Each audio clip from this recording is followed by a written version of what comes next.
And here it is. Here we go. Roll up, ladies and gentlemen. One man went to mow. Here we go. Here it is. Here I am. Hope you are there. One man went to mow. That session has commenced. We're starting slightly earlier than the 9:45 time that we have been starting recently. So I'm trying to bring it down to around about 9:30 thereabout. So we're starting 9:35 now, but ultimately we're looking to land on 9:30 just to give it a good go and not to finish so late in the night. So that is the reasoning. So, but it was put out sufficient enough time for you to be aware. So the session has commenced, and your company, of course, required. One man went to mow, the eagle has landed. Another Savior, holy, holy, holy, holy, Adimebujuku. Another Savior, holy, holy, holy, holy, Adimebujuku. Well, this is Mobien. This is dedicated to the gallant heroes of the Nigerian Biafra War and IPO families all over the world. I remember the Nigerian Biafran War, in the thickness of the Biafra genocide. Hey, one man revived the vanishing hope to life. Let the great Biafran army to fight, and they were singing out, holy, holy, holy, holy.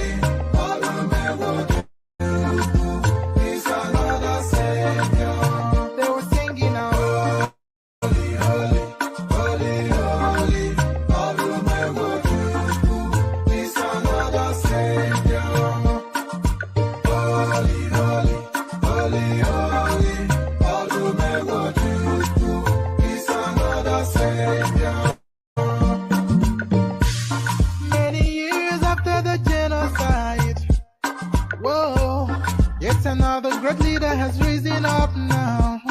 Oh, and he's leading the Biafrans to victory. In your madika, yabika kokwanam no. Hey, ano mekele mazuche mefo. Manemo, it's an honor having you on board.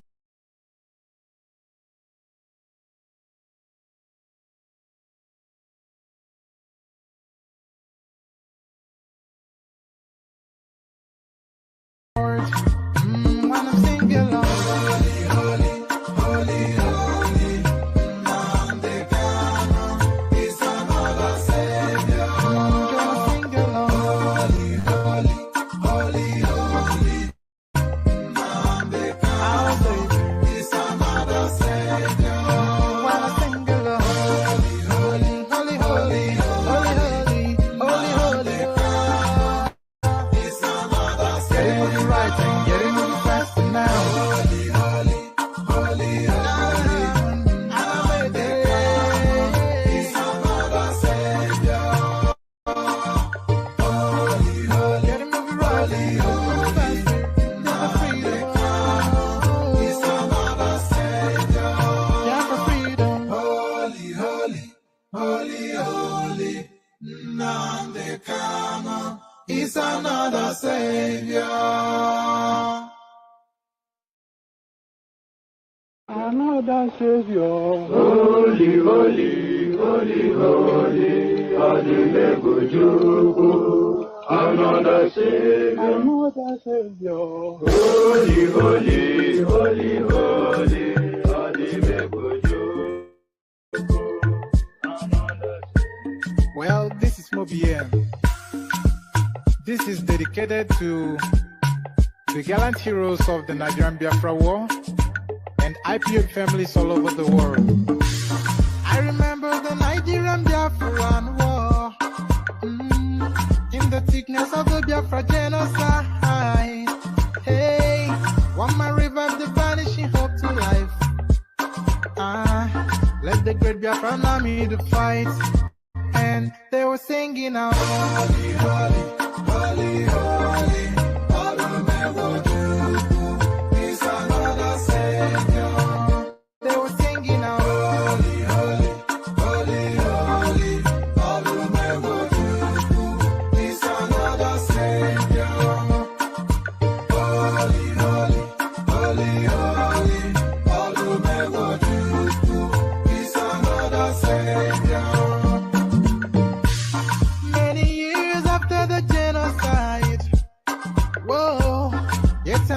great leader has risen up now. Oh, and he's leading the Biafrans to victory. Inyamadika yabika kwa namno. Hey, anamekele mazuche mefo.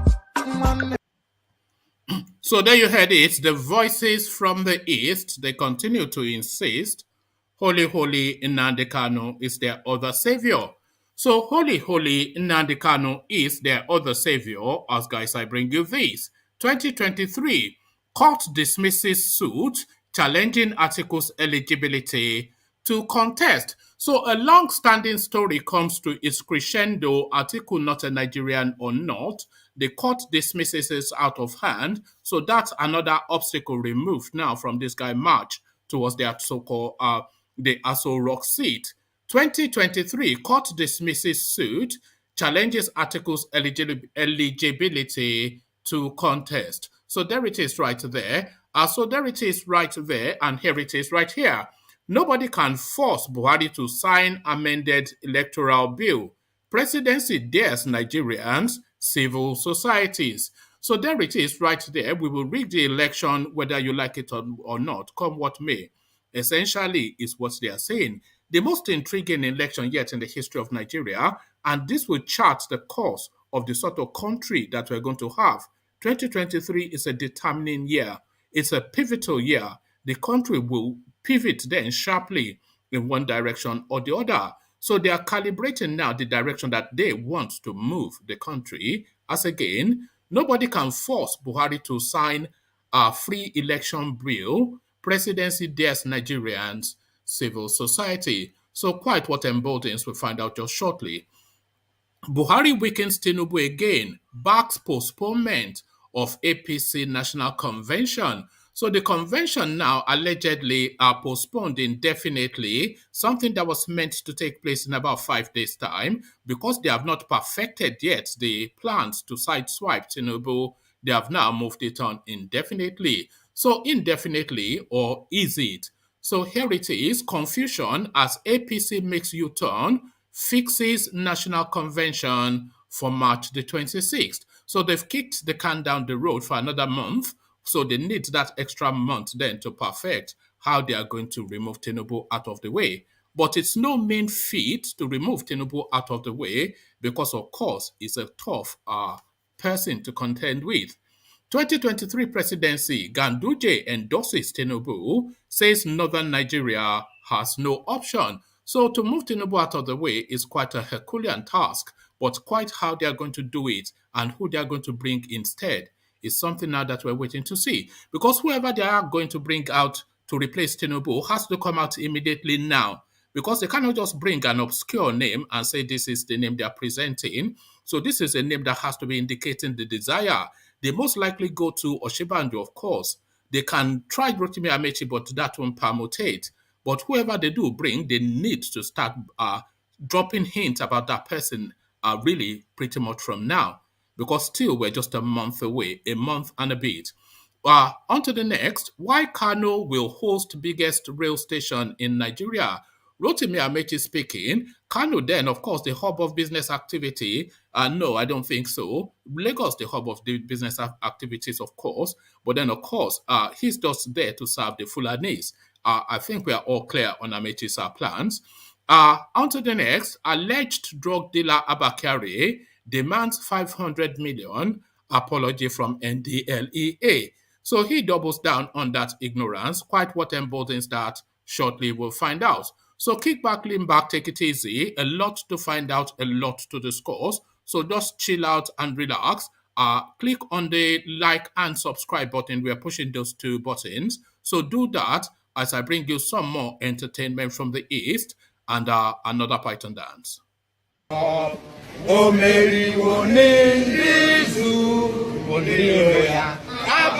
Kyari, Mama Daura, Nandi win the war. Python dance 1, Python dance 2, now Python dance 3. Unaboli Mary Nandi win the war. Python dance 1, Python dance 2, now Python dance 3. Unaboli Mary Nandi.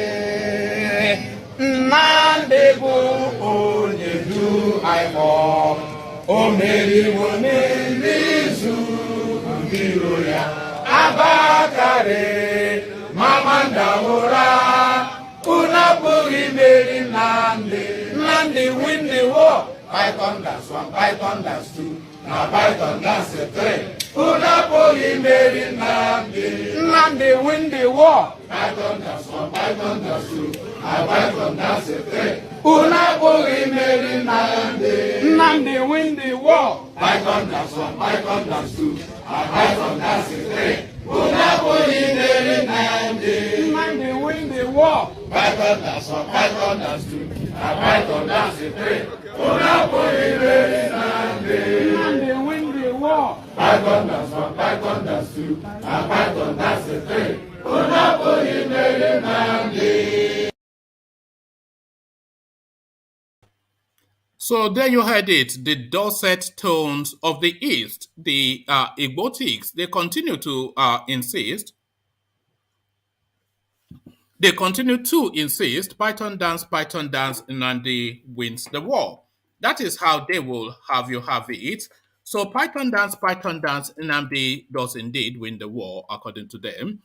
As guys, I bring you this. 2023, court dismisses suit challenging Atiku'S eligibility to contest. The Abuja Division of the Federal High Court has dismissed a suit seeking to challenge former Vice President Atiku Abubakar's eligibility to vie for the office of the president. Justice Ayang Ekwo dismissed the suit on the ground that the plaintiff that instituted the case lacked local standing, legal right to do so. So it's not actually dismissing it because the case lacked validity, it's because the person lacked locus. Mr. Ekwo described the plaintiff as a busybody and a meddlesome interloper. A group, Incorporated Trustees of Egalitarian Mission of Africa (EMA), in a suit marked blah blah blah, had sued Atiku, PDP, Independent National Electoral Commission (INEC), and Attorney General of the Federation as first to fourth respondents, respectively. The EMA is challenging Atiku's eligibility to contest for presidency on the grounds that he is not a Nigerian citizen by birth. The group asked the court to hold, among others, that considering the provisions of Section 25(1) and 2 and 131A of the Constitution and the circumstances surrounding the former vice president's birth, he cannot contest for the top office. The Adamawa state government, through its Attorney General, had on July the 27th, 2021, sought an order of court to be joined in the suit. The court, in the motion dated April the 26th and filed June the 24th, granted the prayer of the AG of Adamawa to be joined in the suit as the fourth defendant. The Adamawa government had told the court that Atiku was eligible to vie for the office of president. It said Atiku, whom against the suit was primarily directed, is a citizen of Nigeria from Adamawa who had been elected as governor of the state in 1999 and served as vice president of the country between 1999 and 2007. It stated that the suit threatened the right of not just the ex-president. It stated that the suit threatened the right of not just the ex-vice president to contest the office of president, but that of citizens of Nigeria of Adamawa origin, covering 12 out of the 21 local government areas in the state. Mr. Atiku is again warming up to contest for the presidency in 2023, having failed in previous general elections. So it's held in abeyance rather than dismissed categorically is essentially what we're taking from that, because the judge is not actually saying there's no case to answer. He's actually saying that the person filing the suit has no legal standing, a busybody and a meddlesome fellow was how he described that the people are behind the suit. So on to the next. Nobody can force Buhari to sign amendment. Nobody can force Buhari to sign amended electoral bill. Presidency dares Nigerians, civil society. The presidency on Monday says President Muhammad Buhari cannot be forced to sign the amended electoral bill into law. The president had earlier declined assent to the bill, citing concerns over the recommendation of direct primaries for political parties. He had said compulsory direct primaries for political parties violated the spirit of democracy. The clause was later removed by the Senate and House of Representatives, and the lawmakers introduced a clause allowing political parties to elect their candidates using direct, indirect, or consensus method. The revised bill was subsequently transmitted to the president on January the 31st. In a statement issued on Friday, about 26 civil society organizations had said Buhari needed to sign the bill before February the 22nd if the date for the 2023 election announced by INEC will stand. The bill, when signed, requires INEC to issue notice of election not later than 360 days before the day appointed for an election. Therefore, the president has to give assent to the bill on or before the 22nd of February if the dates announced for the 2023 elections are to be maintained. The CSOs had stated the delay in granting presidential assent to the electoral bill 2022 will create legal uncertainty that threaten the integrity of the off-cycle election in Ekiti, Osun, and the 2023 general election, which is 366 days away. The civil society community resolves to declare Tuesday, the 22nd of February 2022, as the National Day of Protest to demand immediate assent to the bill. Reacting, Femi Adesina, special advisor to the president on media and publicity, said Buhari still had more days to decide on signing the amended bill into law. He also tackled the groups accusing the president of being reluctant in assenting to the controversial bill. The statement said some interest groups are cashing in on what they consider a delay in the signing of the electoral bill into law by the president to foment civil disorder and muddy the waters. One can just pity their ignorance of constitutional requirements, as the president has a window of 30 days within which to sign the bill or to decline assent after it had been transmitted to him by the National Assembly. It is on record that the amended bill was sent to the president on the 31st of January 2022, which means that the executive could do due diligence on it till March the 1st, as prescribed by the Constitution. A proposed legislation that has to do with the electoral fortunes of the country needs to be thoroughly scrutinized and be made as near as perfect as possible. Those playing cheap politics with it are, therefore, encouraged to hold their peace, knowing that the right thing will be done within the lawful time. So there you have it. They are not going to sign it in time for the 2023 election, is essentially what they're telling you. And if you don't like it, go and grab transformer. It's essentially the follow on from that. So if you don't like it, go and grab transformer. As guys, I bring you this. Buhari weakens Tinubu again, backs postponement of APC National Convention. President Muhammad Buhari has approved the indefinite postponement of the APC National Convention, earlier scheduled to hold on Saturday, February the 26th. The postponement came against the push by the camp of a leading presidential aspirant, Bola Tinubu, to have national party positions fixed ahead of the 2023 presidential election. Mia Malabuni, Mia Malabuni led caretaker extraordinary convention planning committee conveyed the postponement in a letter addressed to the chairman of the Independent National Electoral Commission INEC dated the 21st of February and sent by correspondence. In a letter to INEC on Monday, APC scheduled its zonal congresses for March the 26th, whilst no date was fixed for the much anticipated National Convention. The letter, co-signed by National Secretary Senator John James, I won't attempt his last name, reads, "This notice supersedes our earlier notice for the National Convention referenced blah, blah, blah. This is predicated on the evaluation of our party's constitution.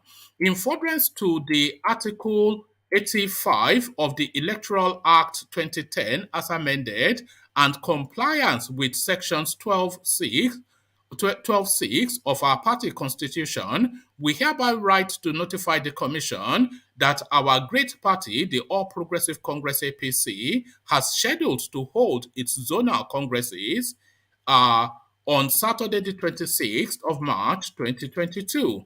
Kindly arrange for your officials to monitor the exercise accordingly. The Tinubu camp, correspondence learns, have the numbers to swing party structure in their favor if National Convention holds as earlier planned. The Buhari camp, however, find the situation disconcerting and are hell-bent on frustrating Tinubu's emergence men. The delay in holding the APC National Convention is seen as a ploy to buy more time for the ruling cabal to weaken Tinubu's rising momentum and hold on to the APC structure until the set time to pick a presidential candidate for the party. The Buni-led CECPC has delayed the postponed National Convention no fewer than 3 times in the past, fueling accusation that it does so to perpetuate itself in power against the wish of majority of party faithfuls. Correspondents on Saturday published a report detailing how Mr. Buhari was yet to append his assent on the electoral bill, despite having it reworked by the National Assembly to accommodate his demands. Meanwhile, INEC chairman Professor Mahmoud Yakubu had said the commission could not release a timetable for the 2023 polls until the amended electoral bill was signed into law. The delayed electoral bill and postponed APC National Convention are giving credence to hearsays that the North is not willing to relinquish power to the South come 2023 when the general election is scheduled to take place. So the intrigues of politics continues to intrigue. Confusion as APC makes U-turn, fix National Convention for March the 26th. More confusion has continued to trail the proposed National Convention of the All Progressive Congress APC as the caretaker/extraordinary convention planning committee rose from a marathon meeting on Monday, announcing 26th of March as the new date for the conduct of the exercise. Earlier on Monday morning, a letter was written and signed by the duo of chairman and secretary of the caretaker committee, Governor Mia Malabuni and Senator John James, respectively, had notified the Independent National Electoral Commission INEC of its arrangement to conduct zonal congresses on the same Saturday, March the 26th, at HEAT, the public domain. Nigerians can now walk and... Oh, sorry. This looks like a... Oh, sorry. Yes, in the correspondence notifying INEC with the code, blah, blah, blah, the ruling party leadership had urged the Electoral Commission to kindly arrange for your officials to monitor the exercise accordingly. Titled, Notice for the Conduct of Zonal Congresses, the letter reads, the notice supersedes our earlier notice for National Convention referenced, blah, blah, blah. This is predicated on the evaluation of our party constitution. In furtherance of Article 85 of the Electoral Act 2010 as amended and compliance with Section 12(6) of our party constitution, we hereby write to notify the Commission that our great party, the All Progressive Congress, has scheduled to hold its zonal congresses on Saturday, the 26th of March, 2022. Kindly arrange your officials to monitor the exercise accordingly. Whilst hoping to receive your cooperation, please accept the assurance of our highest esteem, the letter reads. However, in what appears to be withdrawal of the correspondence with INEC, the Secretary, John James, who spoke to newsmen after the meeting, announced that activities will commence from February the 24th and culminate at the National Convention on March the 26th. According to him, after deliberation and agreement with the CECPC, we have agreed and approved that activities for the party's national convention and agreed it will commence from February the 24th and terminate on March the 26th at Eagle Square with the National Convention. In between the convention, we have agreed to have zonal congresses, and all the activities is hereby given as approved by the CECPC,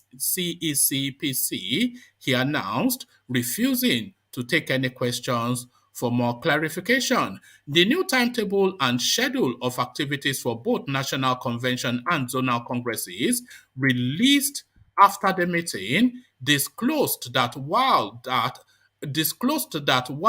convention starts Monday, February the 28th, with the publication of convention subcommittees, the publication of zonal committees will start Thursday, February the 24th. Similarly, the sale of nomination forms for the convention starts Wednesday, March the 9th to 11th. That of zonal congresses will hold between Monday, February the 28th to Thursday, March the 3rd. The ruling party's leadership announced that, pursuant of Article 12(6) of the All Progressive Congress APC Constitution, the party hereby releases its timetable and schedule of activities for the zonal congresses across the 6 geopolitical regions. Expectedly, hostile reactions from stakeholders and chieftains of the party have continued to trail the resolution of the party's national leadership. For the former Director General of the APC Progressive Governors Forum, Asaliu Mohammed Lukman, the development could be described as a mutiny by Yahoo politicians. In a statement he issued in Abuja on Monday, Lukman specifically accused the quartet progressive governors members comprising Mia Malabuni, Yaya Bello of Kogi State, Hope Uzodinma, and Dapo Abiodun of Ogun State of plans to destroy the party with their inordinate self-ambition. According to him, Mia Malabuni, in flagrant disregard to every known procedure of managing affairs of the party, relate only with Yaya Bello of Kogi State, Hope Uzodinma of Imo State, and Dapo Abiodun of Ogun State, based on the plot to retain Mia Malabuni as chairman of the party up to the time of conducting the primary, which will produce candidates for 2023 election. The other person who is also active in this political Ponzi scheme is the CECPC Secretary, Senator John James, who is also aspiring to emerge as Akwa Ibom governorship candidate of the APC in 2023 elections. Interestingly, perhaps except for Governor Abiodun, 3 of them, Mia Malabuni, Yaya Bello, and Hope Uzodinma, are all aspiring either presidential or vice presidential candidates.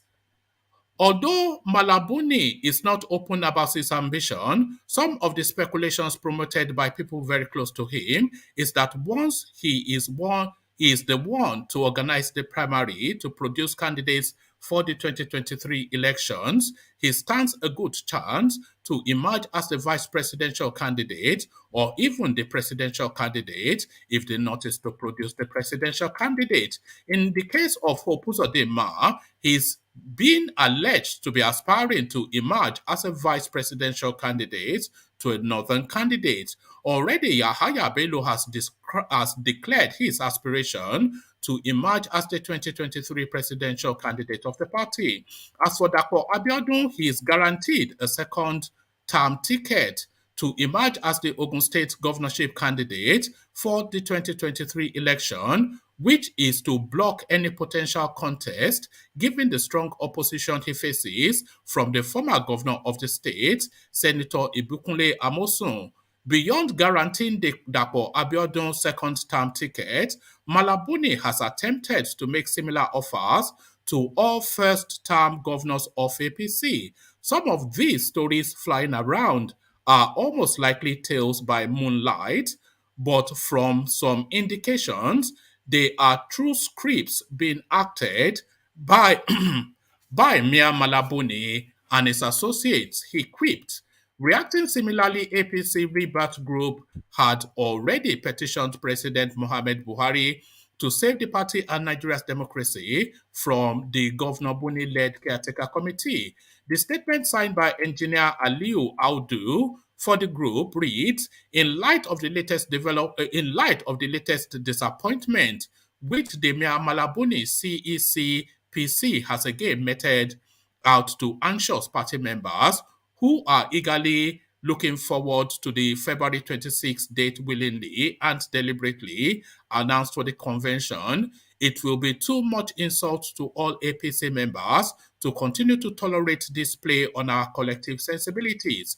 Governor Buni and the CECPC have shown unpardonable deceit, incompetence, disregard for the president, disrespect for the party constitution, and blatant abuse of power and privileges. It is therefore time for the committee to be disbanded immediately in order to salvage the party and our hard-earned democracy.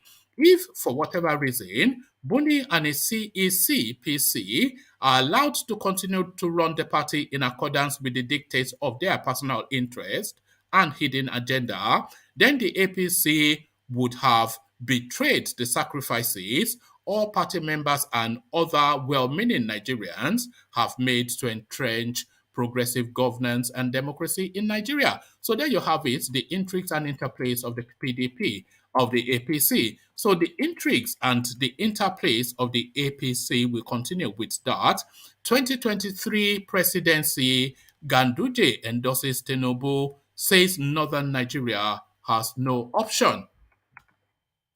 Kano State Governor Abdullahi Ganduje has endorsed the 2023 presidential ambition of the All Progressive Congress APC national leader, Asiwaju Bola Ahmed Tinubu. Speaking on Monday, the Kano State Governor said it is time for the North to pay Tinubu back for supporting President Muhammad Buhari. Correspondents report Ganduje made his stand known during the inauguration of an office for Northern Youth Professionals for Tinubu, which is an organization that supports Tinubu's presidential ambition. The event took place alongside Hadija Road in Kano State on Monday, represented at the event by the Managing Director of Kano Road Traffic Agency, Dr. Baba Dan something or the other. Ganduje said he and the entire North are behind the presidential ambition of Tinubu. Northern Nigeria has no option but to support the Yoruba race and Tinubu. If I ask you to give the name of one person who supported the northern candidature of Mohamed Buhari, it will be Tinubu. It is time for us to show whether we are truly son of our parents or not. This is the time, and we are with Bola Tinubu. His Excellency Dr. Abdullahi Ganduje is part and parcel of this struggle, so we are with Bola Ahmed Tinubu. It was Bola Ahmed Tinubu who persistently stood firm and ensured that the people of Southwest supported Mohamed Buhari from the APC primary up to the presidential election, where he was victorious, Ganduje said. So just to remind them of the facts of history, but then of course now the arrogance of ignorance and the people propelling Buhari, the Malamis, etc., that are telling him that he's a lord and a master and is almighty and he can do and undo and he can just savage Tinubu. This is what they are telling him. So the people orchestrating this, of course, Abubakar Malami, Ibrahim Gambari, Babagana Kingigwe. So these are the elements really that are orchestrating what we're seeing. Why Kano will host biggest rail station in Nigeria? Rotimi Amechi, not satisfied with locating the rail university in Katsina and building a school there, the largest railway station now in Kano. Minister of Transportation Rotimi Amechi says Kano State will house the biggest rail station in the country because it will combine two rail lines. Amechi stated this when a delegation from Kano State, led by Governor Abdullahi Ganduje, visited him in Abuja to discuss the rail and inland dry port in the state. The minister said, "We have two major projects we want to do in Kano. The first being the standard gauge from Kano to Kaduna.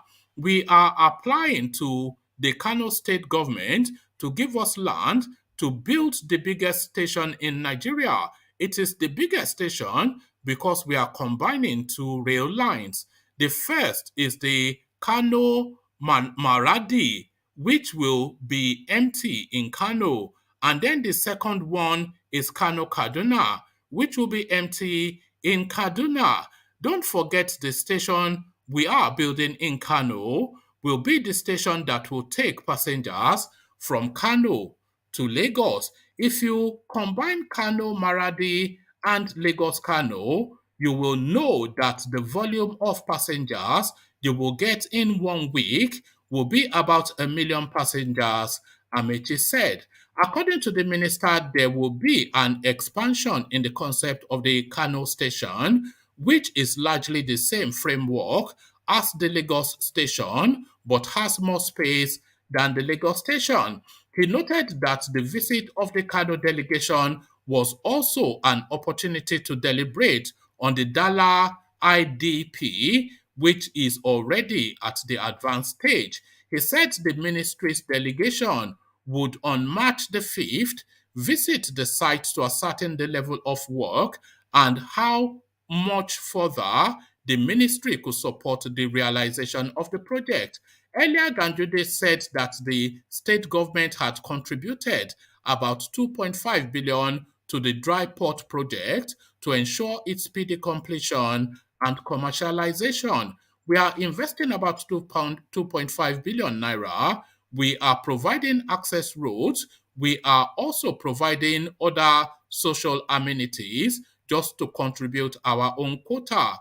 That project was conceived 20 years ago, but never materialized until during our time. So I make sure that this project is a reality, and in order to do that, we have to provide an enabling environment to contribute our own quota. So we are happy with the developers because they have gone far, and we are happy with the Honorable Minister of Transport because he has given maximum cooperation in assisting to see that Kano State Dala IDP is a reality, Ganduje said. So I'm not aware that similar projects are being built in Ibadan or your state or Ogun State or anywhere, but certainly the biggest station, the dry dock, the Navy port, all in Kano State. So there it is right there, all courtesy of Rotimi Amechi from River State. So we land on this one finally. Alleged drug dealer Abba Kyari demands 500 million naira apology from NDLEA.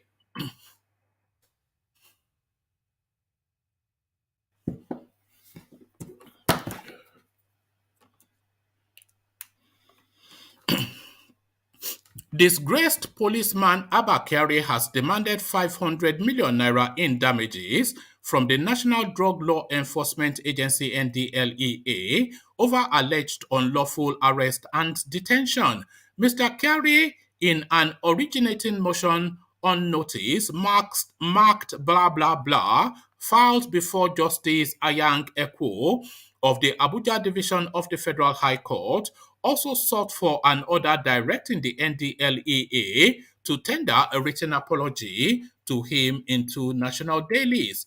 The motion, dated February the 16th and filed February the 17th by his lawyer, C.O. Ikena, also sought an order restraining the respondent, NDLEA, and its agents, servants, privies, police, or anyone acting on their behalf from further harassing, detaining, intimidating, arresting the applicant unlawfully. An order of this court directing the respondent to pay the sum of 500 million naira to the applicant for unlawful violation of the applicant's constitutional rights, for unlawful violation of the applicant's constitutional rights provided for in section 35 and 36 of the Constitution of the Federal Republic of Nigeria as amended. In the motion to enforce his fundamental rights, Mr. Kyari also sought a declaration that his arrest and continued detention by the NDLEA without bringing him before a court of competent jurisdiction from February the 12th till date is illegal, unlawful, and a gross violation of his fundamental rights. A declaration that announcing the applicant in the press without giving him right to fair hearing, nor establishing a prima facie case against his illegal, unlawful, and infringement against let me take that paragraph again. A declaration that announcing the applicant in the press without giving him the right to fair hearing, nor establishing a prima facie case against him is illegal, unlawful, and an infringement of his fundamental rights. A declaration that declaring the applicant syndicate of the suspect without establishing a prima facie case against the applicant is unlawful and an infringement of his fundamental rights. A declaration that torture, degrading, and inhumane treatment given the applicant by the agent of the respondent is illegal, unlawful, and an infringement on the applicant's fundamental human rights. So apparently, Abba Kyari knows all about fundamental human rights, but you wouldn't know it when he puts somebody in the cell and he puts his knees on their neck. A declaration that refusal to grant administrative bail to the applicant on alleged bailable offense is unlawful, and guess what? An infringement of the applicant's fundamental human rights. So there you have it, is fundamental human rights. So apparently, allegedly, Abba Kyari knows all about fundamental human rights. Chief Akpelua, I see you, once known as Baba Akure no more, now Oloye. So Oloye, we see you. Mazi Thomas, we see you. The mighty Ajale Koko, we see you. Charlie Boy, we see you. And here in Ghana, we see Vin. So good to see you all, gentlemen. So let me actually go quickly first to Ajanle Koko. So Ajanle Koko, are you ready? Okay, I don't think we have Ajanle Koko. Let me go. All right, brilliant. Good to have you, Ajanle Koko. So good to have you. And let me take you first to, let's start the easy. So Atiku, the never-ending story, is he a Nigerian or not? That story still subsists. That case still in court, dismissed now from court, not because the case had veracity, but because the person filing the suit lacked legal standing to file the suit. So Atiku, Nigerian or not, first, before we even determine then if he's going to be president. So that question subsists, and I think we've been there before, but yet unanswered. Is Atiku Abubakar a Nigerian? Ajanle Koko. Atiku Abubakar is a Nigerian. He he had all his education in Nigeria. Well, no, that's fine. Yeah, anybody can. Yeah, he had all his education in Nigeria. He joined the what do you call it? The custom, and rose to the top of the top in custom, and he joined politics, and he rose to. He was elected as a governor of Adamawa State before he was nominated by Obasanjo to be his vice president. And they jointly won an election, and it was at the second. No, let the shit that is there, bro. I beg, make you mute now. Which one you did? So he rose to second most powerful position in the country, and after that, he contested for the position of president under the ACN, if I can remember. And the last time that he contested was on the ticket of PDP in 2019. So if he is not a Nigerian, he wouldn't have been allowed to contest for the most exalted position in the first place. But Ajan Lekoko, that question does still subsist, though. Do you remember that conversation between Jafar and Rational Mind when they were going back and forth, fact for fact? And what Rational Mind was insisting during that conversation was that when Atiku was born, that area that he was born in was at that time part of Cameroon. So it subsequently was ceded to Nigeria, and it is now Nigerian territory. But as at the time that Atiku was born, that area was part of Cameroon, which then, by some argument, makes him not a Nigerian by birth. Well, I don't have much detail about that, so I could not speak to that.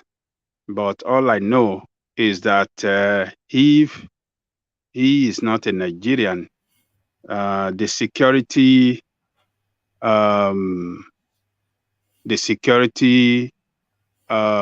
do I call them? The security intelligence in Nigeria will disqualify him from contesting for the position of the president in Nigeria. So I believe they have all his record. They know where is Buhari Nigerian by birth? Is Abacha Nigerian by birth? Is Babangida, I think, Nigerian? When are we actually going to have a real Nigerian? Is Bukola Saraki, is he Nigerian by antecedent? When are we going to actually have a Nigerian president in Nigeria? Somebody that is full-blood Nigerian. When are we going to have him? Well, all those... Abacha is not a Nigerian. I think everybody knows that. Buhari, nobody is sure. He's building a rail station to Maradi, which he tells us that is where his family is from. But Abubakar Malame born in Cameroon, when are we? Bukola Saraki, historically Malian, When are we going to have a Nigerian president in Nigeria? Well, we want the Tiwa president, our own. Well, those people you mentioned, they were born in Nigeria, but their great-grandparents were from Chad, like Abacha that we had, I think, from Chad, and Buhari from great-grandparents from, what do you call it? Is it Niger? Yeah, I think Niger Republic. Yeah, Niger. So, and Saraki, as you said, Black League was telling us the other day, and I think somebody else confirmed it from Mali. So, but yes, great grandparents from other country, but they were born in Nigeria. So, Atiku was born. I don't want to talk about that Atiku. I don't have record to that effect, whether that part was part of Cameroon or anything. But all I know is that the intelligence, the security intelligence in Nigeria will have known everything about him before he was cleared for the most exalted position. So it's just move by some element to challenge his citizenship is political, and APC started it when he sued, or let me say, when he contested the result of the last election at the law court. So they brought it up against him. So it was a political move by APC to challenge his citizenship status and to stop him from contesting. But all I know is that that is not going to hold no water. But And that does guy, it not strike you as curious though that the judge did not strike it out of court as no case to answer, which is to affirm that Atiku is a Nigerian, but he struck it off that the people filing the suits, they had no legal footing, no local standee, you know. So that means that that matter is still an unsettled matter legally. yeah, I would like it to be addressed. Mm. I would like the court to take it up and settle the matter once and for all, so that we can put we can really establish if it's really Nigeria or not. So I would like the court to take up the matter and then give Do a you think judgment. Atiku Abubakar will be best served to learn French and go back home to Cameroon and contest in his own country? Yeah, it stands a better chance in Cameroon. Where is this country? Go and learn French and go back home. Contest in his own country. What is it? We don't want a This foreigner. guy, We this want guy is cool. This guy is cool in Nigeria system now. Where do you want him to go? He grew up here. He have all his wife in this country. Where is he going to? Where does he have house there to move to? Where does he have certainly does. But that matter continues. But Adale Koko, let me take you on to something now that is almost looking like it's going to truncate or at least make this upcoming election just another failed election within the Nigerian space. I'm talking about the electoral bill, which has been going back and forth. They've been passing it like a tennis volley back and forth between the Senate and Buhari. They sent it to him. He sent it back because of the direct primaries. They've removed that clause because when they sent it to him originally, it was sent to. So he read it in totality and found something that was a sticking point for him. So he sent it back to the Senate. So they've then removed that clause that offends him and they've sent it back. But what they are telling us is that they are studying the document. So they've already studied the document. So it's only one clause now that has been varied to accommodate for what they have issues with. But what they are saying is they are studying that they are studying they are studying the document, but there's a time pressure on this document because that document has to be in place at least a minimum of 360 days before the date of the election for it to be activated for the election. So INEC are waiting for him to sign or say no so that they can roll out their dates. All the other parties are waiting, but by February the 22nd to February the 26th, thereabout, by February the 22nd to February the 28th, then that time loop would have lapsed. So is it just going to wait it out to destroy the 2023 election because already they have a rigging plan? What are you making then of this? I am still studying it thing by Aboki from Daura. Yeah, the back and forth on this electoral bill looks suspicious. It looks like APC have ulterior motive. We know them by their antecedent. The last election, presidential election, was rigged, was heavily rigged. So I think they have a plan to rig it again. so that they can retain the presidency in 2023.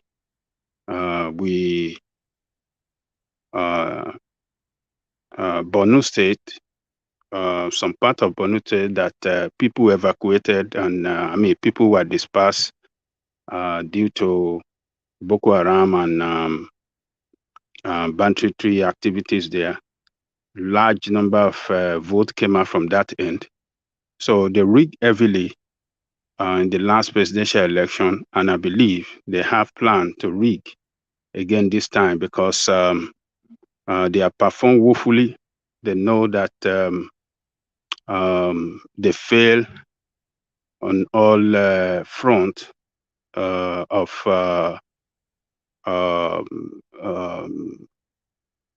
activity that, or looking at every level whatsoever you want to measure their performance. They fail on the economy. They fail on security.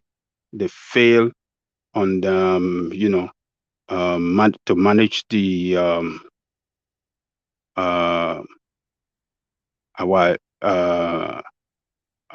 the diversity of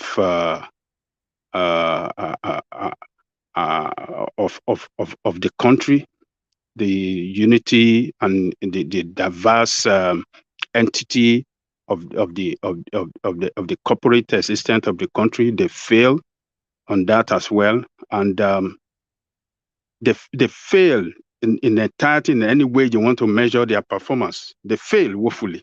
So they believe that people are ready to vote en masse against their party because they have taken Nigeria to pains. So just like it did the last time before the 2019 election, when he refused to sign the then electoral bill. So it's trying to delay again, and it will come up with excuse not to sign it, and so that they can put their plan to rig. They can put their plan in place so that they can rig the election. So the back and forth should be clear to everybody.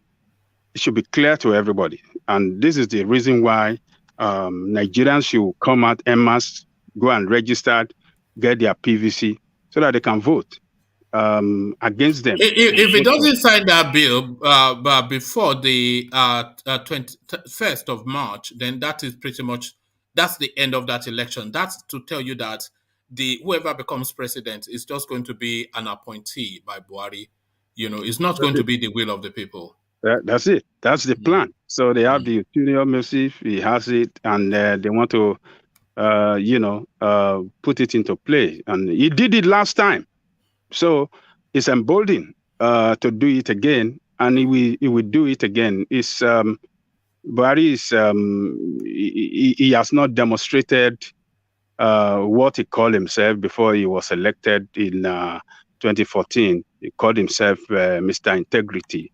Everything he promised that nation, he didn't do it. He said it's going to. He said it that I'm not going to allow the value of the naira to depreciate. Hey, we have seen what the value of the naira is today, from 120. Is it not 120? Or how much is it? 180 something. 180 something. 180 something. But look at it. It's about 500 plus today. So it promised that we are going to defeat the insurgency, and we are going to put security in place. What do we have today? Security of the country is worsening. So he said the economy will be better off. Do we have a better economy now?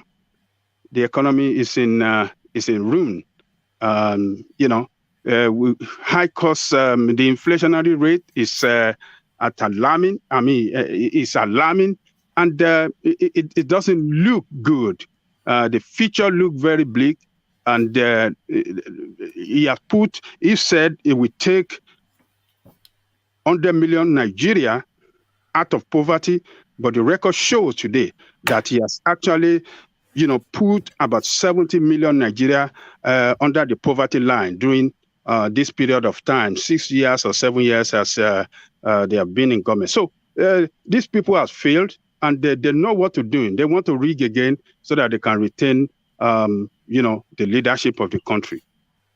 Do you think the rigging, do you think this is essentially panic measures? Because they know that they have failed so much, they have stolen so much, they have killed so many, that they do not trust that if they are out of power, whoever comes into power will not call them to account. So the only way to protect themselves is to continue by whatever means to hold on to that power. Oh, yes. They have to cover up all their shady activities by retaining themselves in power in 2023. Because if PDP should win, they're not going to spare them. PDP will not spare them. They won't spare them, and they won't cover them. They will expose them heavily because PDP would like to come back strongly and would like to show to the nation that, look, we are the strongest party in Africa, and we did it before. We want to do it anyway, and they will want to kill the APC by exposing them and ridicule them as a political party, so that Nigeria will never vote for them. So PDP will not spare them. They will expose them and then punish them heavily for the part they taken Nigeria through. So that is their fear, and they will do everything. They will do to protect the misgovernance and the killing of people, mismanagement of the economy, the stealing of our wealth, and everything they have done. They have to get their men in place so that they can cover it up and continue to loot. So that is their fear. I believe that strongly. That is their fear, and yes, I believe that too. Yes, and look at the nature of their party. Look at the internal wrangling in their party. If they lose election this time around, the party will implode, and they won't be able to hold together anymore because they are going through a serious division among themselves, and it's they are just. That is why you see them. They cannot govern well because on a political party that cannot organize themselves well, a political party that cannot, they fail to organize themselves as a political party at the party level. How do you think that such a party will be able to organize the country or manage the country very well? They could not manage themselves at their political party level. So how would they manage the country well? So it's a party of they are a failure completely. So that fear is there that if PDP should get power back, they will not spare them. They will punish them severely for their failure, and they will want to expose them and get them out of and kill the party completely, So that's right. All right, thank you, Ajanle Koko. So, Ajanle Koko, the intrigue continues. PDP, Buhari weakens Tinubu again, backs postponement of APC National Convention. So that was meant to take place in just about 5 days from now, the 26th of February. And this is not the first or second time that they're postponing this thing. So first, they postponed it indefinitely. Now they've postponed it to the 26th of March. That is not set in stone, of course, because given the antecedents, if they've not yet perfected the plan to get rid of Tinubu, they will postpone it again. So Operation Get Rid of Tinubu, it looks as though it's proving more difficult than they thought for the Abokis. Ajanle Koko.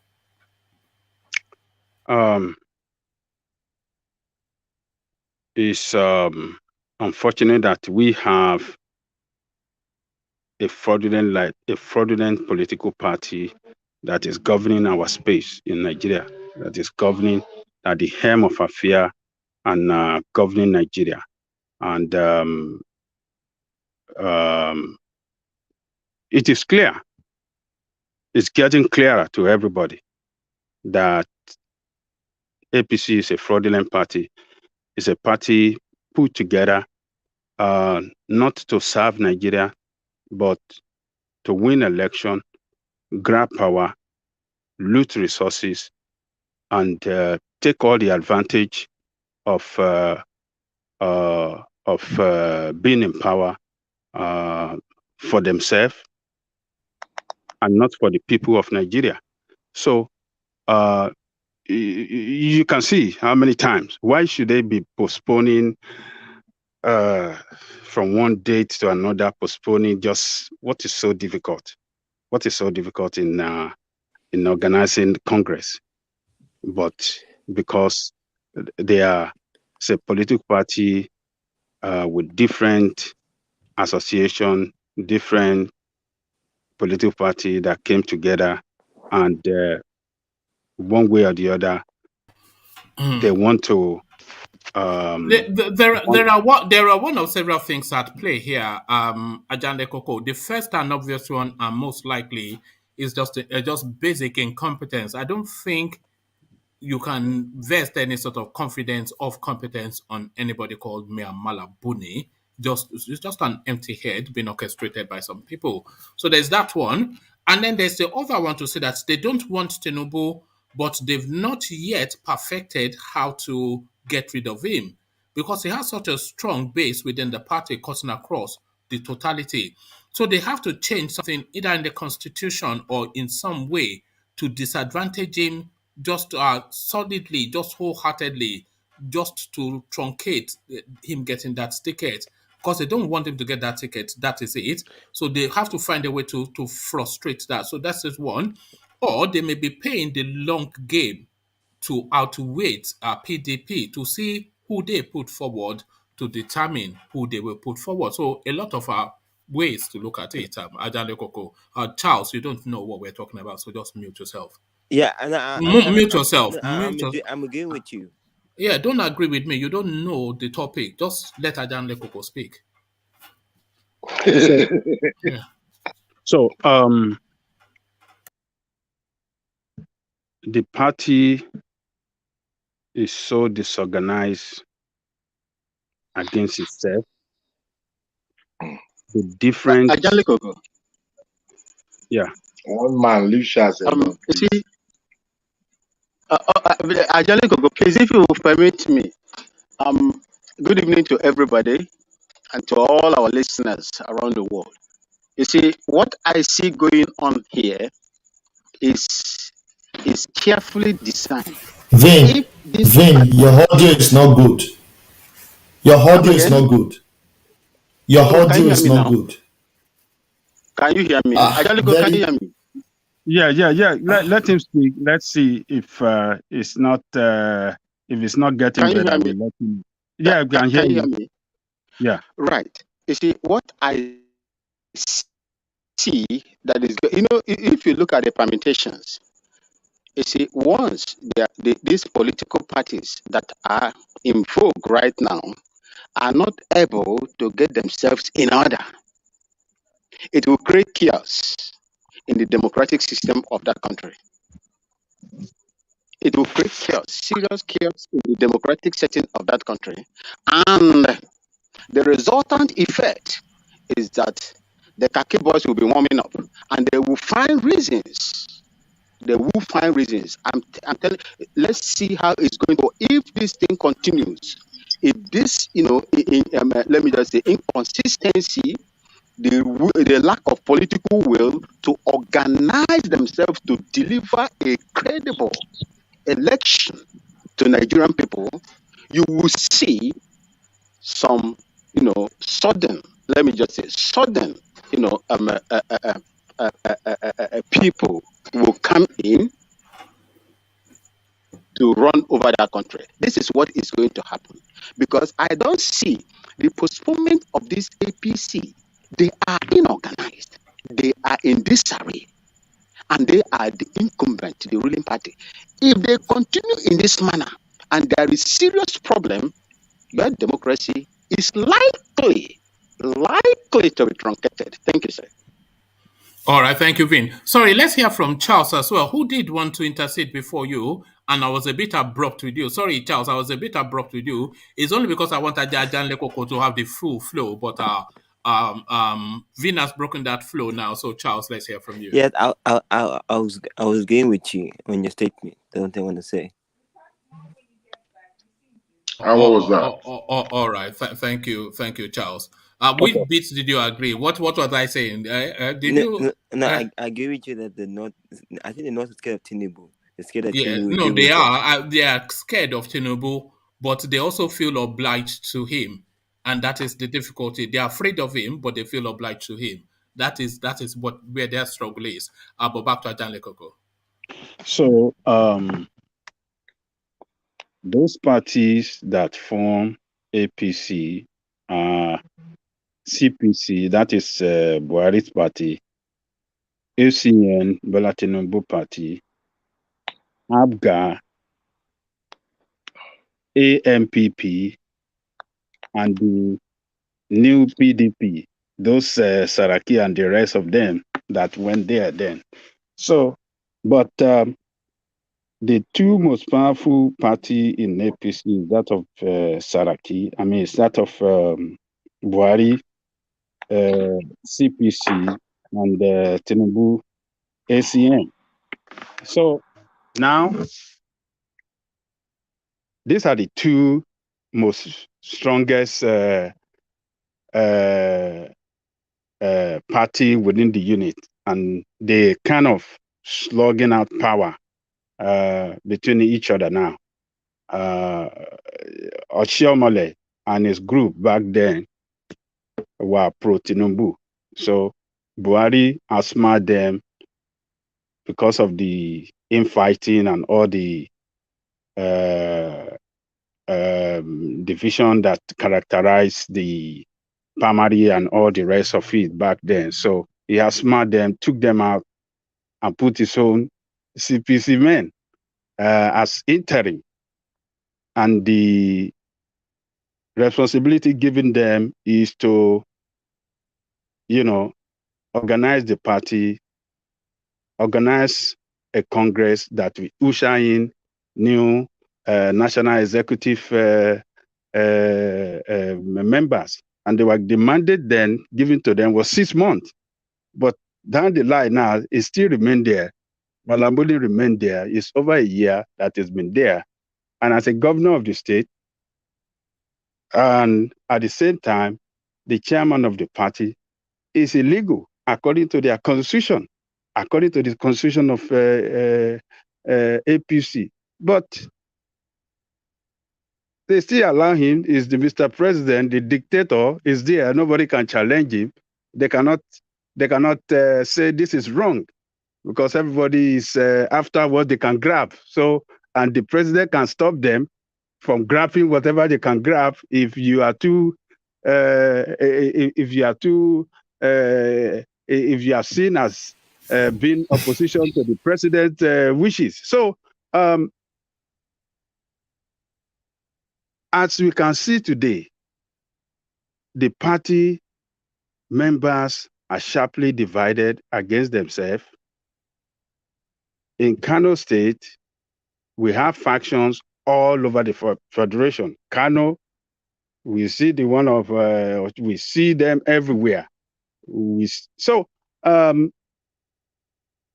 what I know about Congress is meant for party to share position of leadership among the geopolitical zones, among all that are stakeholder and all the interest group within the party. But since Malabuni came in, they don't even have National Working Committee of the party. That is a kind of leadership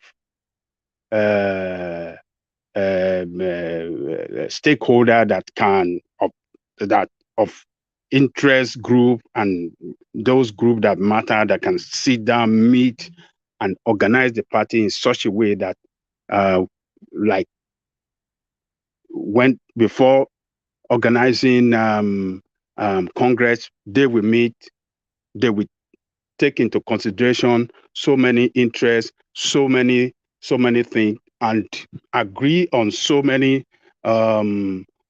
interests that really matter to everybody within the party, and before going for Congress. But do you think this is this temporary they call them ad hoc committee that are managing the party? I'm not sure. Maybe they Ajale Koko. But Ajale Koko. Yeah. One man is speaking to you. Oh, okay. Ajale Koko is just telling his story, and himself is just listening to his story. Yes. Please, can you change? Of course. Can you change the topic? Let others speak, please. No, he's just speaking and listening to himself. Even when you try to talk to him, he's not hearing again. What I know, the party, please, let's move forward. Have you just come here to tackle Ajale Koko? Is this what no, I'm noticing a trend. Not at all. Not at all. Are you here to tackle I'm a Democrat. I'm a Democrat. I'm not after Ajale Koko. I'm just commenting to what everyone is saying. The party, yes. So please. But what I was going to ask Ajale Koko is that all this delay and deference, is this all Operation Stop Tinubu? Is this essentially all about Operation Stop Tinubu? Is this what that might be the calculation of this general? You know, this general, you cannot trust him. If Tinubu is thinking that this guy will just come and just support you openly, he's making a mistake. This general is someone that is ready to just betray everybody. He will just give his own excuse, whatever. That's what I know about the general. So if he's blocking Tinubu, but if Buhari goes on to install one of his clansmen as president against the popular will that? No. The possibility is not there to install any northerner.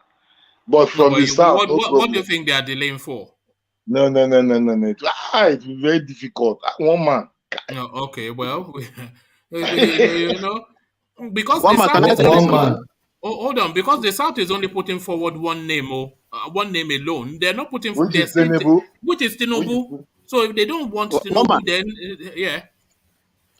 You see, I don't know if you read on the news, I think about last week, when Pius Anyim name came as a favorite to Malam Buhari.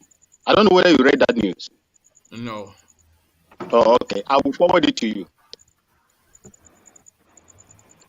Post it, let's see. Because that Anyim is a very big name also in the East.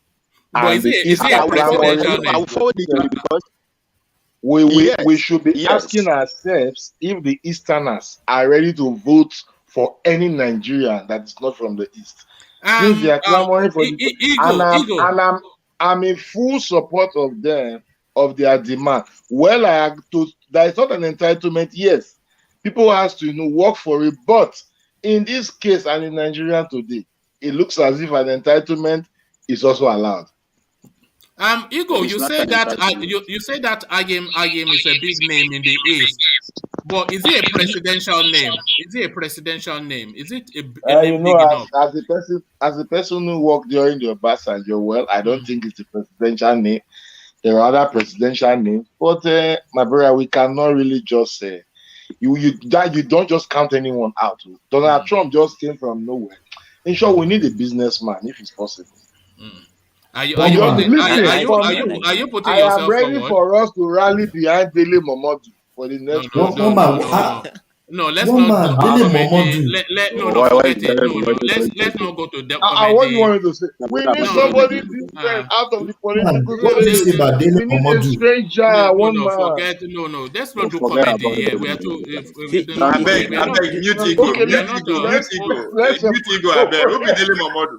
Ego, It's put not that a. We are aside. not Put that a. We are aside. not a. but Hold on. We are not a comedy channel now. So what are we talking about? This is not comedy but now. here's the truth. But one man, do you think he's not competent?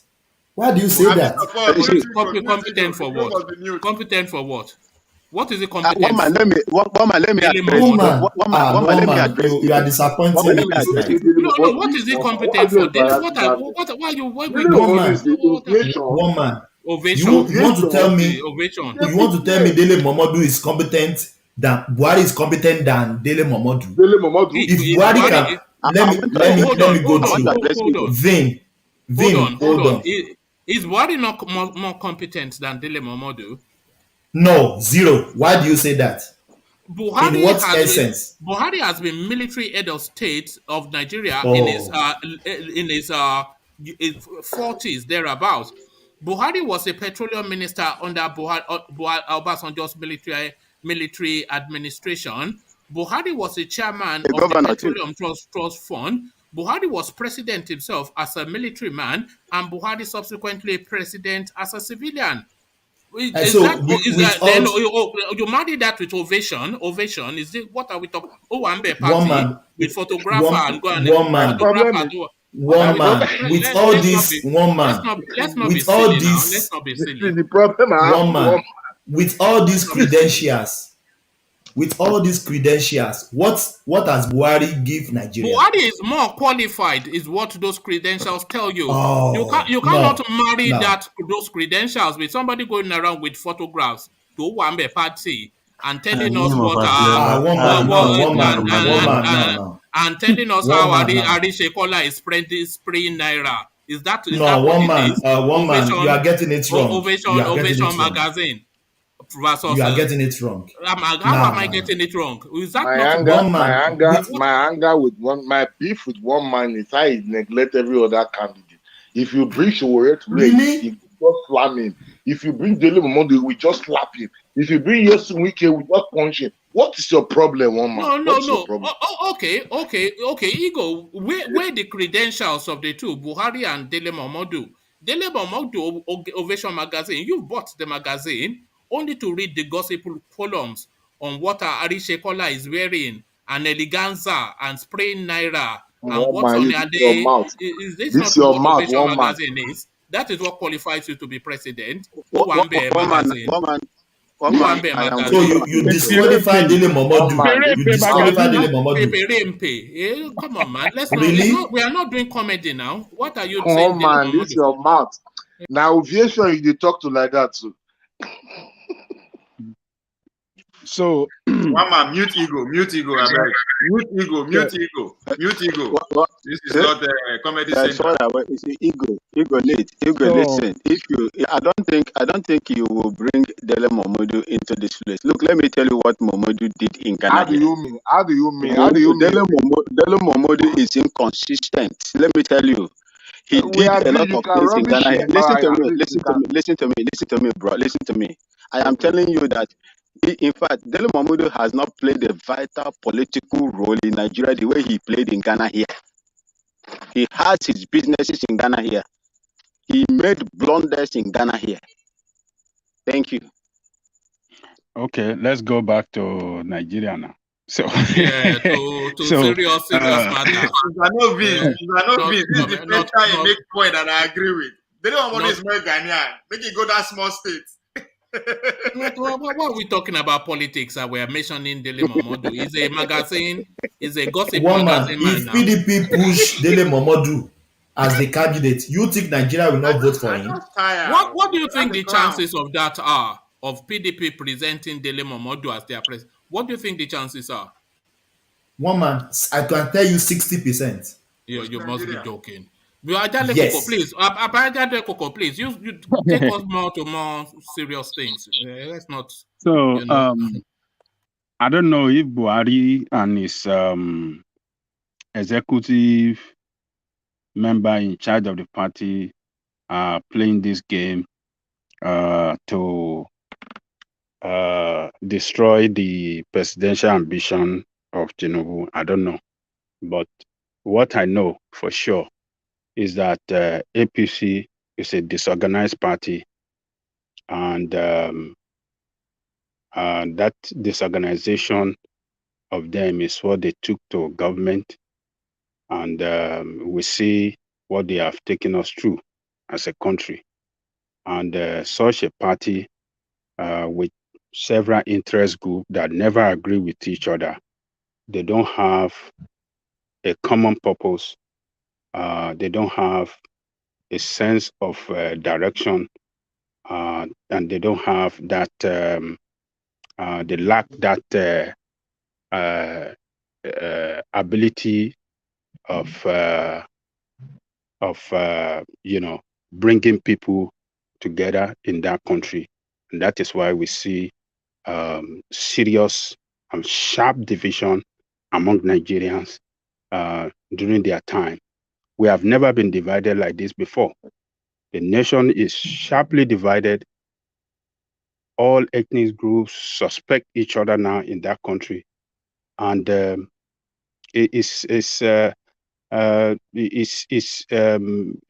unity of the country is shaky right now. So, what is going on in their party tells us a message that they are incompetent.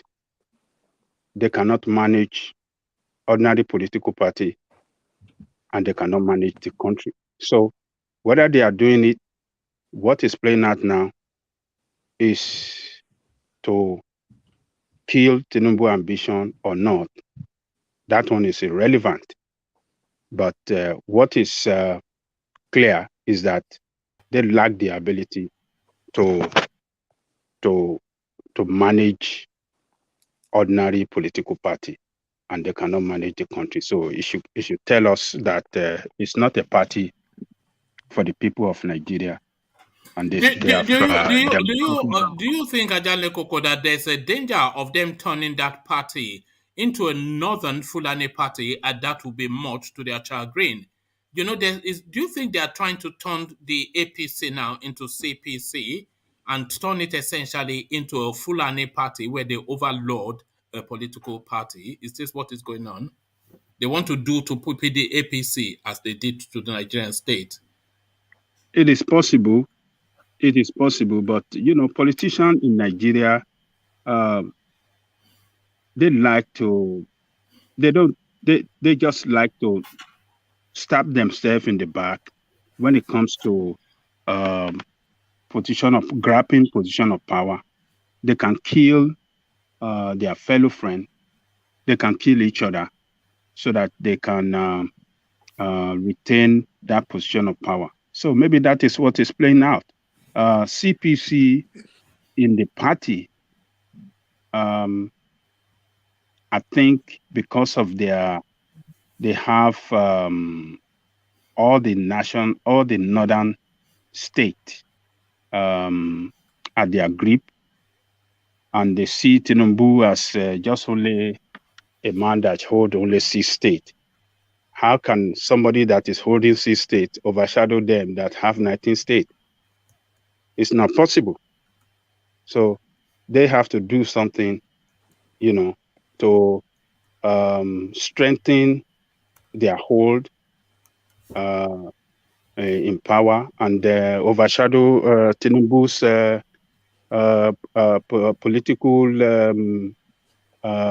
political empire. They won't want them. They won't want him to overshadow them. It is normal politics. Whoever that have majority is the one that will carry the day. So if CPC. But Ajale Koko, where do you see this CPC? There's no more CPC. You don't understand what I'm saying. Whether you do you see ACN, the party of Tinubu, old party? They are not existing, but they are existing. These are based on your opinion, not that you know what's going on inside there. You are saying this based on your own opinion, not that you know what the plan is or whatever, or whether APC are planning to throw him away or planning to overcarry his political empire. Not that you are just saying it based on But your if own. you believe in his opinion, allow him talk now. Let him talk. Since it's his opinion, let him talk. This guy is just They calm down now. I'm not talking to you now. At least we have right to interject now. Yeah. So you don't interject really. As I interject now, it's a crime, man.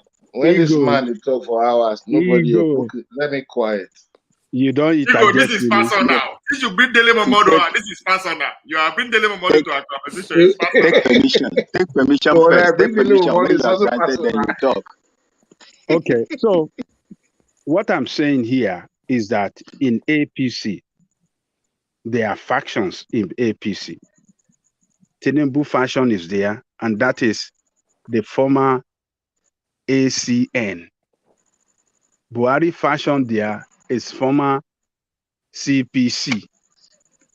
We have some ABGA there. We have AMPP there. So the calculation here, the way I'm looking at it, is that if CPC, as we know, control many states in the north, that was the strength of Buhari before he won election.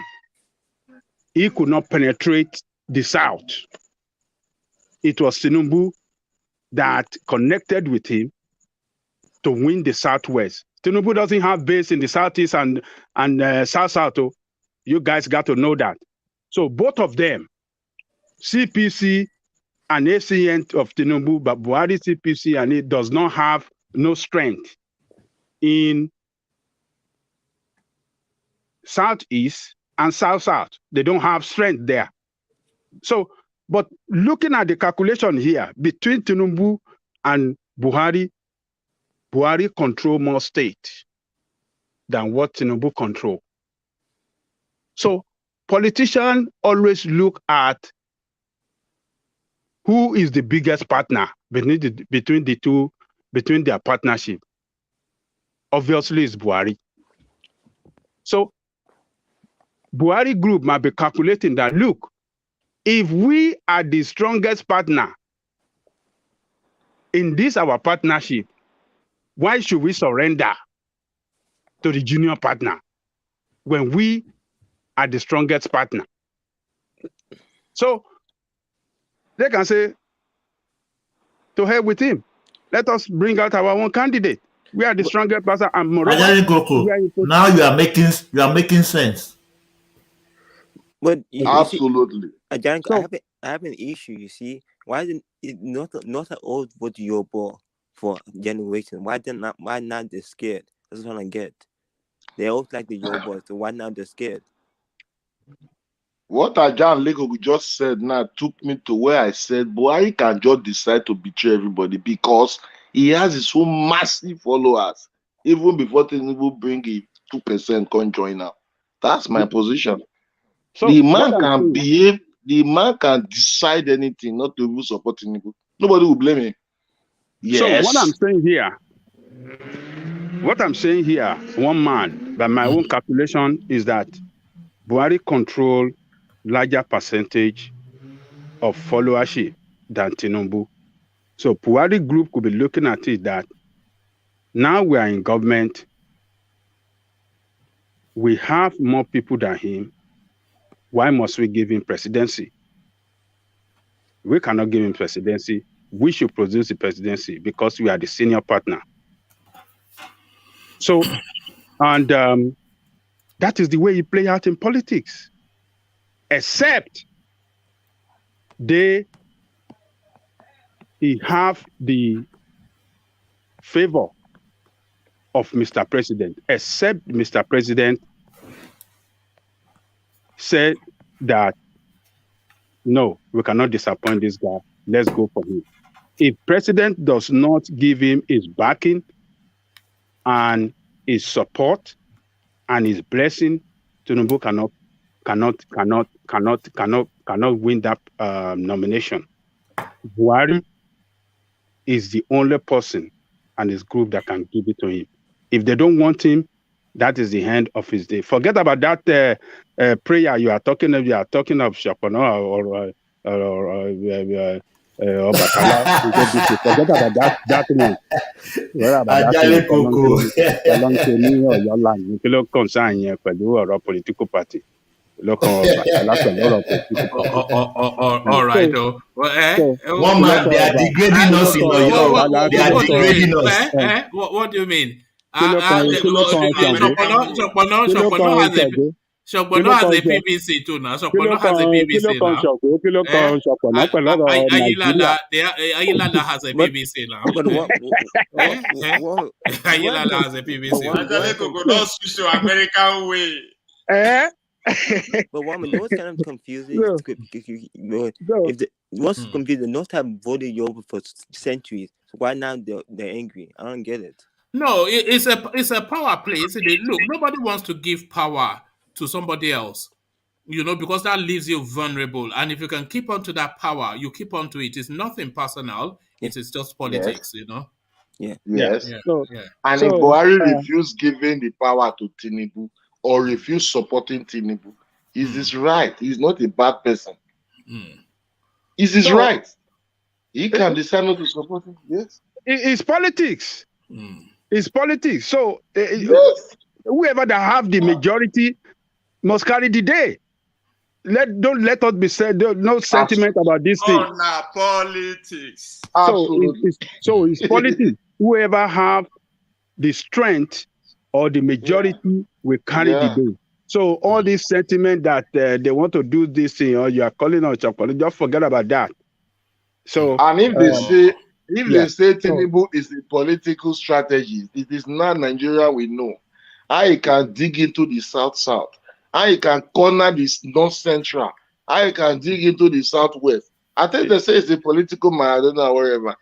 Because if the presidency is not endorsing it, if Buhari refused to give him his 12 million, how can he be president? How? All right. And that Buhari's 12 million is a fabled 12 million, by the way, because that's what no, that's what they write on the papers. It doesn't really have the support. Ajale Koko was just telling us how they were declaring fantastical results in Borno, which is a war zone. And they are telling us that there was a 90-something% voter turnout in Borno.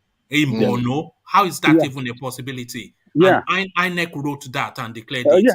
So forget it. They just write results, Yeah. So, but Ajale Koko, I will like that so that Tinubu can pull out, so that will be third force.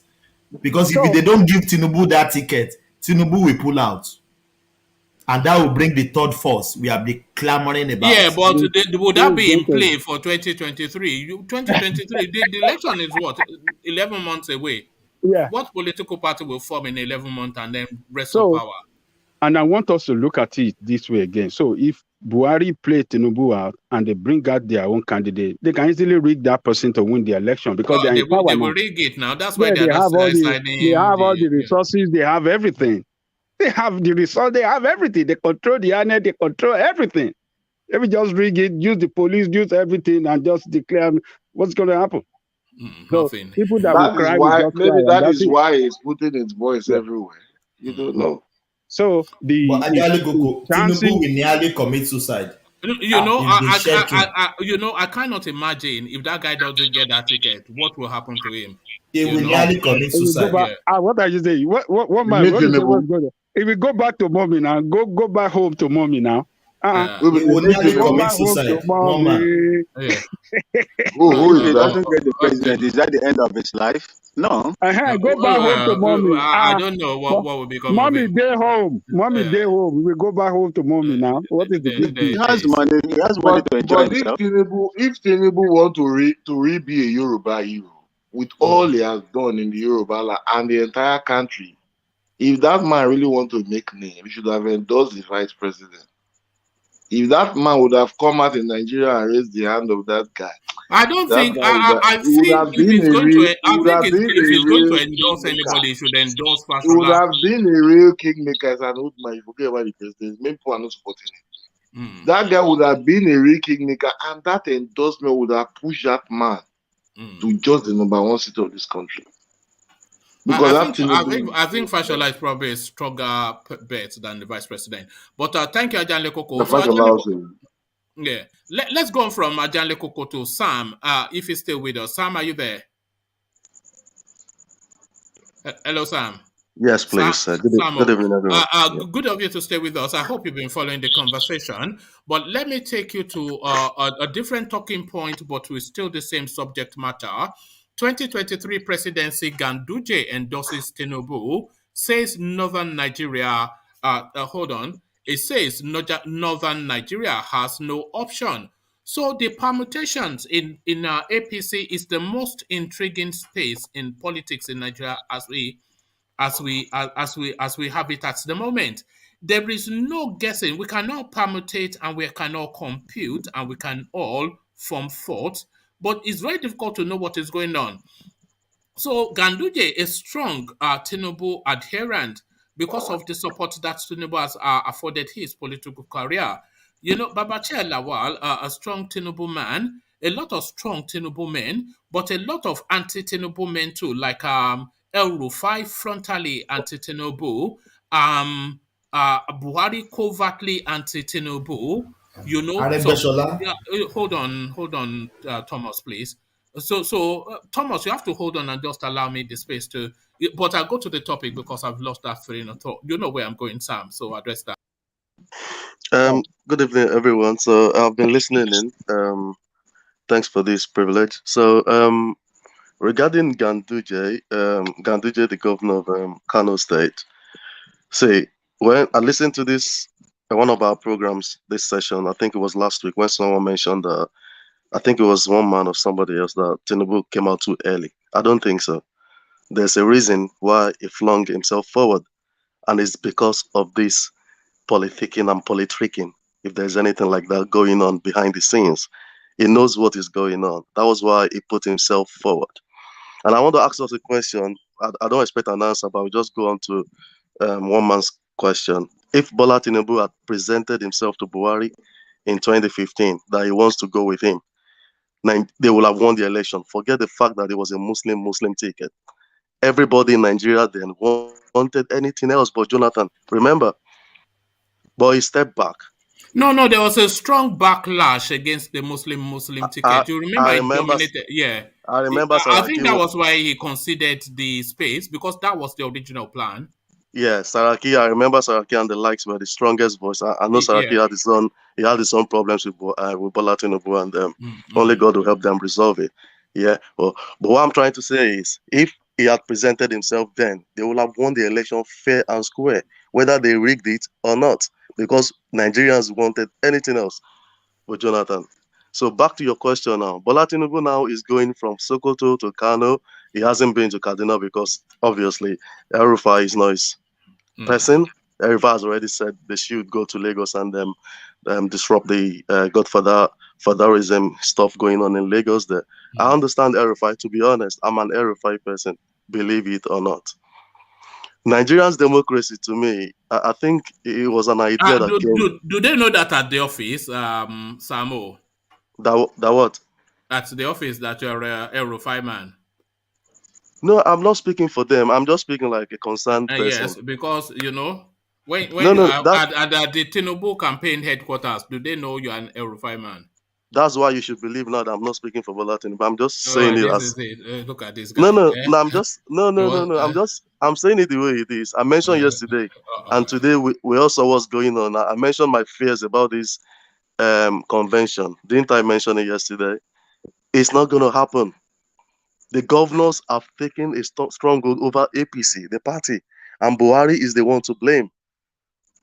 When Buhari came as our president, it took him almost 6-7 months before he nominated his minister. He's just too slow. If Obasanjo was the president in the place of Buhari, all of this slow motion, Buhari, this slow leap is taken, where you're supposed to voice out, when you're supposed to raise your voice. Remember when he started, everybody was scared of him. Body language. Where's all of this body language now? It's not coming back again. So it's a free for all. Everybody just trying to do what they want to do because they know what's it going to do to me. He can't use EFCC against me. Remember, Okorocha has gone to court now to ask the court to stop EFCC from persecuting him in his own word in court. So it's a free for all now. Buhari is the major problem. He is just too laid back. He is too laid back. He's not speaking out. There is a gentleman agreement, believe it or not.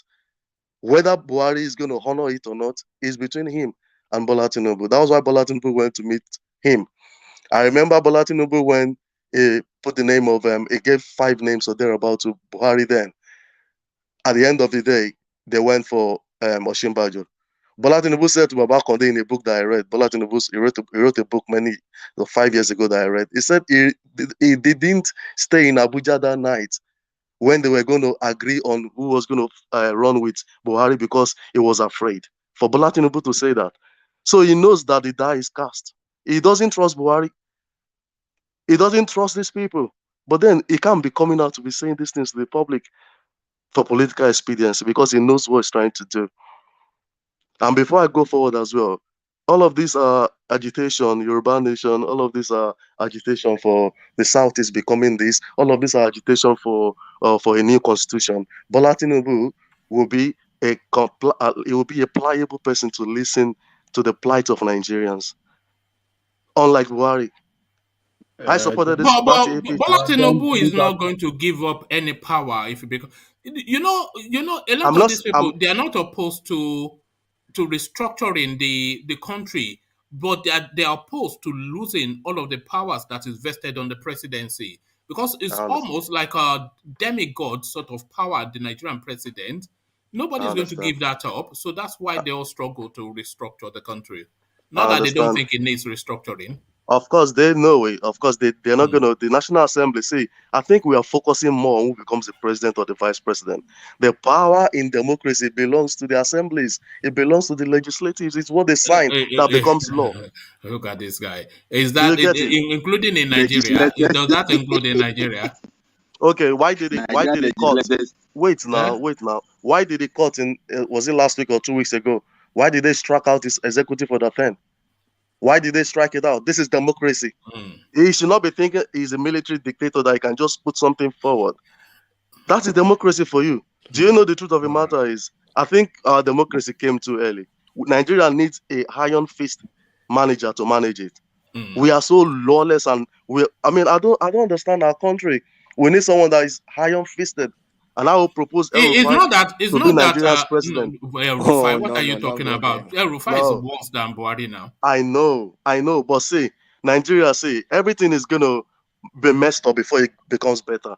Let's just believe this generation. Let's just believe it is a lost cause. Forget it. When you say this generation, what age bracket are you? Rufai is worse than Buhari. He is worse than Buhari. Let me land. Rufai is an educated, intelligent Let me land, sir.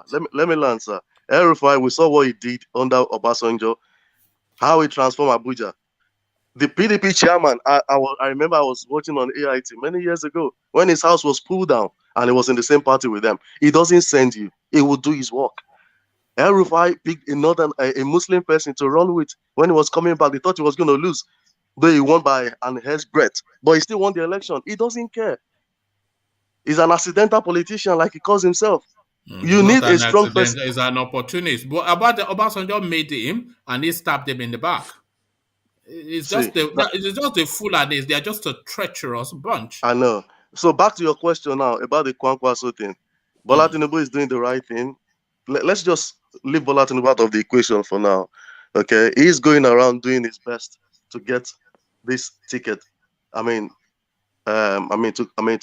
take it for himself because he has. But I think it's moved too early and it's going to run out of steam. I think they are moving the convention just to let him exhaust himself. No, that's not what's happening. I'll tell you what's happening. You asked that question earlier. What is happening now is Maybala Buni, the Yobe guy. But Buhari has given him the leeway. He has given him, just go and give me a good convention. But the guy is scared. Remember, Buhari just came back from Belgium on Sunday or Saturday. Before he left, 3 governors went to meet him.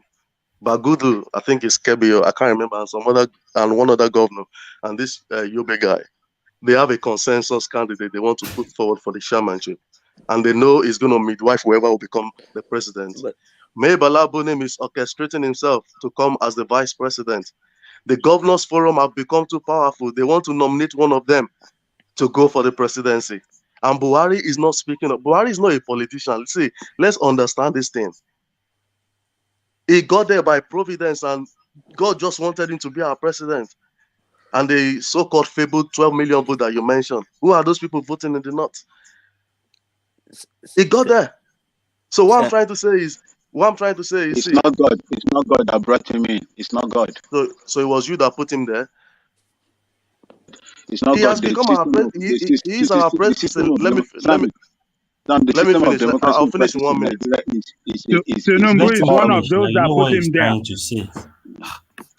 Let me finish in 1 minute, please. What I'm trying to say is, the guys from the north know what they are doing. Definitely, our next president is not going to be from the north. That one, you can take it to the bank. It's not going to be from the north. We're going to have a southern president, whether it's Igbo or Yoruba. We're going to have a southern president. You can take that one to the bank. But whether it's going to be Bola Tinubu or Shimbajo or Fashola, we don't know now.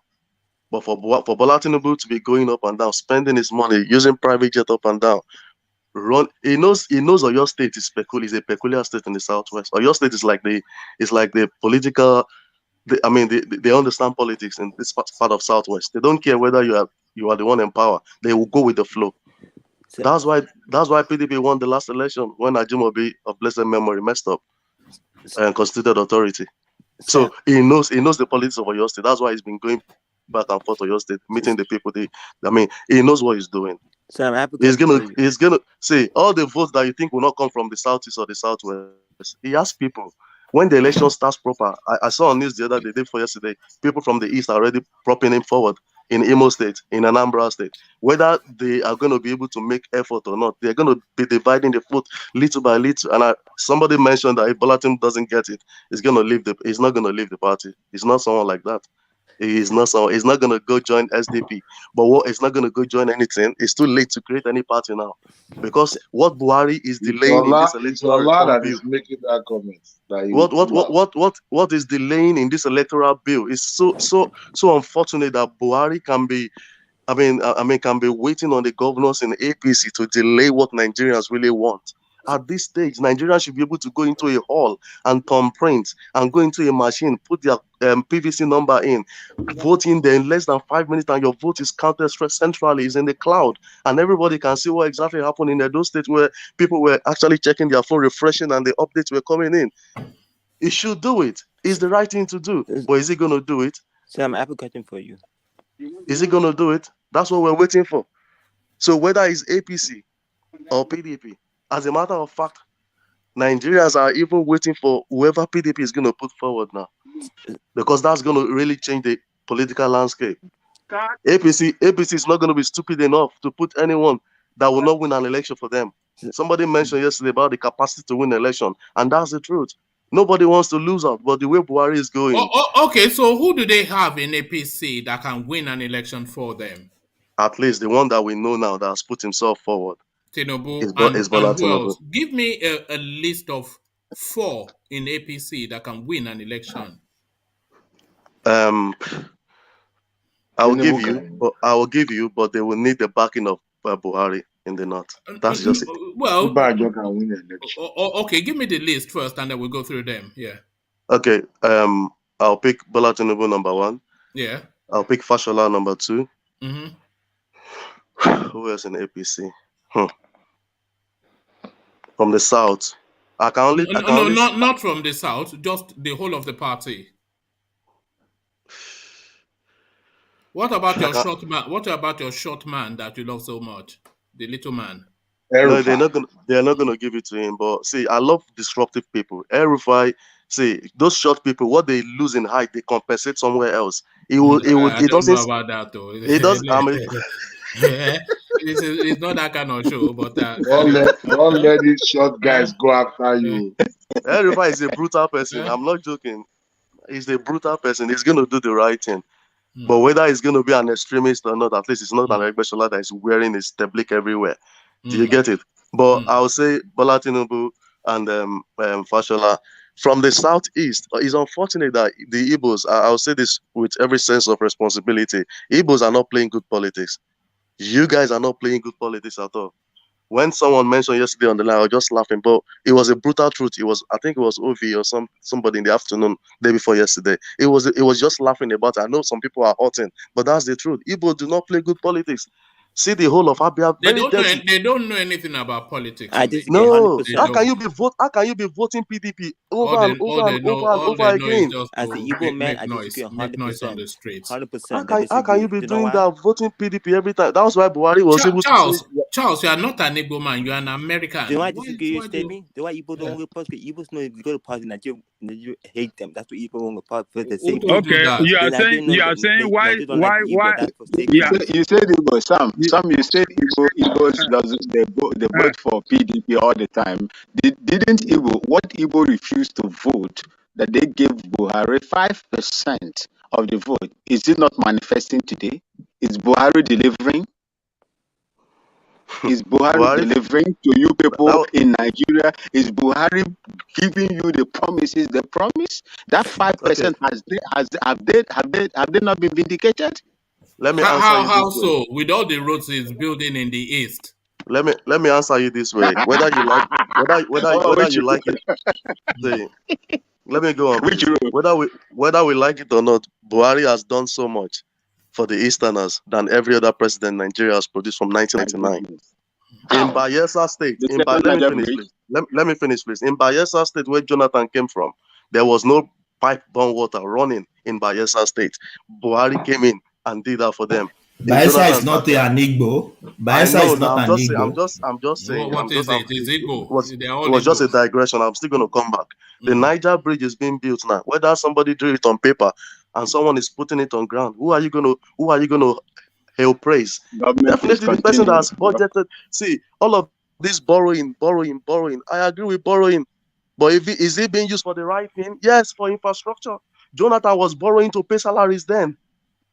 Have you forgotten? You see, we suffer from selective amnesia. Nigerians, sorry, I beg your pardon. Sorry. If you borrow, are you offended by facts and truth? No. You want him to be saying Buhari is a young head. Listen, there is something we have to face the fact there. When you borrow and you use 92.6% of the borrowing that you have to service debts, does it make any sense? Well, if it's for infrastructure, then it does. Yes, because the infrastructure that is putting there, is this not what Sam is? Huh? Can it pay back the loans? Well, it will, because infrastructures open up commerce. Do you know what infrastructure does? It opens up commerce, and commerce pays back the loan. Let me answer the question. Africans are horrible.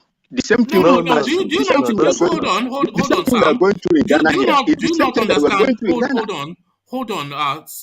Do you not understand how economics work? Let me give you an example of infrastructure and economic growth.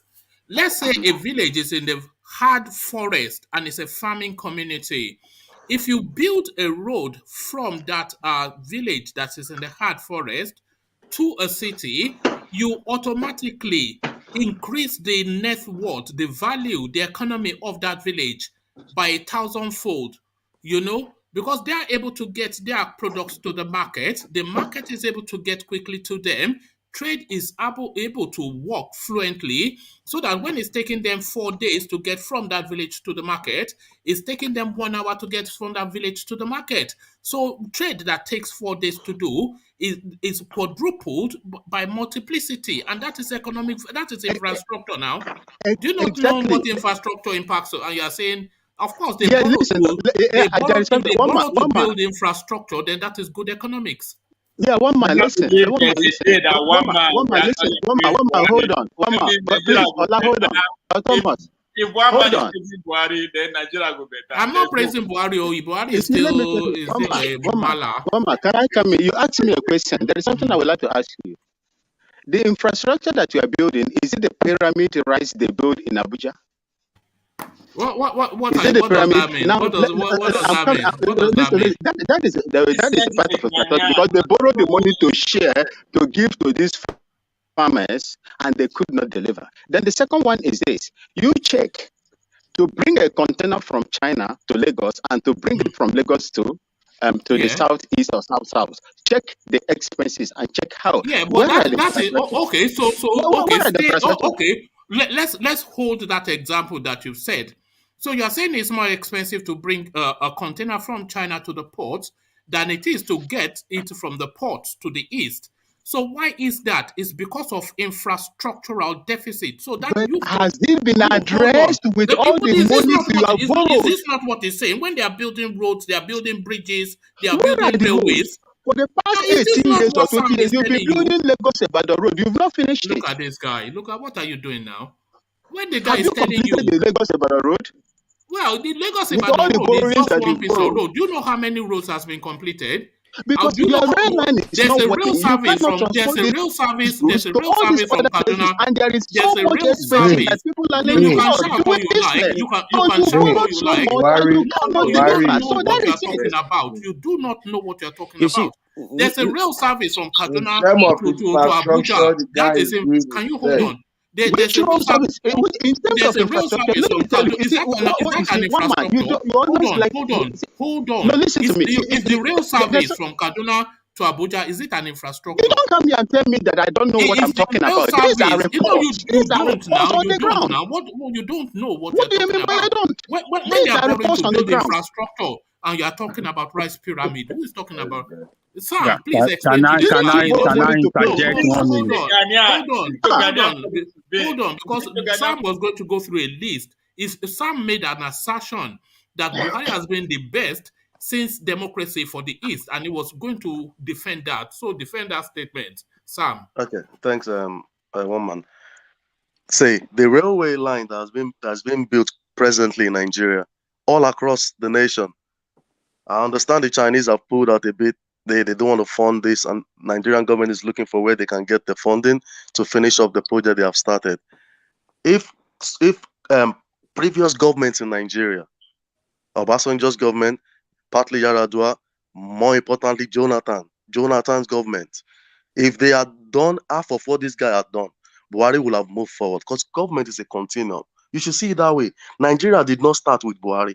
It started with let's just fast forward from all this the donkey Adamic years to 1999 till date. None of these presidents. Are you going to see Obasanjo? The $16 billion that we are still looking for. Where is the power? The question Buhari asked. If that power has been fixed here today, imagine how much money. Let me finish now, please. That 16 billion is a lie, yo. That's a big lie. Don't play it. You can continue saying. You can continue. Yet they cannot prosecute Obasanjo.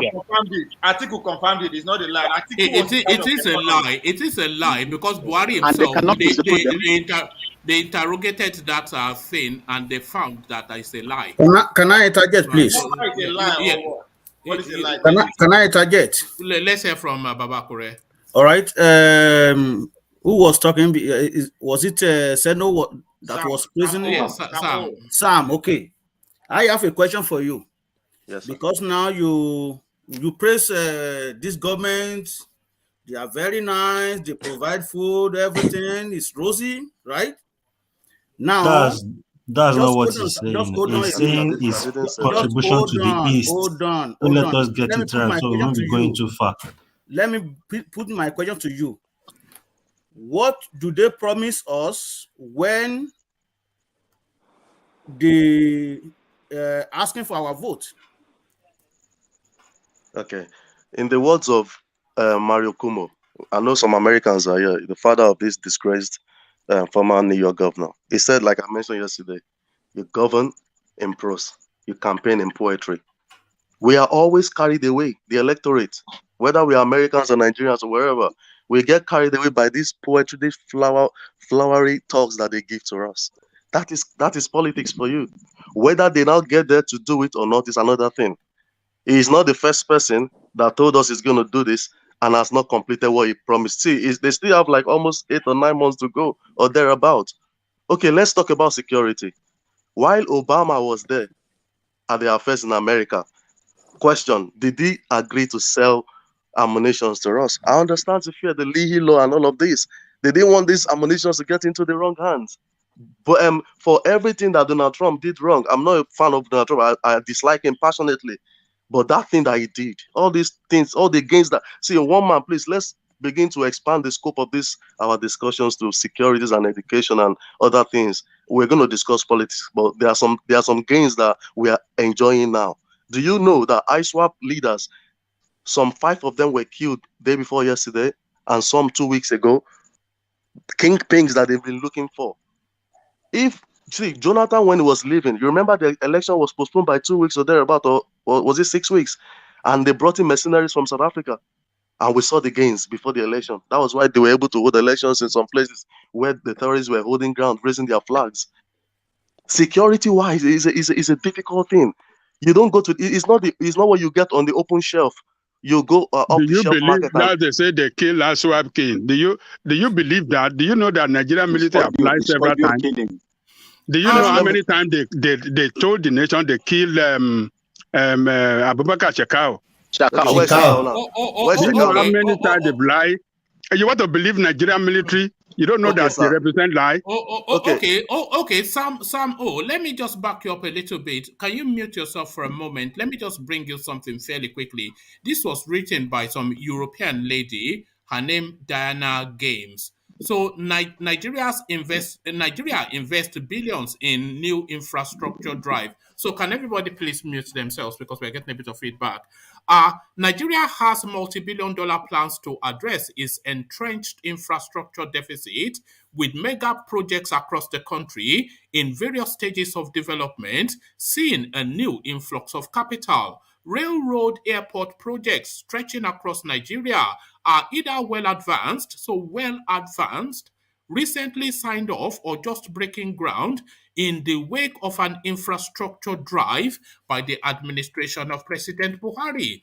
The government is not only focusing on new infrastructure, but on rehabilitating existing assets and the completion of long-standing projects that have failed to gain traction under previous government, including the infamous 3,050 megawatt Mambila hydro project, stalled for more than 40 years despite significant budgetary allocation for it over the decades. So Nigeria's mega projects have released the 156-kilometer Lagos-Ibadan standard gauge rail with an extension to Lagos Port funded by Export-Import Bank China are now near completion. The 640-kilometer Ajaokuta-Kaduna-Kano pipeline, co-funded by China and the Nigerian Petroleum Corporation. The Lekki Deep Sea Port outside Lagos, serving free zone along the coast, co-owned by China Harbour and Lagos State Government. The 35-kilometer Apapa-Oshodi-Oworoshoke Expressway to link the port to Lagos Ibadan Expressway being driven by Dangote. The construction of new 4 international airport terminals in Lagos, Abuja, Port Harcourt, and Kano. There have been many initiatives to drive infrastructure development with varying levels of success. Buhari's latest initiative, announced in February, is the establishment of Infrastructure Corporation of Nigeria, which aims to raise $36 billion for projects and will be driven by some of the country's top institutions. Infraco seed capital, 1 trillion naira, $2.6 billion will come from the Central Bank of Nigeria, the Nigerian Sovereign Investment Agency, and the African Finance Corporation, a Nigeria-based multilateral. So on and on it goes. Vice President Yomi Ashibajo will head the committee charged with getting the company started, etc. and etc.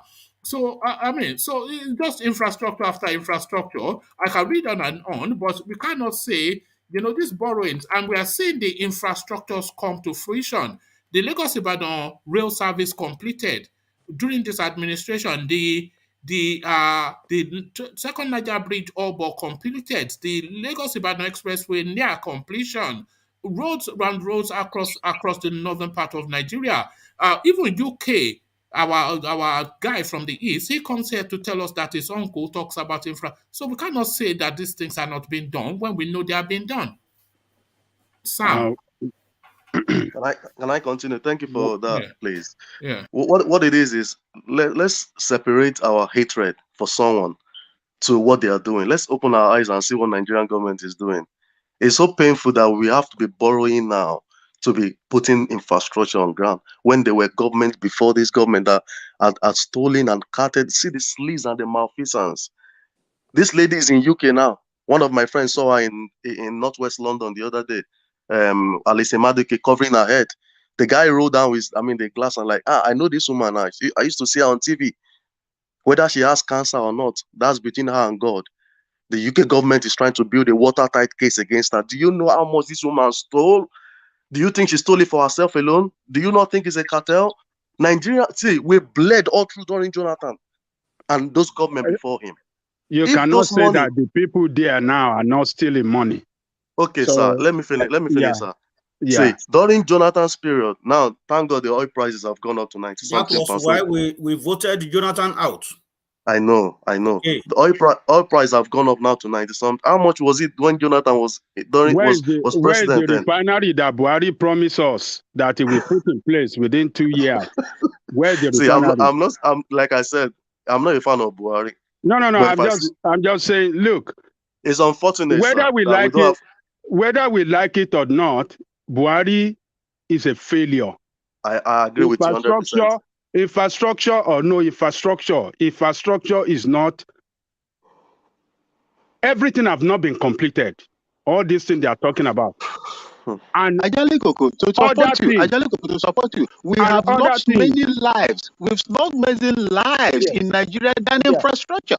How can you lose so many lives in Nigeria than infrastructure? Even if one person that is killed in Nigeria under his regime is as bad as him leaving that country.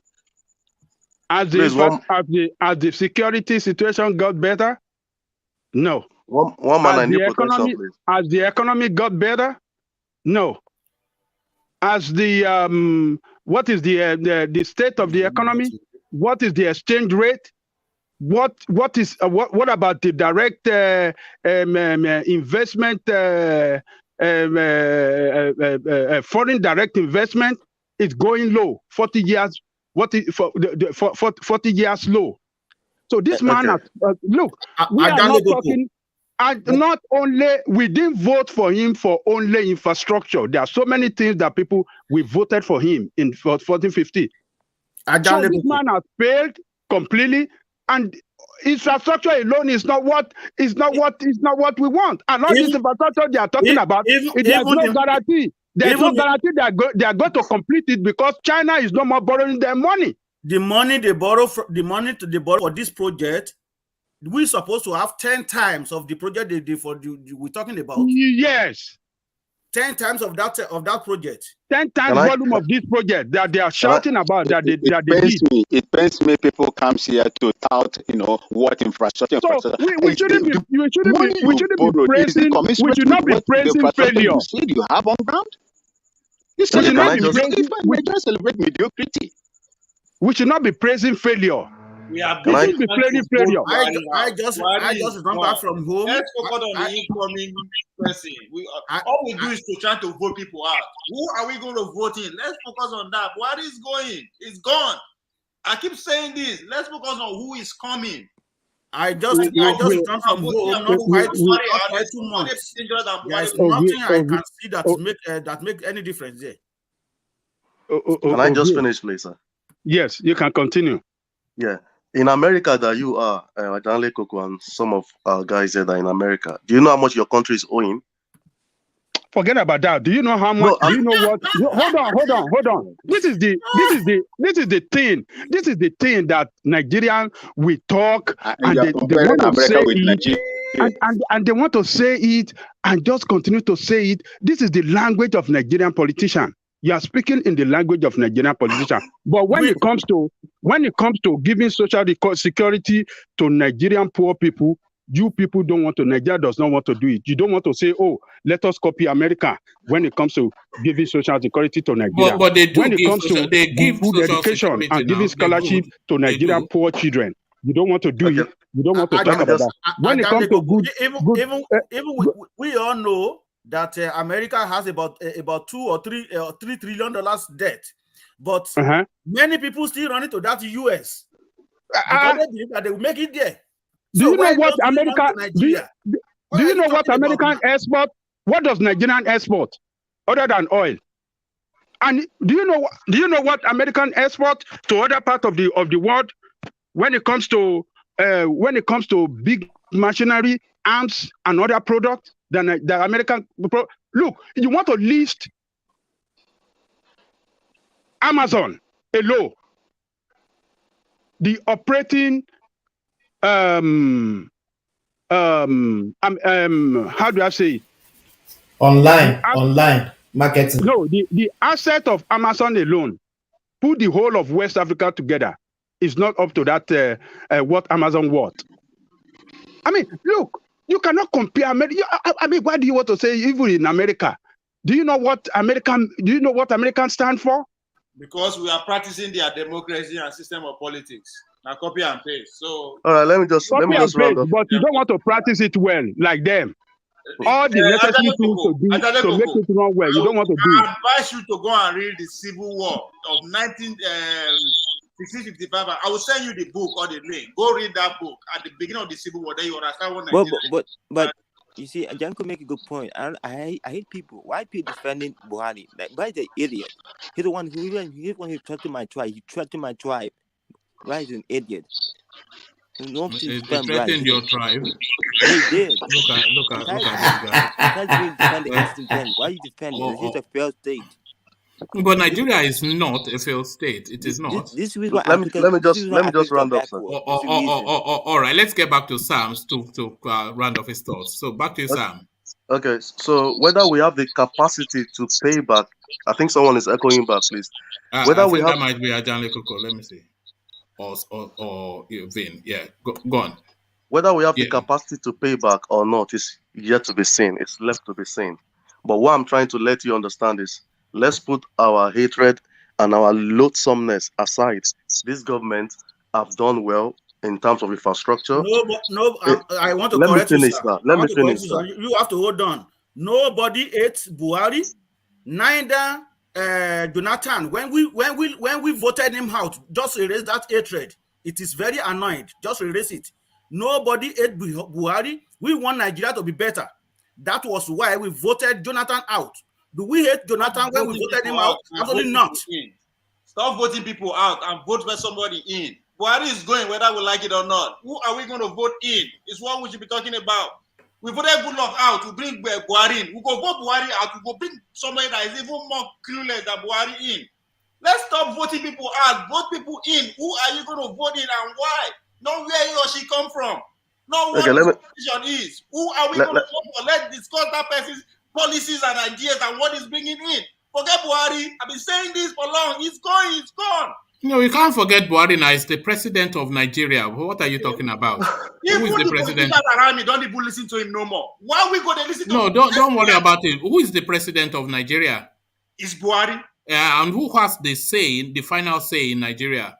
We have the final say. If you know what we are doing, you must be a joker. I'm not a joker. Back to you. Don't worry about it. Where have you ever? When have you ever had a say? You never mind the final say in Nigeria. Select the president. I know that. Right? But our narrative will make them think of who to select. Look at this. That's what I'm saying. What we talk about, what we want, what we push for, we determine who they select. All right. Okay, let me just. They will select who we never thought it's going to be. All right. Because we are just fixation on who go. It's going anyway. Yeah, no, we're not saying go. We're examining his tenure. What are you talking about? Yes. We are examining his tenure. He's the sitting president, and we are assessing, we are praising his performance. When we are busy appraising his performance, guess what they are doing? They are busy selecting. They can they can do what they like, and we can do what we like. And what we are doing is to appraise his performance. So carry on now, Sam. Okay, well, I'll just say to that, you just raised this. See, there's no way we can move forward without talking about the past. I don't know what this is still the present. This is Buhari's government. Let's talk about it. because we cannot go forward without talking about it. As it is, I agree with you perfectly. We should be talking about who should come in your own in this light. As we are now, we are seeing people propping themselves forward. Who are the options that we have? Who is that confident enough to bring himself forward? We have seen some people whose friends of friends have pushed forward. They are not interested, but they are friends that they knew from the university or someone that they work with. Oh, we should no. If you are convinced in yourself, come forward. Let us see the story of your family that you have never had before. Politics is dirty, but we need someone that is bold enough to come forward. Bola Tinubu has presented himself. All of these, the reason why we are struggling so hard as a government is because we are not really practicing democracy as a federating unit. All of these exclusive lists, some things are on the exclusive. If Bola Tinubu becomes the president, if someone else becomes the president, maybe from the east or whatever, because they don't have this this military mentality, they will be able to listen to us. They'll be able to listen to people. On occasions, I've seen Bola Tinubu where people challenge him in the public. And sometimes the way he responds, they catch him unawares, and he stutters. Some of these politicians will let you think about the answer before they come to answer your questions. But then he looks like someone that is going to be a listening president if he becomes one. So all of these, whether we are going to be able to pay back or not, at least something is on ground. We are seeing it. Do you not know the effect, the cascading effect is going to have? That means Lagos State will become decongested. With this rail infrastructure, people can live in Ibadan and be working at Victoria Island. I used to work at the Zumba. And you know how that impacts economy. This is what I'm trying to explain. That is it. We're saying that they are borrowing to do infrastructure. Of course, at least we are not. At least we are not borrowing. At least we are not borrowing to pay salaries. We are borrowing for infrastructures. This thing will pay back itself, whether in our own lifetime or not. At least it's on ground. You guys are very funny. They are not borrowing to pay salary. Why most of this money going to politicians' pockets? Why they used to pay senator and representative? What are you talking? Do you really know much? Do you know much of what is going on in Nigeria? See, I know what is going on in Nigeria. When Buhari came in, one of the promises was the RM revenue mobilization of fiscal RM FAC. We're going to review the salaries of our senators. Thank God for Shehu Sani, that camel in Kaduna. Okay, he was able to tell us, expose them, because he knew things were not going out well for him before Sonny Uba came to replace him, and that's the work of El-Rufai, and that's one of the reasons why I love that guy. He doesn't send you. If you go, see, there was a project that was supposed to be brought to Kaduna, water project. Shehu Sonny blocked it at the Senate because he doesn't like the governor. And this is the caliber come on. You are playing the wrong narrative here. No. You say because he doesn't love the governor.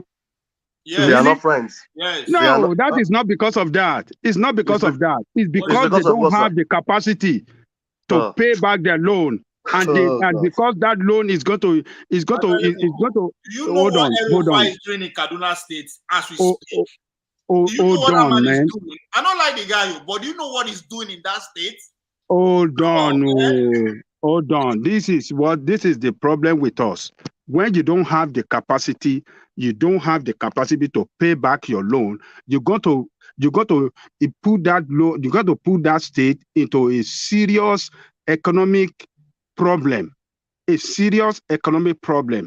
And the future generation are the one that will come to suffer that thing. So that was what Shehu Sani was asking him. What's the capacity? We don't have the revenue to pay back. That means that we're going to be paying you're going to be using all our revenue to pay for debt. That is not good for the state. If we want to borrow, let us borrow within the capability that we can pay back. And that was it.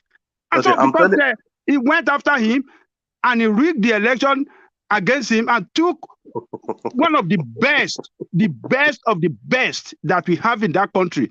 Is that the kind of democracy that you like? You don't have anybody to challenge. As a senator, which bill he passed as a senator? What bill has he passed as a senator? What will be best of the best? What do you make me the best of the best? As a senator, what has he done? Which bill he passed to House? A lot of bill that guy introduced in the Senate that went through. Mention one. You need to go online and check. You will see it. I'm not going to mention for you. So all these, here we don't. It is not gra that we do this thing, but we are just having, you know, a meaningful discussion here. Ajale Koko. Yeah. Which guy are you talking about? Sonny, Senator Sonny of Kaduna. That Shehu Sonny. Yes. So Sam, don't just say something that he blocked them from doing this as if he doesn't love his state. How would somebody do that? You just stop it from good thing from happening. He queried the loan he wanted to get, and he said this cannot work. It can't work, sir, because it's too much for the state. Let me respond, sir. I've been listening to this, been on this platform for a while, and one of the voices that I respect so much because of the history that you give us about democracy. I mean, all those histories. I mean, exactly what my parents told me was exactly what you were mentioning on this platform. I believe you so much. But see, some of us we have been alive for a while now. The history cannot be rewritten before us. I know what I'm telling you, sir. Shehu Sonny went out. It was a World Bank loan. If I don't know this, I will not be saying it. He blocked it at the Senate. Remember, Shehu Sonny was in the camp of Saraki. Anything that was going to favor an APC government, because he knew at the end of the day they would still go to PDP. They were ready to rock the boat. So let's just leave that aside. Let's go back to infrastructure, corruption, and economy that Buhari promised us. On economy, he has failed us. Buhari left this guy. What's that Igbo man's name at the CBN that is always wearing this green tie? Emefiele. He left him there. He didn't remove him. Was it because he believed in him? No, he just wanted to placate the Southeasterners. Like, at least you have somebody at the central bank there. Why didn't Buhari? Why has he not fired Emefiele since? Why has he kept him there? Economy is a total failure. Infrastructure, I will give him 65%. Do you know why he kept Emefiele there?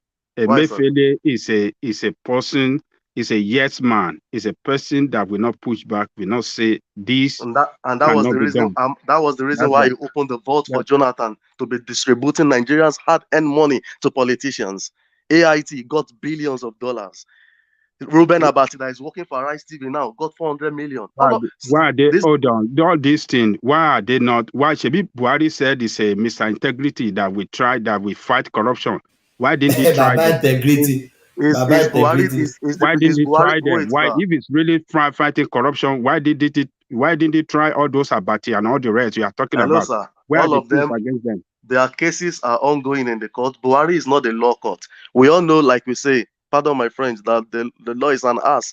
It can take years. See, when they started trying Oji Uzakalu, see when he got convicted, this same Oji Uzakalu was sent to prison. His seat was held for him in Senate, and he came back to be a senator. What banana republic is Nigeria? See, as much as we criticize our leaders, we need to do an introspection ourselves. Is this a nation that we want? How can someone go to prison and come back? He retained his seat.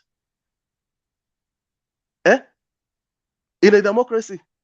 That's a fraudulent democracy you have now. So, I understand that. So it's not as if Nigeria is a utopia. No, it's not Eureka. No, it's a work in progress. We need a hard man to handle that country. See, all of this, Showore, I don't want to bring him into this conversation. All of these all of these fickle-minded people that we are propping and mentioning their name, if they become Nigerians, they can't even get there. That's just the simple truth. If they become Nigerians, military will take over that country. Forget it. So we need a hard man. See, Nigeria needs a strong man to lead it.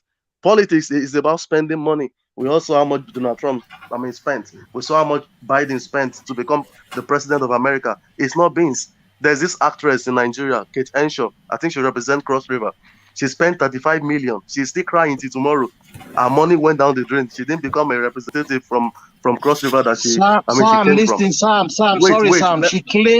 Sam. She claimed she spent 35 million. You were in there, I were in there. She claimed so. So it's not. What do you mean she claims so? Do you know how much? That's what she said. That's what she said. Wait, sir. Do you know how much they buy farms? Number one. Number two, His do you know how many... His award against our word now. That's what she said. No. He's talking you through that 35 million. So how much do they buy forms? Do you know how much they buy forms? I don't know, but I'm sure it's in the regions of millions. Today now, APC are releasing their zonal congress to be held. Zonal congress that was never in their constitution. Now they are telling the youth wing to buy form of 500,000. Where would those ones get the money? Why are you using money to shut out people? I'm telling you, Nigerians politics, if you cannot spend, forget it. Kent Esho said she spent 35 million. I'm sure she spent more than that. She's just been economical with the truth. But sir, do you know how many people she will settle at the world level? Do you know how many people she will settle? The kings and the obas and the traditional people around there just to push her forward. There's a lady at AIT, Adaura Onwash something. I think she's from Enugu or something. She went and became an assembly member. I think she lost the next election. She has come back to AIT again. To be a newscaster. See, Nigeria's politics is not for the fickle-minded people. Back to the infrastructure thing. Buhari, for me, has done well infrastructure-wise, corruption-wise. I was really, really disappointed in Magu. I didn't believe. See, when this expose on Abba Kyari came out, I just lost confidence in our what's it called, police system and EFCC and all the likes. Like, who would have thought a super cop? But these things happen. But there's always been speculation about this guy's corruption all the way through when he was doing Bam Bam with what is it called? Obi Kubana. Obi Kubana, who is a notorious drug lord. I think they were actually going for Obi Kubana with this. They are going for him now. I think they are going for him. They're just. Buba Marwa is a very strategic person I like him so much. He doesn't want to be in the spotlight. He just wants to. When they interviewed him at TVC, I was watching like a month ago. The ladies on TVC, those girls, Morayo and co, they begged him to come. He said he didn't want. Why is he coming to tell Nigerians his modus operandi? Let me just do my work. They forced him to come and he started telling them. It was even arguing so much. Who is Buba Marwa? That Marwa, that was the former governor of Lagos State now, military governor. Yeah, but what capacity does he hold now? NDLEA. All right. Oh, yeah. Okay. Oh, yeah. He's the one holding. What's his name? Abba Kyari. Yes. Abba Kyari, whatever they call it. Yeah. So when they asked him, so why all of a sudden the guy that was there before Buba Marwa, we didn't hear so much about drug trafficking and all of these things. Nigeria is a sleazed, corrupt country. If they begin to open that kind of worm again, that will be another distraction. This guy came in now. He said, I have motivated my members. It's not as if there won't be corrupt people among them. Of course, there will always be a Judas. But then he said, see, he has motivated them. He has increased their salaries. So, see, a lot of exposés are coming out. This Kubana, they are coming for him, definitely. Abba Kyari. But did you see on the news this evening? Abba Kyari is already claiming he has hypertension and high blood pressure. Yes, it was to be released on medical grounds. Unfortunately, that's what Nigeria has become. When you were stealing the money and I was talking about his fundamental human rights and why they should present. So that's why I want us to know. That's why I want us to know. Buhari may be the president, but we need to focus more on our legislators. Those guys we are sending to Senate. As a matter of fact, for me, we need to scrap that Senate and House of Reps. Let's go back to our assemblies at the state level to make laws for the state. These people, if you know how much those people are, how much being sunk into the National Assembly, that should go to Social Security. Like Ajanle Koko said, there are some places you can free money, but who has the guts? Who has the boldness to do this? These senators there, they will not agree for you to do it. Even Buhari, when they got there, he thought he was going to be able to do something. They will tie your hands. Buhari now is kowtowing to the governors. The body language is gone forever. They are not scared of him again. Buhari is telling Boni now to just give me a good convention. And the fear now is they don't want an implosion. Because if they go into that Saturdays, I said yesterday, they are not going to do it. The one that they are fixed for March 26, they are not going to do it. What the plan is, they are going to shift this thing till after when the primaries of the senators and the governorship, all of these primaries have held, and they will now do their convention and the presidential primaries the same day. It costs billions to do convention, if you don't know. That is the plan. Boni is trying to angle himself to become the vice president. They want to prop one of them, if it's not him, one of them to be at the helm of affairs. That's how powerful these guys are now. Unfortunately, it was not so before like that. You see, Sam, Unfortunately. You forget two infrastructure thing he has. This pollution in the Niger Delta is working in the east. He hasn't fixed those two things that's affecting that. No, I cannot fix everything, but I think Thomas wants to bring us a tweet. So, Thomas, you said you wanted to bring us a tweet. Yes, I just want us to laugh a bit about the security. This is Senator Shehu Sani. He tweeted 2 days ago. He tweeted, "We were heading to Kebbi for a wedding. We were being informed that bandits have been blocked the road. Some people said we should pray and move on. But I joined those people that said we should pray and I go back home." It's just a tweet from Senator Shehu Sani. Yes, he's always quipping those. He's a very funny guy, If you follow him, he's a really, he has this acerbic tone to his tweets. It just makes you pause and reflect and laugh. But thank you. So Sam, round of your thoughts and then we carry on with it. Yeah.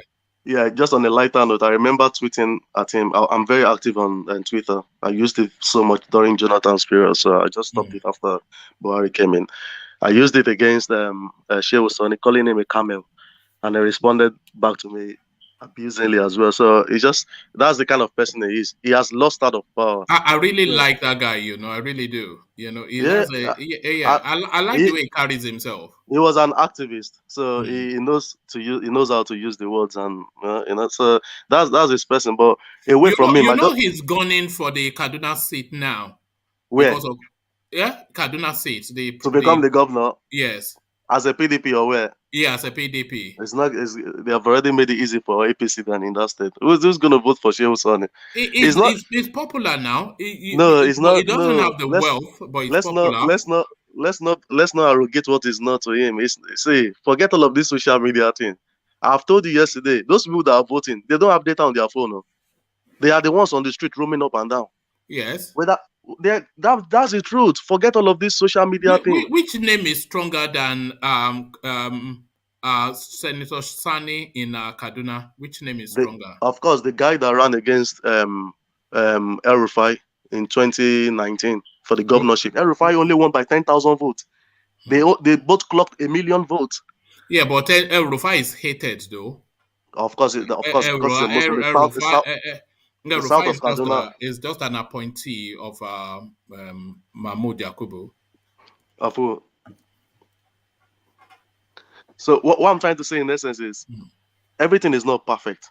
Buhari is not the judiciary. Buhari cannot oversee everything. But what about those people that he has put in place? If all of those guys are doing the right things, what do you think will be the result? Now, if not for the fight between Aregbesola and Bola Tinubu now, are we going to hear about this Bajabi Amila's case against that is instituting against Aregbe now, $160 billion for in the Ministry of Interior that was missing? There is sleaze everywhere. I'm not exempting Buhari's government. There's corruption going on everywhere. You'll be surprised when they open the books for every one of them, especially those permanent secretaries in those ministries, those MDAs. If you know how much more, see, I'll rest my case here. Man, see, they are, as we are sitting down discussing here now, we are like politicians. This is the time when people are sleeping. They will do meetings till 5:30, 6 o'clock. That's when when you are awake, walking, they are sleeping. They will continue their meeting. That as we are sitting now, they are contemplating and discussing about they are already seeing in the next 6 years. No, before you are. That's what they are doing. They don't care about us. Instead of us, the youth, to gather together, let's raise one voice. We will not do that. When you say the youth to gather together, how do you see that happening? It's never going to happen, sir. The reason is because if you gather yourself, see, okay, there's this girl. She's a 22-year-old girl, Rinu Oduala or something. One short girl like that. She was part of those what's it called? This thing that happened at NSAS. NSAS. Do you know she's now a campaign manager. She's a campaign manager. For Saraki, can you imagine? But that's. Are you surprised? Are you trying to pretend like that? That's what I'm trying to answer your question. Like, see, everybody in Nigeria, they're after that political money space.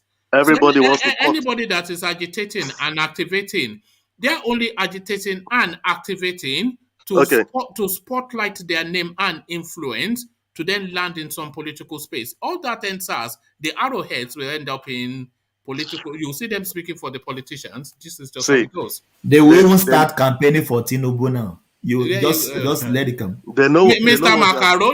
Macaroni will come out for Tinubu. I bet you anything. Faust the bad boy will come out for Tinubu. What are you talking about? The truth of the matter is the politicians will use the money they have saved for this election to they will destabilize your coming together. You can't come together when you don't even have a voice, you don't have the money to do it. I will give you names. During Jonathan, do you remember Udenta? I still saw him on IT this morning. That guy was very vociferous during Jonathan's era. Udenta. The Jaden shouting up and down. Oh, see, there's this Adiza Bala. I think she was recently cleared of this something $1 billion fraud in the what's it called MPA that Amechi instituted against her. Yeah, she was part of the Bring Back Our Girls. Obi Ezekwesili that was shouting up and down. Did she release the money? No, it's Obi Ezekwesili not now in government in Anambra State. With Pademan Soludo. They are just political jobbers. Everyone's seeing shouting up and down. The Nigerians are, most of them that have gotten themselves into that space, they are just career politicians. If you take a picture, when we talk about the Nigerian youth coming together, how do you see the Nigerian youth? Because the Nigerian youth is not one homogeneous person of the same mindset. That's true. The core North youth, they are completely different from the liberal Northern youth. That's and then true. The totality of the Northern youth, they are completely of a different mindset than the youth in Yoruba land. The youth in the East, they are different from the youth in Yoruba land.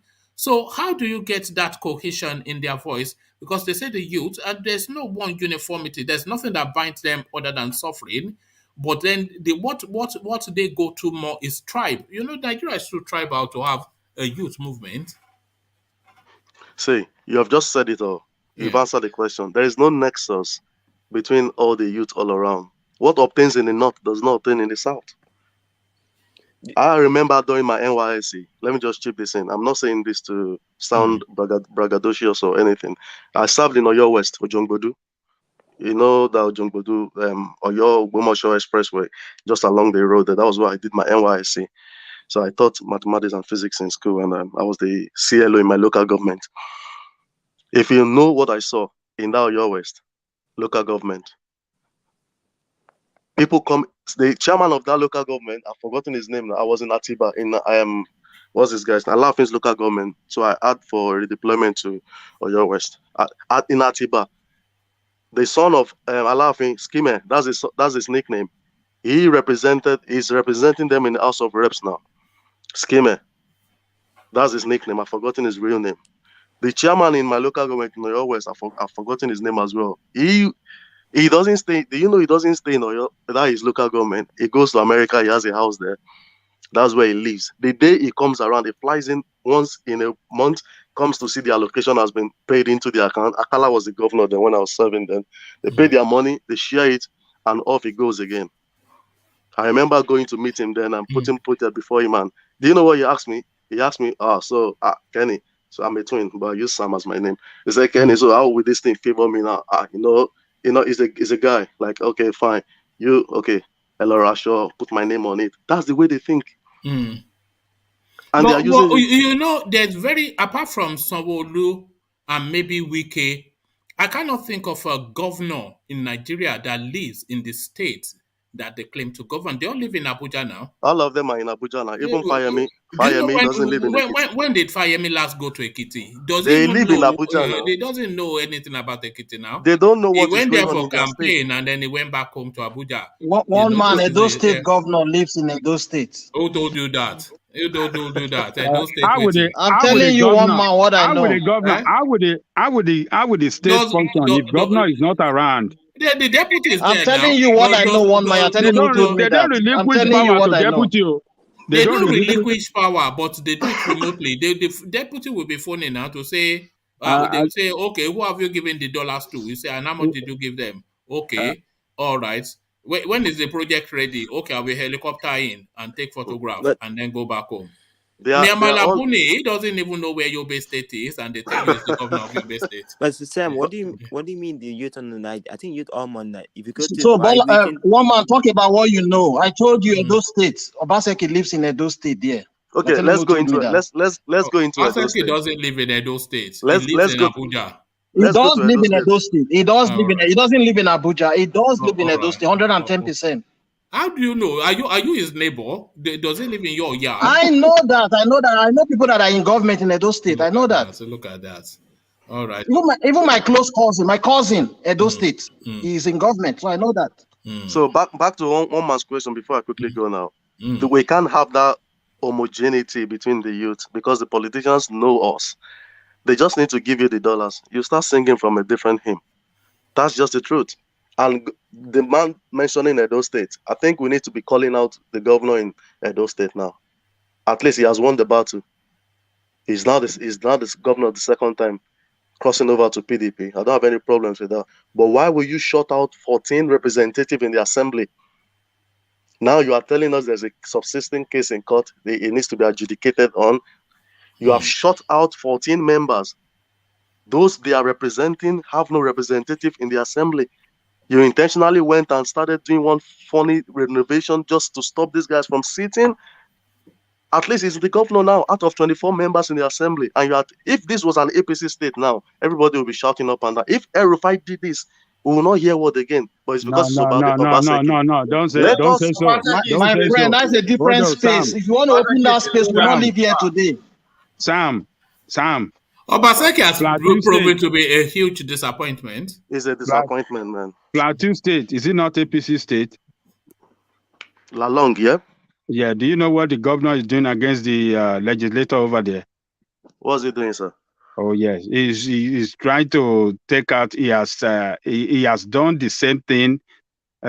He's using few members of the House, to carry out the legislative business. He sideline the majority. He kick out the majority and is using few, just like Obaseki is doing. So it is not a matter. But is that right? Is that right? It's not right. No, what I'm saying is because you mentioned if you are to be APC, people will be shouting. They are the same. They do the same thing. It doesn't matter whether APC. Imagine the governors have turned themselves to God in Nigerian. That's politics. It. They have become too powerful, man. In the 36 states, you don't just single one out. The whole 36 states. No, like we that. have to single Edo State out. Imagine Obaseki. No, you can't single him out. You can't single him out. And again, always speak to what you know in public space. Don't come here and assume. Let me speak to what I know. Obaseki lives in Abuja. I know that. And Obaseki. How do you know that? How so? No, one man, hold on. Let me hold you on that space. Let me hold you on that space. How so? How do you know that? How We so? see him in Abuja all the time. Oh, look at you. That's an assumption right there. Assumption right there. And he doesn't have full charge of Edo State. Is he not the one that was prostrating to Tony Kabaka, giving him cows and rice? And begging him on his knees. One man, once again, speak to what you know in public space. Don't come here and begin to assume.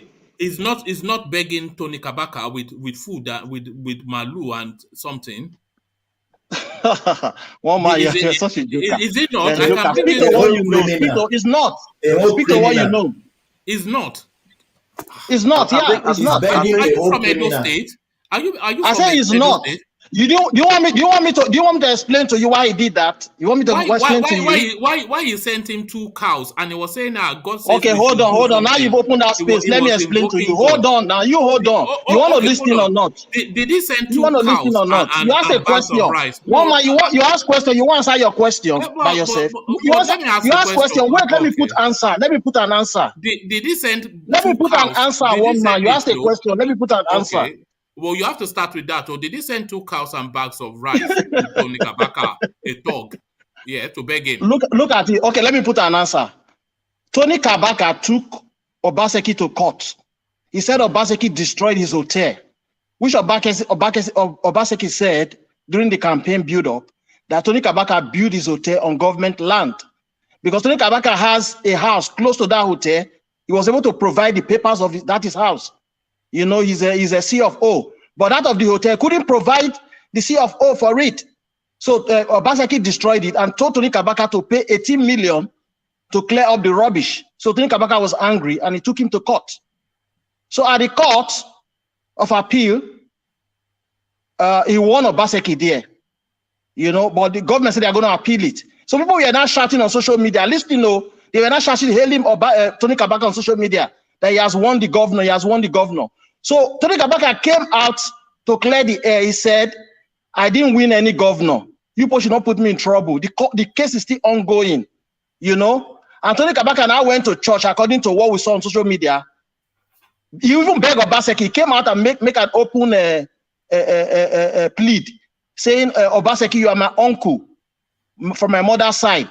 You are bigger than me, blah, blah, blah, blah, blah. It was like indirectly begging the governor. You know, I went to church.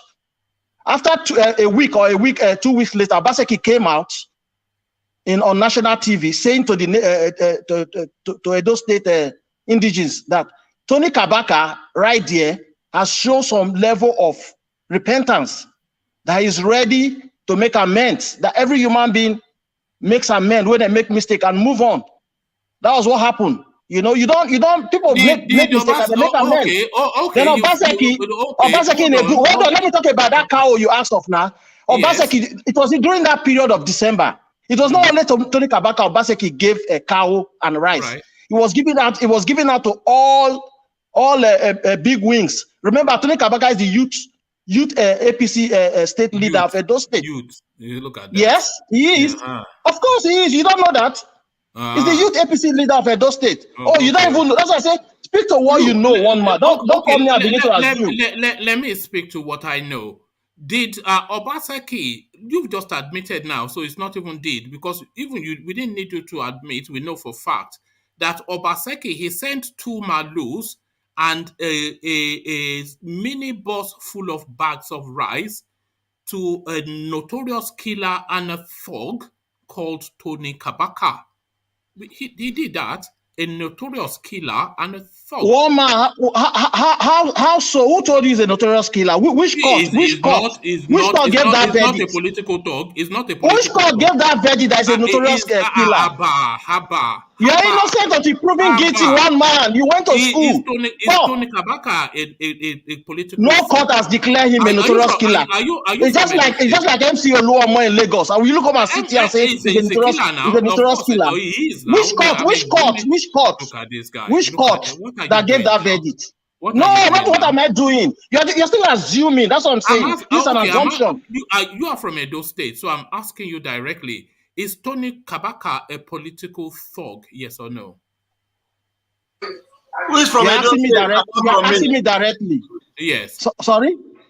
Is Tony Kabaka a political thug? Yes. Somebody was interjecting. Who is that? No. I'm asking you. You heard the question. Address it. If Tony Kabaka what? Is Tony Kabaka a political thug? Yes. I'm going to answer you straight. Tony Kabaka is a politician. I don't know about political talk. Oh, right. Okay. You are not from Edo State. You are not from Edo State. But thank you. You finish it. He didn't finish anything. He's a politician. It's not. I'm not going to say it's a political talk. No. Answer that question well. Yes. One man, you finish it. You did well. You answered the question well. Yeah. Ejiro is a politician. Look at that. He's a politician. Honest speak to what you know, one man. You don't just come here and begin to rationalize here, you know. For the benefit of people who don't know that space, this guy called Tony Kabaka is the MC Oluomo of Edo State. That is what he is.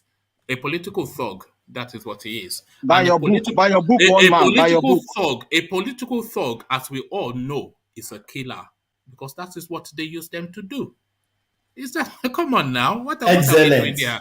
Excellent. One man, that guy is not related to me. He's not my brother, but I'm not going to sit here and paint him that way you are painting him. Because no court has declared him a criminal. You call him a criminal, call him a killer. It's not called. It's uncalled for, one man. Right. You don't do that. Okay. You don't do that. That's bad. That's wrong. I must condemn it. Hold on.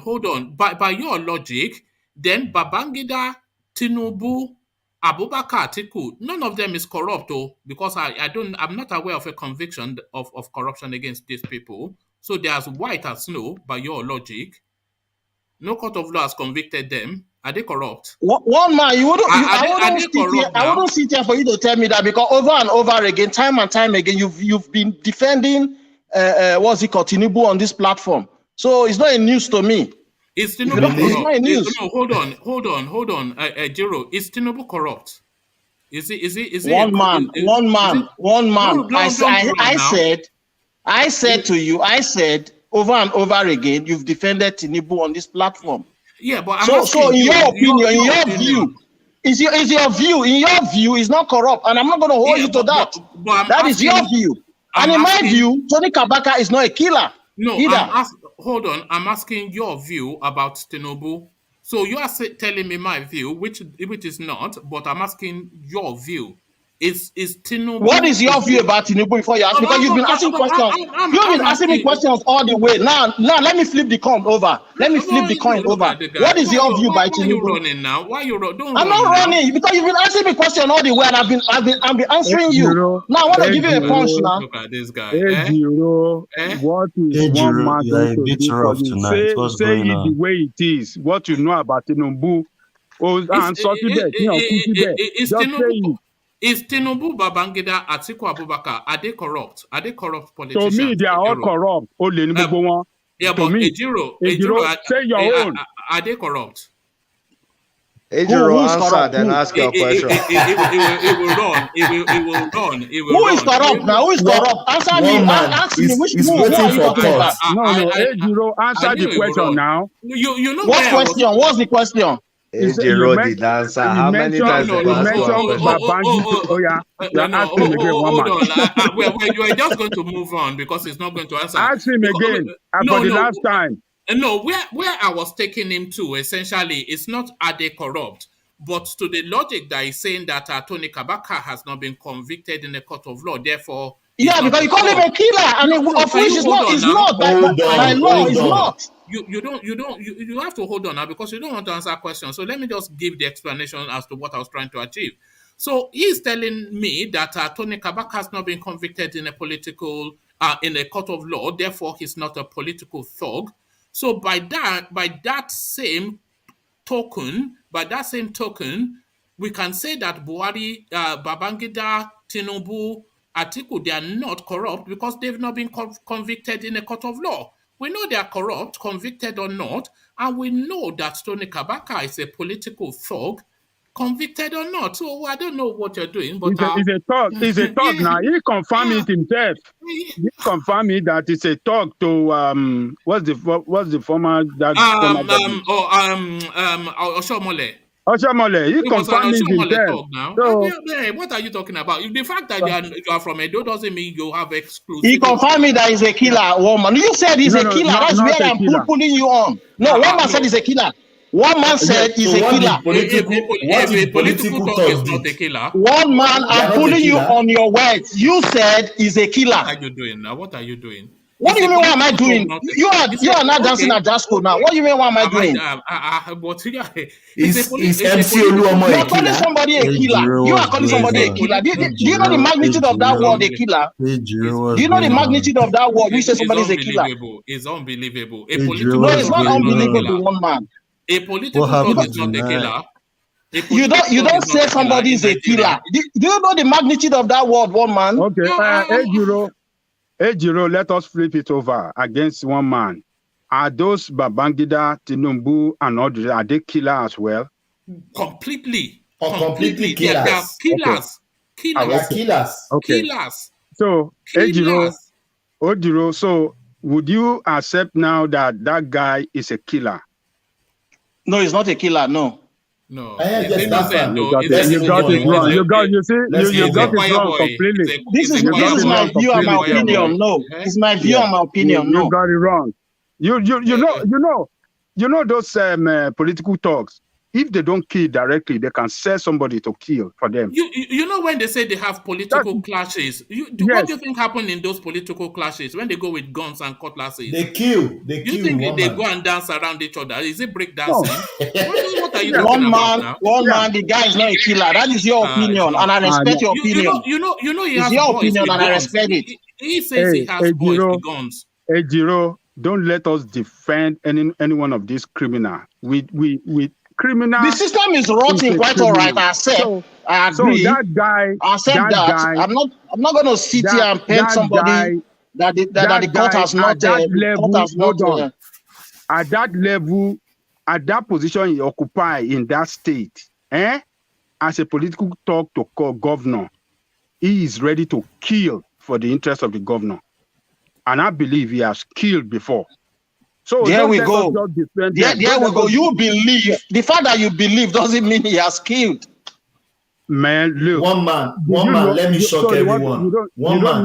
Adale Koko. Yeah. Adale Koko. I don't know this guy from Adam, but I'm not going to sit here and you begin to paint him that say he's a killer. No, I'm not going to accept that. Adale Koko. One man. Everybody. I was born in Ibadan. I know everything about politics in Ibadan. Even Sunday Igboho and his group, they can't exonerate. Don't bring that of Ibadan. Because he got to concern Ibadan. Calm down, Baba. Calm down, Baba. You don't need to bring that of Ibadan. You need to just focus on this one. If you don't have anything to say on this one, just leave it. Don't bring that of Ibadan. This is not Ibadan. Who is now? Let me make a point. No, we are not talking of politics of Ibadan. Don't bring that of Ibadan. No, let me make a point. Leave Ibadan alone. Let me make my point. If you don't have anything to say on this guy, don't say anything. Adale Koko. Adale Koko. Let me talk. Let's hear him out, Abi. Let me talk. Okay. Sunday Igboho he wants a political talk, yes or no? You don't want to answer the question? If Sunday Igboho wants a political talk? 100%. Yes, I know him very well in Ibadan. So all these political talks, they are all killers. I know how much they kill. One man, let's move on. Otherwise, we keep on doing merry-go-round there in circles. So let's move on. Don't merry-go-round. All right, let's move on and let's go on to Baba Kure. But let's acknowledge Alexander as a super chatted at Vin. Vin, you have been unpatriotic, bro. So that must have been to a conversation going on in the comment section. So Alexander Gomez cautioning Vin. So let's go on from there and let's go to Baba Kure.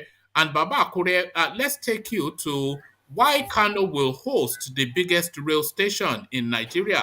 So Rotimi Amechi again, Omodad is still, nothing changes. I'm not quite sure what the...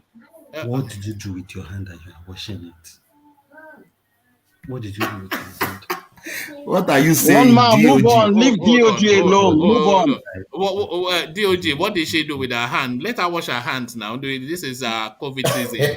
So that's it. It's just some of the things we hear. But DOG, please mute yourself. So to Baba Kure. So Baba Kure, yes, I was talking about the biggest rail station in Nigeria being put in Kaduna State and what justifies that. Rotimi Amechi again, Omodadi. Thank you very much for having me. Well,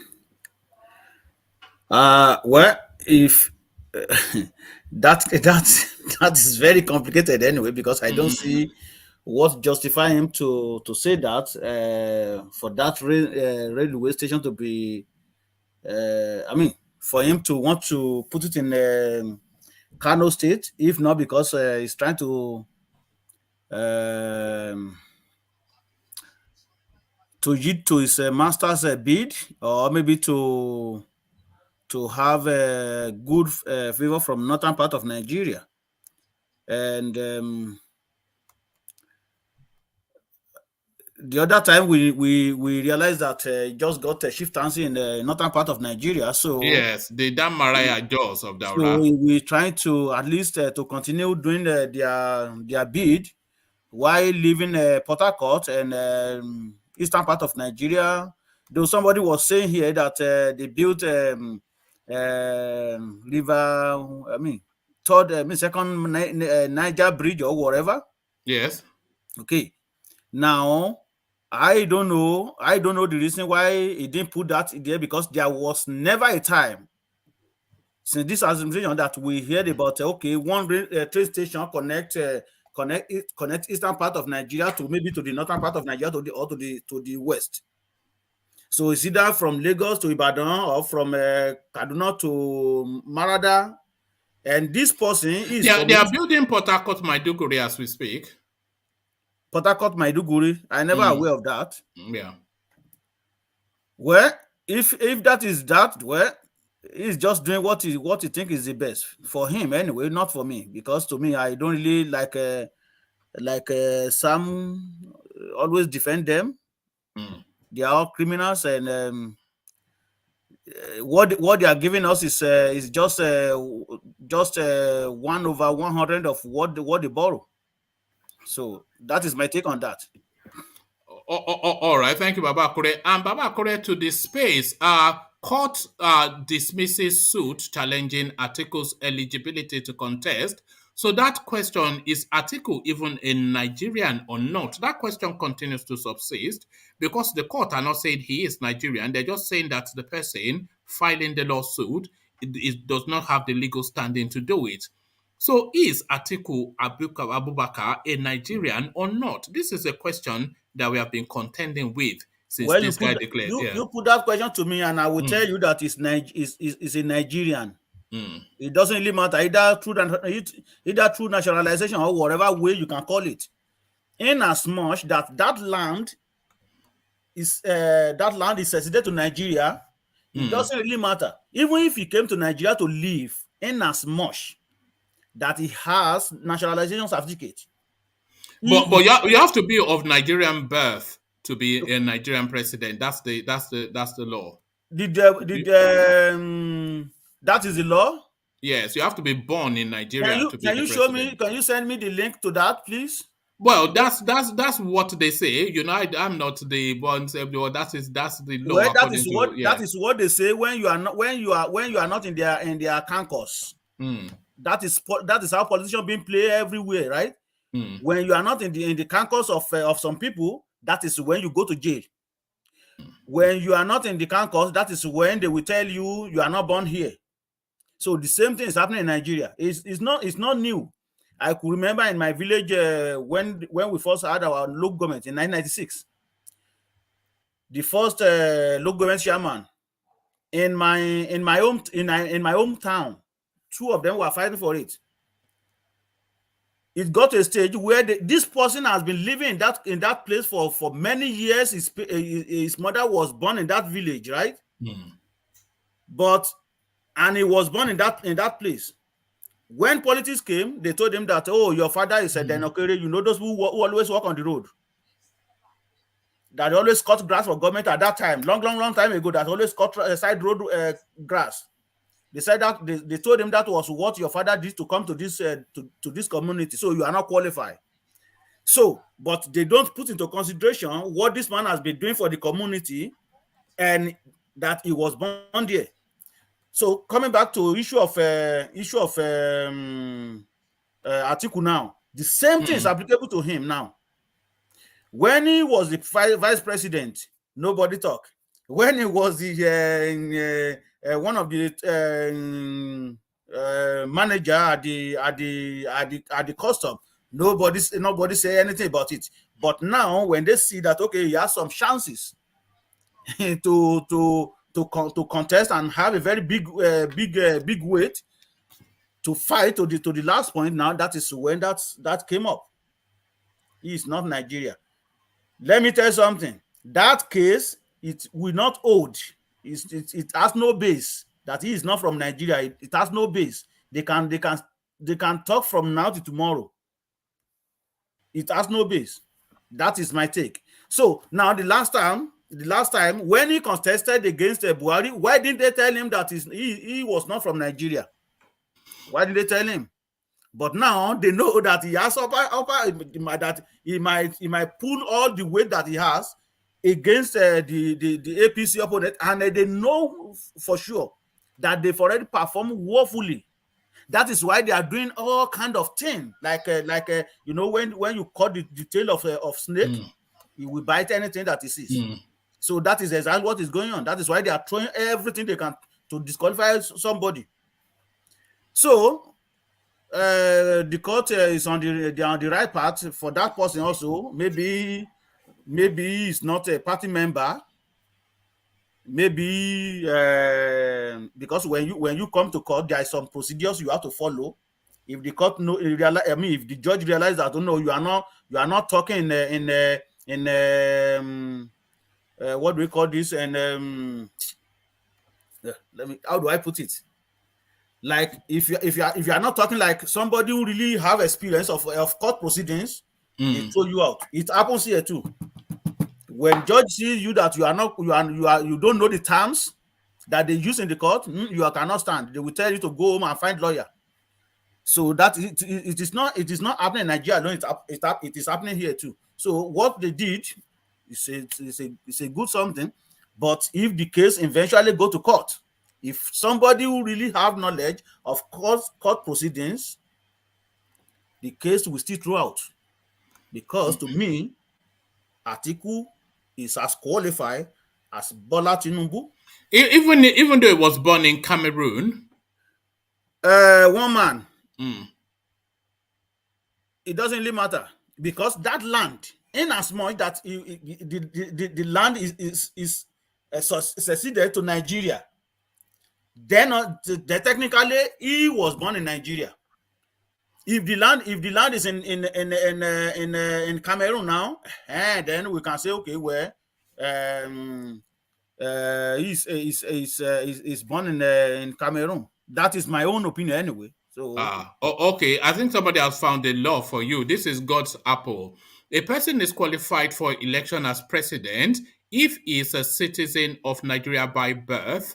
Section 131, Article A. So that is according to God's apple. So if he was born in Cameroon, which was then subsequently ceded to Nigeria, then it's a foreigner. It is hypocrisy, critical method they want to use to disqualify him. So why did they say that when you see, that is why I cannot involve in politics. It's a dirty business. Exactly. It's a dirty business. Remember, this person was vice president. Why was he become vice president if he was not born in Nigeria? Why did they allow him to run for under PDP, knowing fully well that he was not from Nigeria? So it is just that these people know that they've already failed. Because the judge is saying that the person who filed the suit, they don't have the legal rights to file the suit. Maybe that person also is not even from Nigeria too. That was why they dismissed it. But what concerns me is that question has still not been answered, that is he a Nigerian or not. So that tells you that they are still keeping that in abeyance to bring back when this guy gets the ticket. Most likely. But that is just politics to me. That is dirty politics. When they notice that, oh, this person has some chances, that is when they start throwing all kind of things. They will bring out your birth certificate, the 2 years that you cut out of your birth certificate, your age, the 10 years you add upon it, all kind of things. The name of your grandparent that you the certificate you got from Toronto, or the one you got from Harvard, all kind of, they will bring everything out when they notice that, oh, this person is making way ahead. So that is my take on that anyway. So all right. So Baba Akure, TikTok, they are perfecting the strategy for rigging the next election. Going to be worse than this 2019 one. Nobody can force Buhari to sign amended electoral bill. Presidency dares Nigerians, civil society organizations. So that is it right there. So this bill now, just to add some clarity, some sanity, some transparency to Nigerian electoral system, not to perfect it, because we know Nigerians will find a way still around it, but to make it that much more difficult for them to rig. Buhari refuses to sign this bill. He sent it back. They removed what he said is offending him, and they sent it back, and he's still refusing to sign it. But if he doesn't sign it within the next few days, then it will not be in time for 2023 election, because this law has to be in situation at least 360 days before the election. So INEC are waiting to see if he's going to sign it or not, but he's telling us that he has a month to reflect on it. So TikTok, another failed election, 2023. What are you making of? It is just a tactic of rigging election, or tactics of delaying the process. So, like I said, they know that they perform woefully. They know that Nigerians are against them in every aspect. I like my friend. He gone already. That was defending Buhari. Sam O. He's run away. That was defending Buhari, that everything is rosy and all kind of nonsense. That they use almost all the money they got from abroad to pay politicians. Why do you think China refused to give them loan? Because they know that the money they've already got is not utilized the way it's supposed to be utilized. It is just one percentage of the money they got. That is why, if I don't know anyway, but I know for sure, because they did not use that money wisely. That was why Chinese said they are not going to give them more money. Because this money, we can talk from here to tomorrow. Most of this money is ended up in the. But China's economy is contracting somewhat now. So they are under a squeeze themselves, so they don't have a woof anymore. China. Well, but at the same time, if they give you money, believing that you would utilize it, then you'll be able to pay your loan back, and you couldn't pay it, what do you expect them to do? If Nigeria utilize that money wisely, the money they borrow, they use it the way they're supposed to use it, and they are getting returns, and they are able to pay their loans, don't you think China will give them money? They are not going to hesitate to give them money, even though their economy is somehow shrinking, like you said anyway. Because I didn't see that anyway. Yes, because there's a squeeze on them at the moment. Yeah. Okay, but like you said, that is not the base of why they didn't give them money. The reason is that this money has not been used the way my friend portrayed it. You go to Lagos Expressway, and you see all kind of pothole. I was there not quite. Did you see ongoing work on Lagos Ibadan Expressway? Well, I saw little anyway. I saw little, but not like you see when you. Is it that usual patchment they do for Christmas? They Google and patch for Christmas. Is that what?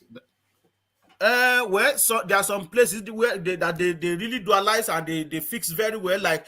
But particularly when you are getting between Redeem and to Lagos to Bega, that was where I saw maybe redone very well and stuff like that. Then after you pass that place, boy, when you get into Ibadan, Iwo Road, you can't even drive on that road. From what's the name of this prophet? Guru Maharaji. When you get to that place, you will spend at least 45 minutes before you get to Iwo Road. And somebody come here and portray Tinubu Buhari as somebody. We voted Jonathan out because of because of nonsense. We believe Jonathan is so corrupt, but this one is even corrupt. You want to buy a bag of cement now. You are talking of 4,400. Then you are telling us that economy is somebody write so one newcaster write it in UK that Buhari is doing something. If infrastructure is working. Baba Kure is 4,500 or not 400 or 4,500. What has been the what has been the change in the dollar value of these items? What do you mean by that? Okay, so if you are saying it's 4,500 now, but how much is that in dollars in comparison to how much it was in dollars previously? That would be like maybe like roughly like $20. Okay, but it was roughly about $20 before as well. So it's the economy that's devalued, but the prices have not gone up. It's maintained. The price gone up one man. One man. The price gone up one man. Yeah. Down in Jonathan. Yes. Bag of cement you're talking about was like 1,300. 100. And how much was that in dollars at the time? At that time, I think dollar was about 3 something also, 350, 370. It was about one something. It was under $200. No, So I think it was still about $20 under Goodluck Jonathan. Same thing. No. It one man. Is your analogy? Is it not though? Exactly. One man, you're doing your calculation back. This your calculation. You know old water. Currency is losing value every day. I could remember the time you're talking about. But prices are not going up, is what I'm saying. Prices are not going up. Prices are going up. What do you mean? If you are saying it's one man, put it this way: during Goodluck Jonathan time, right? Somebody that has 1 million naira in the bank, and person that has 1 million naira now, right? Yeah. Your money has this value big time compared to that 500,000. Yes, it's simple. We can describe it like this in a simple time. You are using more money, more naira to purchase few items. Exactly. Like Jonathan time, you can use that same amount to buy more stuff during the Jonathan time. Yes. So who is losing? We are the one losing now. Little money in Jonathan's time, you can do a lot with little money, but now you need a lot of money. Lots. Yes. And you know the funniest part of it is that it is even if you're earning your money internationally though, you are not affected. You are affected. You are affected. One man. You are affected. One man. You are affected. And that is why one man. That is why if you take your $10 and that gets you 10,000 naira under Goodluck Jonathan, and it gets you 50,000 naira under Buhari, and what you bought for 10,000 naira, you are buying it for 50,000 naira. You are paying 5 times more in naira, but you're all right. But you're still only paying $10. I'm going to put a question to you now. Yeah. Because you damn talk tonight, I'm going to put Baba Kure.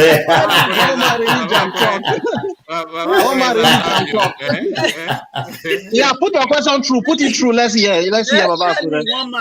Tell me one man now. So, are you considering the only people living abroad, or you are considering those people living back in Nigeria? That's my question. I'm considering how it affects me and you. No. I'm not thinking about me alone, because remember, I don't know.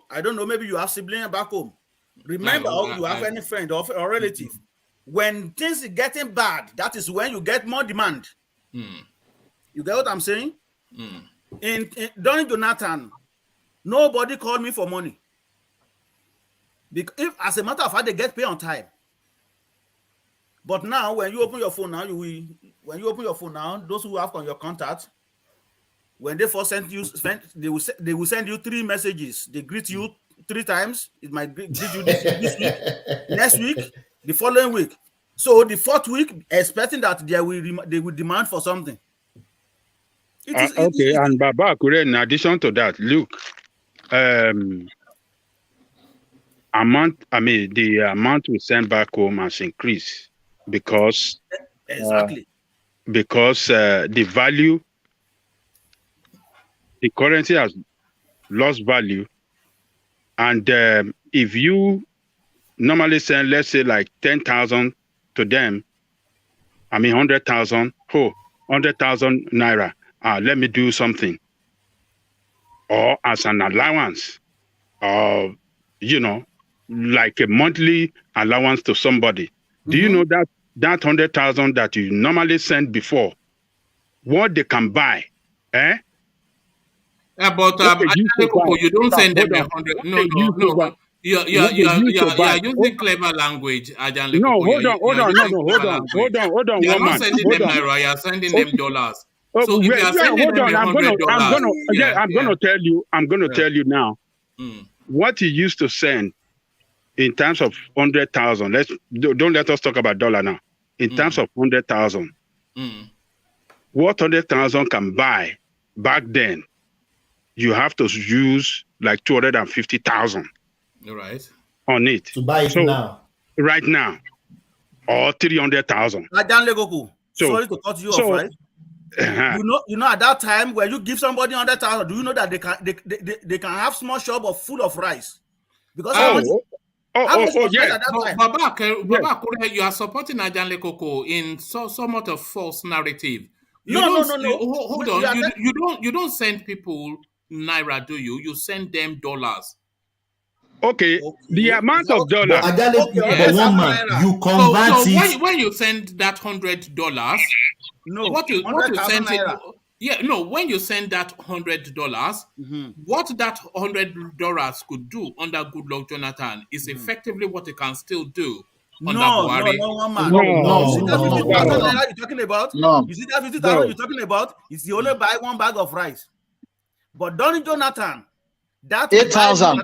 8,000 was one bag of rice. 8,000. No, we're talking about dollars. Baba, because you are not sending them naira. But that was where Ajan Lekoko was trying to land the point. He didn't land him. No, Ajan Lekoko was talking about naira. He was saying that what naira could do when you send people 100,000 naira. And Ajan Lekoko doesn't send them naira, he sends them dollars. But Ajan Lekoko, one man, let me say this. Before you send your dollar, you convert it to naira before you send your dollar. So because now let me land. Yeah. If I want to send 200,000 to my mom, I convert it in Australian dollar. That is what I'm sending. So I'm not sending Australian dollar. Exactly. I'm sending naira. That is it. Dollar is not in play.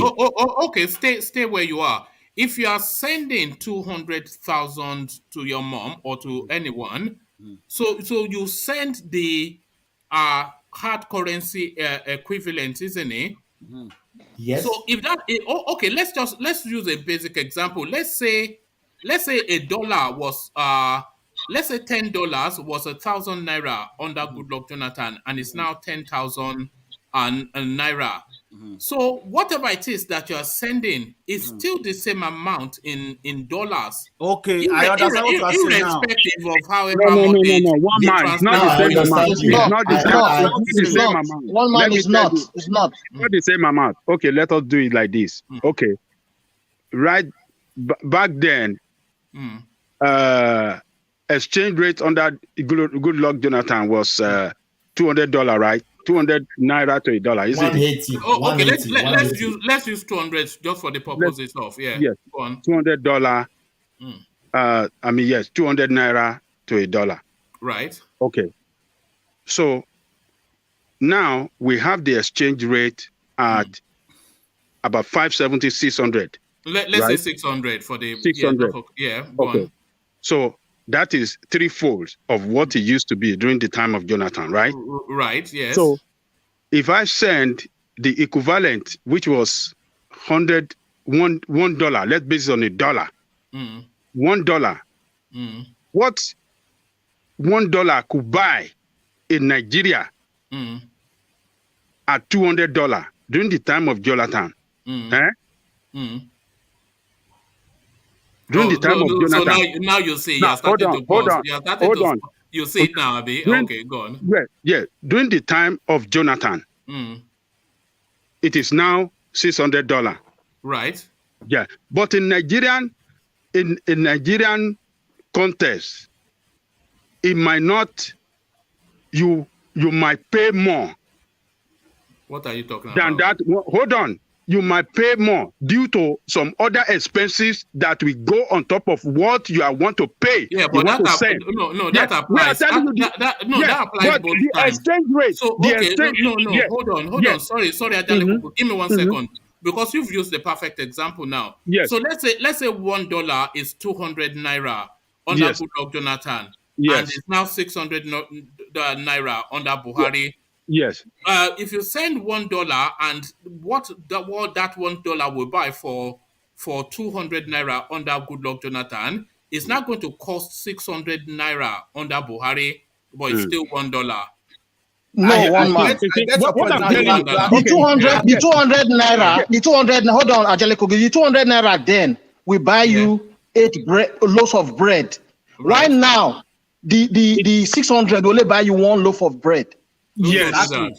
Yes. Yes. I'm telling you, someone told me that. I'm telling you, someone told me that. You don't know what you're talking about, man. Do you know? I'm telling you what I'm talking about, one man. You still told me that.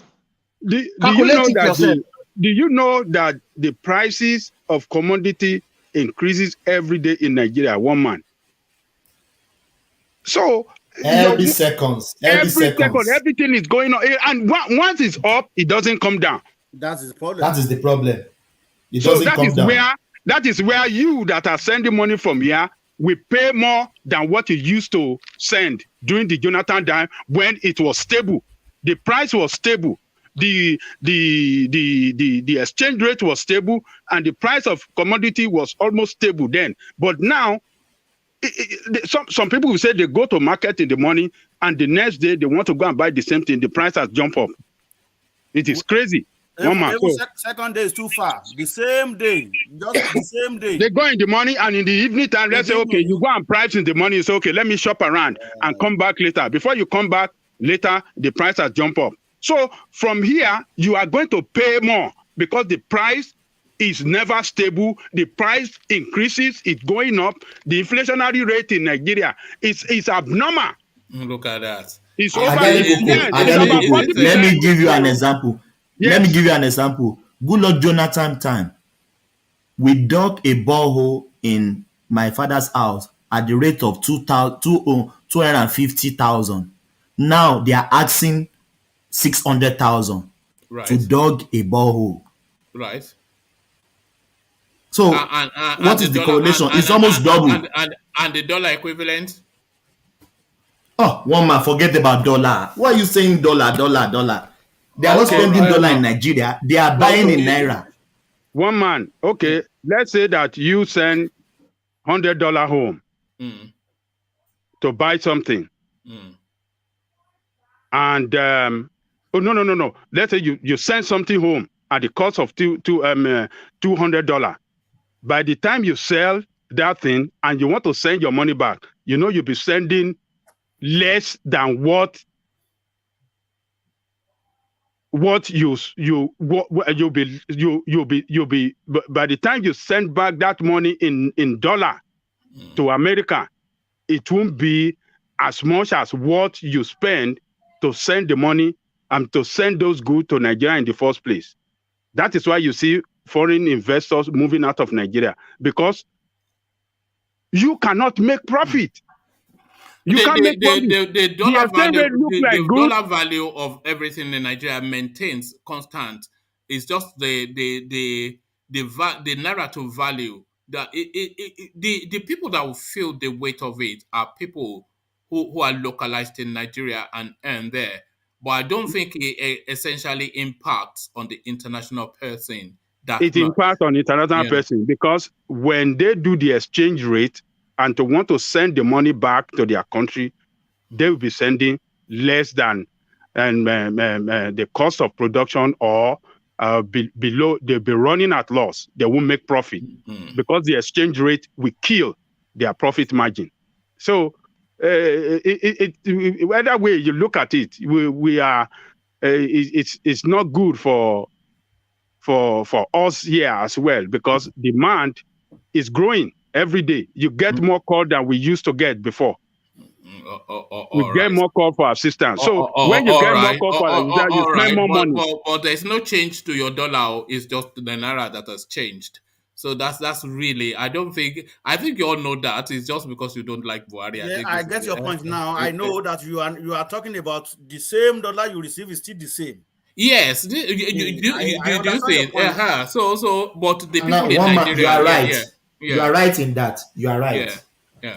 All right, Baba Akure. So, Baba Akure, let me move you on now to this confused space that is the APC. The convention, we were looking forward to that. That was going to be the talking point for the next few weeks. But alas, they kicked the can down the road again. Operation Stop Tinubu is proving more difficult than they anticipated. The Abokis, they are all flummoxed and, discombobulated. Well, Tinubu, I think one of the things they are trying to use against him, Adebin is heady and agile to do the job. I think they will support him. So the problem is having right now is that of his health, and these people have been complaining that they don't want to have it is like northern part of Nigeria dictating who is going to be who, because they've been saying for a very long time that they don't want any sick president like Buhari in the Aso Rock. But I strongly believe that is just politics, and that is just hypocrisy, because I strongly believe if they have a sick person in northern part of Nigeria with that of Tinubu, of course they will not say that. they will of course support him. Somebody said here that we've been tribalistic. No, we are just telling the fact. But Tinubu, to me, if I were him, I would just relax and just stay home and enjoy myself with what I already acquired. So, but this Alexander always said, Alexander Gomez always said, it is not. I don't think it is because of money. I think this issue of me, like, I want to be number one of the country. I think that is what is killing Tinubu right now. And like we have been saying, for him to get that ticket, it is very slim. Though we know that he's working very hard, wasting his money, spending the money in the northern part of Nigeria. Do you think he started too early his campaign? And do you think he's going to run out of steam very soon? Because it looks as though he's already running out of steam. I don't think it started early. This is the time for somebody at least to, but for somebody of his caliber, I think he knew what is going to happen. So if you remember last week, I said that he was trying to move to different angles, talk to Obbas, talk to pastors, make sure that he got the support that he really needed, so that when another person comes, they will know that, okay, well, we've already have the flavor of this one. I think that was why he came out very early, but it is not too early for him to come out. All right. Just on to that space that we were just discussing so fervently just now, what I would recommend to anybody is to start stockpiling Naira now. So every bit of extra that you have, just buy Naira. Why? Because when they if Tinubu gets that ticket, the currency will bounce immediately. The market will respond, and will continue to go down and down and down. Bounce out. The Naira will appreciate against hard currency. To how much? I don't know, but it will be significant. Maybe 10-15%. Yeah. One man. What is going to appreciate Naira when you don't export anything?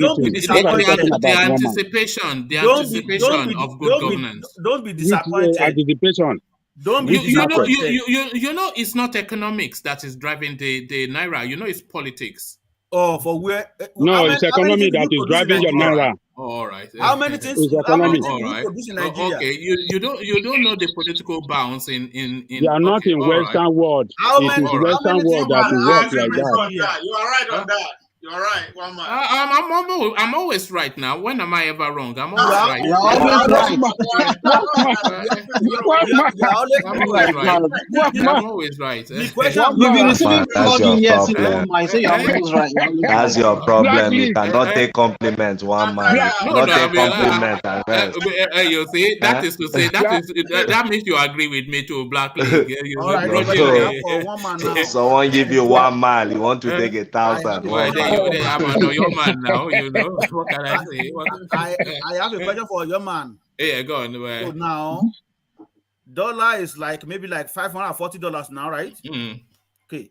Let's say Tinubu win the election tomorrow. So how much do you think that dollar is going to fall back to? I'm like I think if Tinubu gets the ticket, let's say Naira is 540 to the dollar.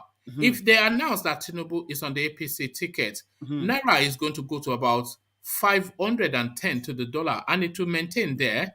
Okay. And if Tinubu and Atiku then come up against each other, Naira is going to go to about 500 and to the dollar, and it will maintain there. And when either of them then take over from Buhari, essentially, Naira will go to about 450 thereabout and maintain there. And if they roll out good policies, Naira will calibrate around about the 400, 380 to 400 just by mid 2023. Okay. Naira will recover. Now, the devaluation of Naira is essentially a referendum on that is a very good wish. Yeah. No, that's a very good wish. It's always going to work now. If you have money, just buy Naira. Just do that. I don't need to buy Naira. Yeah, I'm not cursing because I know that it's not going to happen the way you think. Baba, hold on, one man. Hold on, Professor. Let me make this point. One point. Do you know that it is the availability of forex that determine the rate of Naira against value, against dollar? Do you know that? Excellent. You are right. What are you talking, one man? No, it's market confidence. The political space, your political distance does not confidence. No market. Even your stock market is a dead market. It's valued. All the foreign investors are withdrew their investments from your what do you call it, for your stock market, because when Buhari leaves, what will they do? Do you think they will have confidence in when your currency continue to devalue every day? When your your insecurity, you have hold on now. You have to consider other factor. The insecurity is still there. The your exchange rate is too poor. You don't, when you don't have a stable political space, people are not going to be there's not going to be foreign investors into your country. You should consider all of that. One man. Look at the way you're analyzing. One man. We generate forex for you. You don't export nothing. We don't know. One man. Look at the way. One man. Look at the way you're analyzing the market with so much authority. Right. Wow. Yes. Do you know that I currency trade? Do you know that I do a lot of things just off this? You think this is? They don't know. Anyway, don't worry. No be my mind. I just agree with you that politics drive the currency, not necessarily economy. That's what I came about. No, you don't even have to agree. It's a statement of fact. It's a statement of fact. It's only in the Western world. It does that in Western world. Globally. Even in look at Afghanistan. Even in Afghanistan, it's this. Are you serious, one man? Market forces now. Market forces. One man. How many times did I call you? All right. But back to Abba Kyari. Sorry. Yes. But that was only my own say. No, that's not financial advice. So please, that's my belief, and that is what at one man risk. Don't go and keep your Naira at one man risk. One man, if I lose my money, one man, if you didn't say that, I was preparing to sue you. Look at that. I will sue you to court. All right. But back to Baba Akure. Well, it is good the way you analyze everything. Though, like you said, when the policies is ongoing like that, it's always has little influence on exchange rate, but not the way you painted it. Dollar is around 540 or 570 now. So because somebody want to come, is just go to 400 one time. So easy. You need to first pay all this loan that you gather all the way from all over, and get yourself together. So it's not that easy the way you have painted it. You have no, Baba Akure, because Tinubu want to come in, put it like that, according to one man. So the naira will not just. I do hope that dollar is not going to fly to 700 naira. I do hope. I hope it does. I hope it does. No, I don't want because I want to buy more and more. Well, to me, it is just that you see, when you buy more and more and more, that money is going to be toilet paper. Did you watch Idi Amin documentary? You call Uganda money shit money. Yes, that is what Nigerian money is going to be. It's already be anyway, because it makes no sense when you want to buy just ordinary pack of pure water now, just one pack of pure water. You know how much you have to pay? Don't worry, we'll be together for a very long time, and I'm looking forward to Zimbabwe. Come back and say, one man you said so. So not it though, because I want to hear one man you said so when it happens. Because it won't have. In fact, you can have whatever you have in the bank, but it's going to be useless. That is the fact. Because right now, it is before you can say, you have 1 million, you have 2 million, you have 3 million, you have 5 million. You want to do something? 5 million cannot even do foundation of house right now. 5 million when you want to do a foundation, that will take 5 million and just swallow it one time. And that house will be on what we call the German floor. 5 million. Woman, are you about to dispute that? Because I was hearing your voice at the background. Are you about to dispute it? That 5 million will not build foundation. 5 million will be house in my village. 5 million will build foundation. Your village. Go to that your village and try it. Then you will see what we're talking about. There are people doing it. 5 million. I disagree with you. All of us, they build us. That money is so useless. It's so useless that. About a big man. That's perfect. Ovie, which kind of foundation? Now 1 room foundation, or 3 flat, or 4 flat? 3-bedroom flat. Now swamp. You want to build your house? Are you building 5 million will build a 3-bedroom bungalow foundation. Unless you are going to like Ibejuleke or something, which is waterlogged.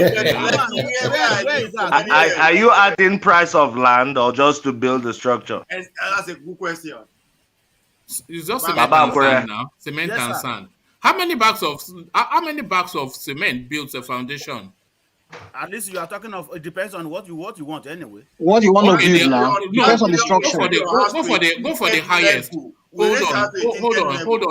Hold on, Ovie. Go for the highest level. But a 3-bedroom bungalow, how many bags of cement will build to the foundation? It depends on the foundation you want to do. If it is 5, if it is 5 coach block, or it is just 1. Or German floor. All right. The most expensive. The higher the foundation, the bigger the money. All right. So how many bags of cement will build the most expensive foundation for a 3-bedroom bungalow? You're talking of about 2 million.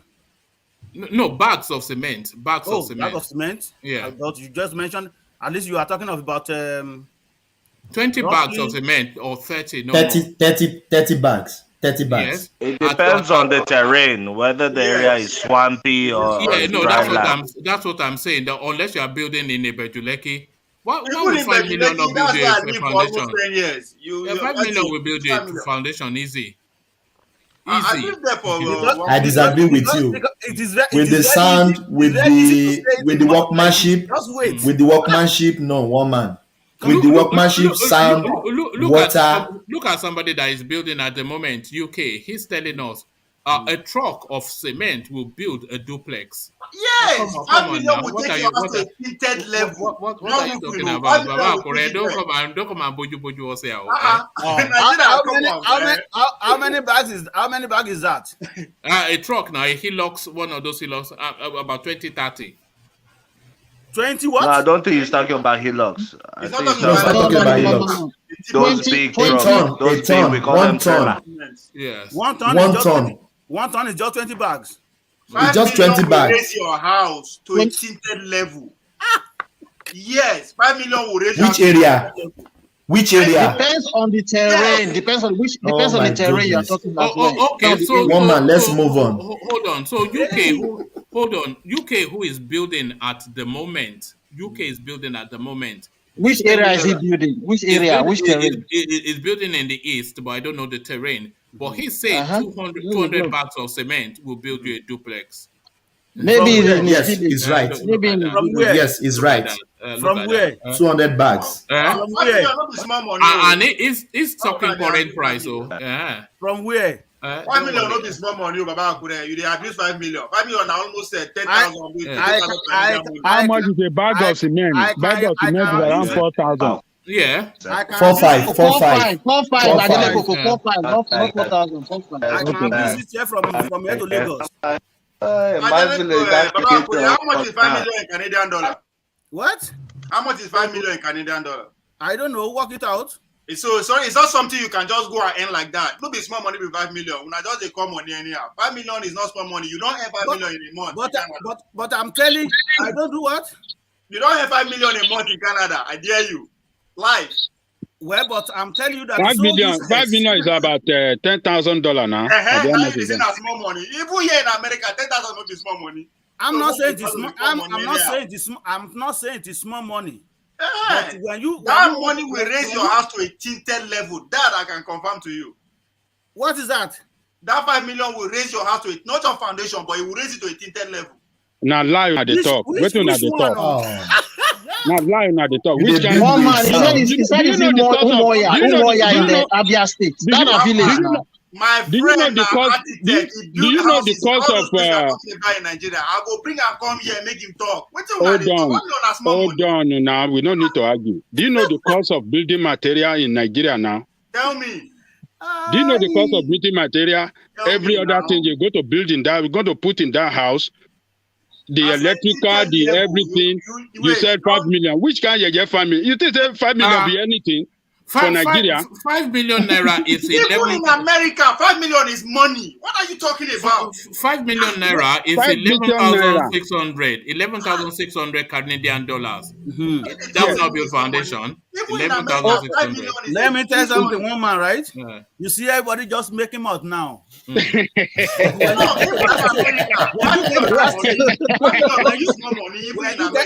to that stage, right? 11,000. How many of them are 11,000 a month in Canada? How many people they enter? In whole Canada, how many people they enter 11,000? That's not the argument. That's not the argument. That's not the argument. What I'm trying to say is money. That money worth a lot. We are not saying it is not money, but we are talking about it will raise your house, not your foundation. It will raise it. We are talking about how things are very expensive. To build a house to a standard level, now small money. Now when you begin to put the fittings, the roof, and that's where the money comes. Foundation and raising it up is not be anything. No, it's nothing. All right. Oh, now so you thought. Now so I know. Not so that's why I know. How much does it go? Foundation is the base now. Why you go say foundation not be anything? Foundation is the base. Foundation is take money now. It's the base. Are you going to build your house? Are you going to build castle in the air? Is it foundation not be anything? No, what I'm saying is that when you that 5 million will not just build your foundation, it will put block to a certain level. Now, when you begin put insert this, now your money, your house money begin go up. After the foundation, how many courses? How many courses will you put? How many courses? If you are saying how many courses? All right. Well, let's just bring it back on track. Okay. Thank you, V. Thank you, V. Thank you, V. Ovie, thank you. So let's bring it back on course. So let me quickly throw something at Ejiro before I go back to Baba Akure. So Ejiro, let me throw something at you. Under my life, face me. I want to give my life to you, Jesus. Tony, I'm glad to see you. I'm happy to see you. I'm happy to see you surrender your life to Jesus. So you guys, that was how Tony Kabaka, a popular political talk, handed over his life to Christ. You're going to be watching the complete video. So there you have it. Tony Kabaka. What did they say? Political talk, not political killer. Not political killer. Okay, there you are. Well, people make mistake and they make amends and move on. Have you not made mistakes in your life, one man? Are you a saint? You don't want to Are you a saint, one man? Are you a saint? Which mistake? The killing or which mistake? No, one man said he's a killer. He is not a killer. He's not a killer, no. Do you speak Edo? Do you speak Edo? Of course, he was Edo Kakabo, yes. Okay, wait. Sorry, Baba Akure, but you don't. Now, I want to remember the word. Lots of them no cool no Santa. We starting afresh? Yes, sir. If really no sir, that day near we are go we are ring road. Or if Momo Baseki arriva no go we are. Ebe ayakian ebe agaporo edi no there. Eyin mi o wa negbe na dun no sago e. Ora ti me na yin mi. Ebi nebo ni do ti na so ya ti e. Oh, okay, so that's a full length. One man. I know what you want to say. Hold on, before you say what you want to say. Look at that. For the benefit of doubt, if I interpret it now, you say I'm biased. Ovie, you interpret it. Then if he's making a mistake, I will talk. You interpret. You know be data man. Why they speak for Edo people now? I speak. Listen, Ovie. I speak Urobo. I speak Edo. I speak Hausa. 3 languages I can speak in Nigeria. Which language be Edo? That's Benin. Ejiro, that's Benin, yes. You have to know when to surrender. You have to know when to surrender. Translate what you say. Okay, you go be interpreter, yes or no? If you don't go feed, let me interpret it. You go feed. I don't interpret am fluently, but I pick one word from what he's saying. Okay, one man, this was what he was saying. He's not saying there that he's a killer. He was arguing with one guy called Nosa. Yes. So it's like Nosa was accusing him that he was the one that took people down to go and destroy somewhere in Obaseki's house. So he's now swearing that if he has done that, and you know what, meaning Juju, the gods of the house of his village, should kill him.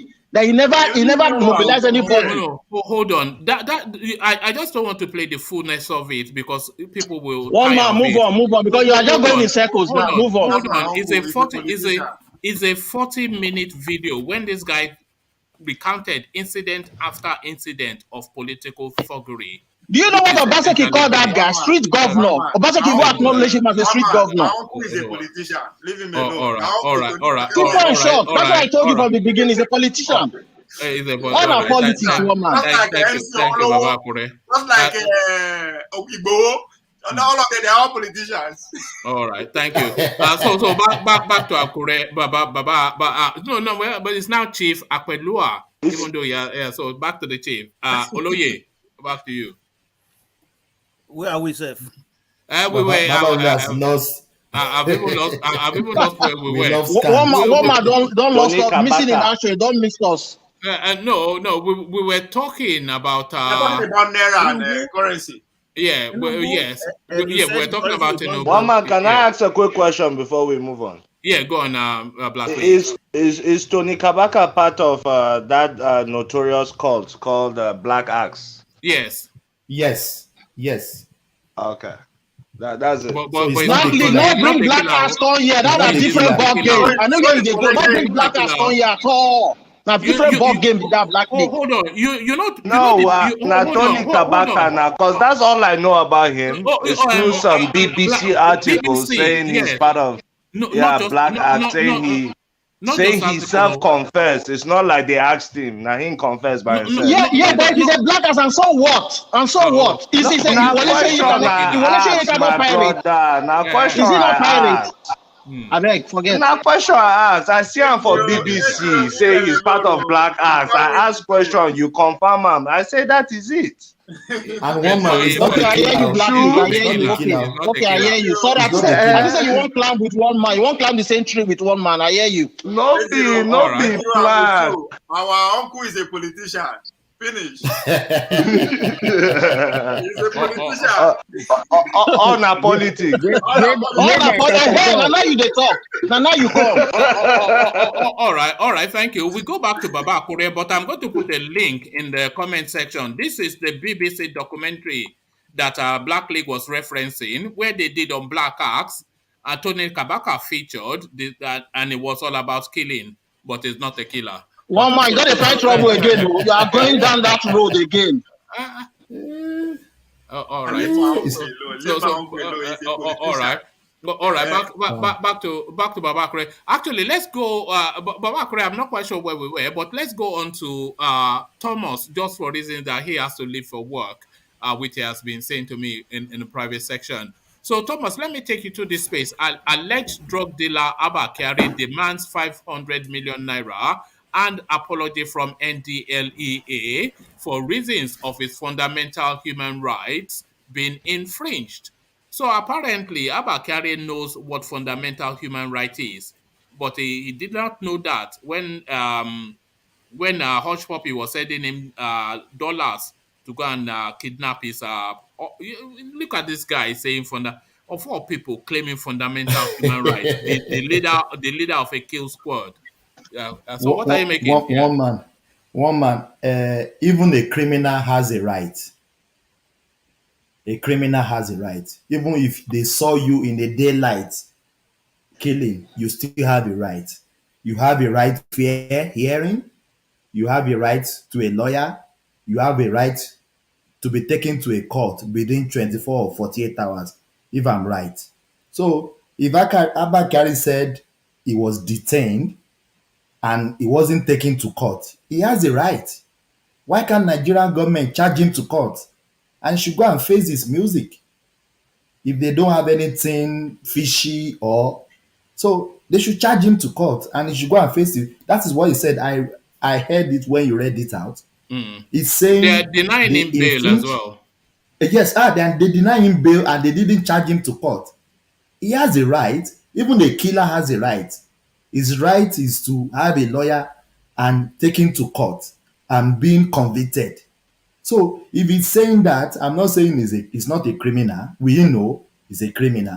But federal government infringing on his right, not charging him to court, not granting him bail, it's not right. So if federal government really have a case against him, they should take him to court. As we rightly say about Nnamdi Kanu, if federal government have anything against Nnamdi Kanu, they should take it to court. They should not delay the process of the court. They should let it go smoothly.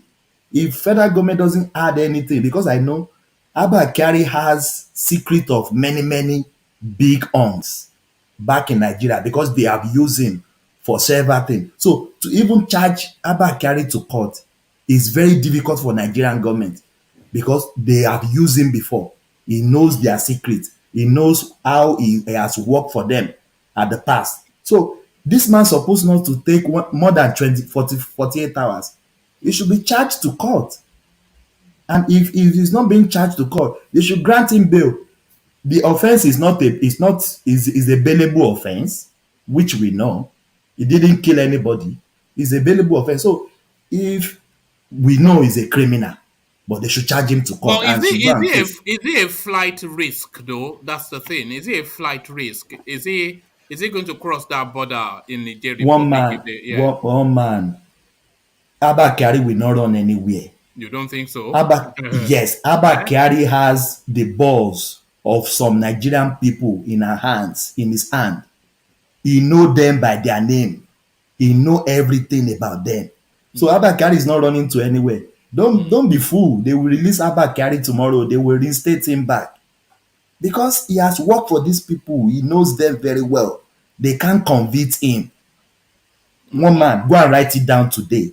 No, Abba Kyari will not be convicted. Somebody actually speculated to that, what you just said on channels television, that it will not be surprising within the Nigerian space if they reinstate that guy into the police force, because the police are so resistant to just investigate. You know, when they told them to go and investigate the hush puppy narrative, the report that the police presented was so bad that the Police Service Commission told them to go and redo the report and present it within a week, otherwise heads will roll. So if the police at that level, they cannot investigate to a level that that is coherent, that tells you that cover up is just, they are going to cover up for that guy, like, because like you said, he knows too many Woman, secrets. they will cover it all, because Abba Kyari know them. They know themselves. One man. Ovie, help me here. They know themselves. They know him. He knows them. So, of course, for him to last that long with all he's doing, it's not just him. There are men. It's not just him. One man. All this stuff they said is selling. He knows who is selling them to. He's not selling them to Omalatine on the street. It's these big people. It's these big people that buy all those stuff that you see.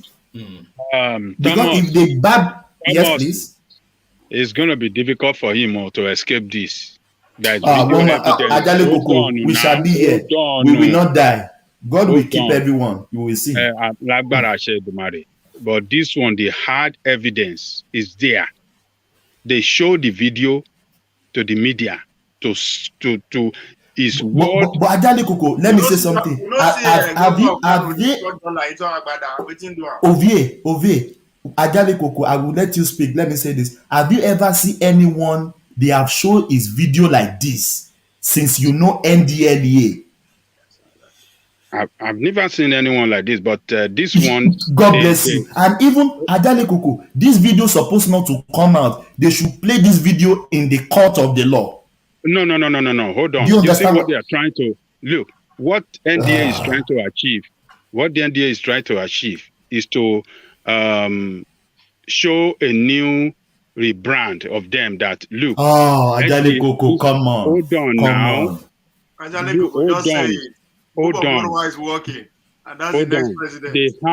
They have a new man, new sheriff in charge, and they want to show to the world that look, we are not going to aid and abet. We are not going to get involved in this shit. So somebody of this high profile, for them to show his video, to convince because look, this guy, what is the name of that guy? That Marwa guy is so smart. He knew that guy is so connected in Nigeria. But he wanted to nail him down.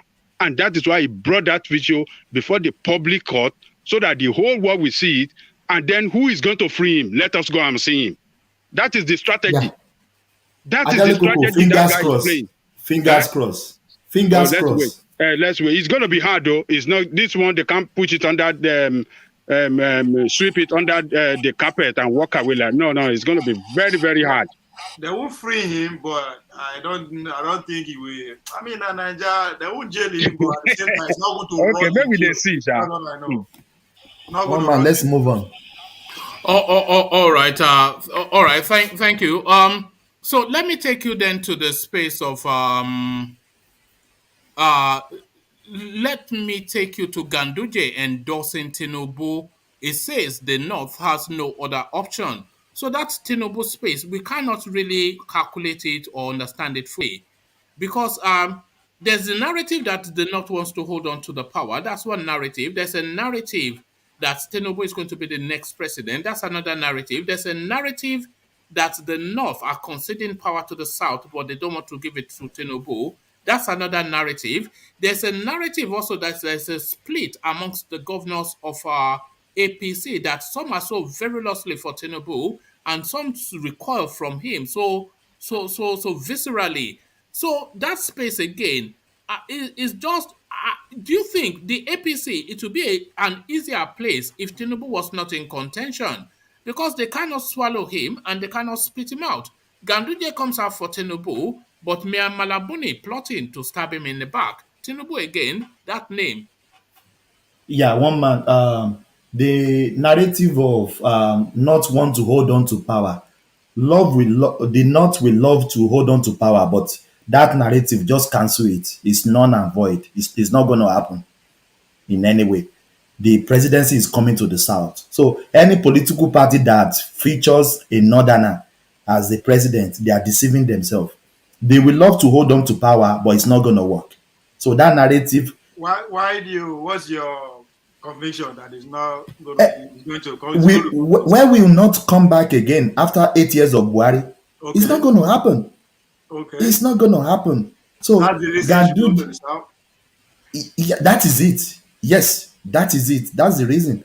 So if Ganduje is endorsing Buhari, Tinubu, they don't have any choice. One man. I've said earlier on, Tinubu is a bone in APC throat. They can't vomit him. They can't swallow him. Oh, man. Kill sorry. All the power is in the hand of Buhari. What are you talking about? But Ajali Kuku, you can't underrate the power of Tinubu as well. Can we? Man. Do you think he'll get the ticket? All the power is in the hand of Buhari. Do you think he'll get the ticket? As for me, they don't want to give him. To my opinion, they don't want to give. If they have anything to do, they will not give him. But they can sideline him. That is the problem. And if they don't give him, do you see him leaving the APC? It will not be relevant. Because if they don't give him, he has nothing to lose at that point. He will not leave. He will team up. He will feature to bring somebody that will be in its footstools so that it can still be relevant. But one man, it will be very difficult to sideline this man because this man has worked his ass off. It's Thomas that is speaking. He has been sidelined already now. Sorry, Thomas. One minute. Black League. You say if they don't give him, he has nothing to lose, right? Well, as far as going for the presidency, yes, he has nothing to lose. He can afford if he has nothing, okay, fine. I accept. I agree with you. If he has nothing to lose, why is he fighting tooth and nail to get that ticket? Because it's his lifelong ambition. I'm saying because it's a lifelong ambition. He cannot afford 8 years because if it slips out his hand right now, he has to wait 8 years automatically. Then he can't get it anymore. That's why he's fighting. You know, he's fighting. So he's fighting. That's what I'm saying. If they don't give him and the APC, he may just go for it and maybe form a different party or go to the PDP. That's what I'm saying. It will not. You were asking if he has. You were saying he has nothing to lose, but he has something to protect. Exactly. That's my point. You know, they can hold on, Ove, they can destroy him. All that he has built, they can destroy it. Exactly. Do you remember the time that they were that EFCC was bringing out his files just a few months ago, trying to intimidate him with that? So he knows he has a file there. So one man. In case of him going to another party or coming to another party, if the convention was to be held this weekend, that is a possibility. But they would drag the convention till like June. And there will be no time for anybody to say, I won't go. Even now, it's too late to form another party. To form another party is too late. You can't even form another party now. Yeah. No time. Woman, but let's be realistic. Then what is going to do if you go and carry out protest vote in favor of PDP? Hey, that one will be problem. That's another strategy. Yeah. If we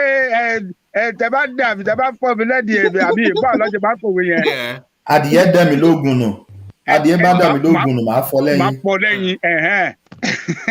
But that will be interesting o Ajali Koko.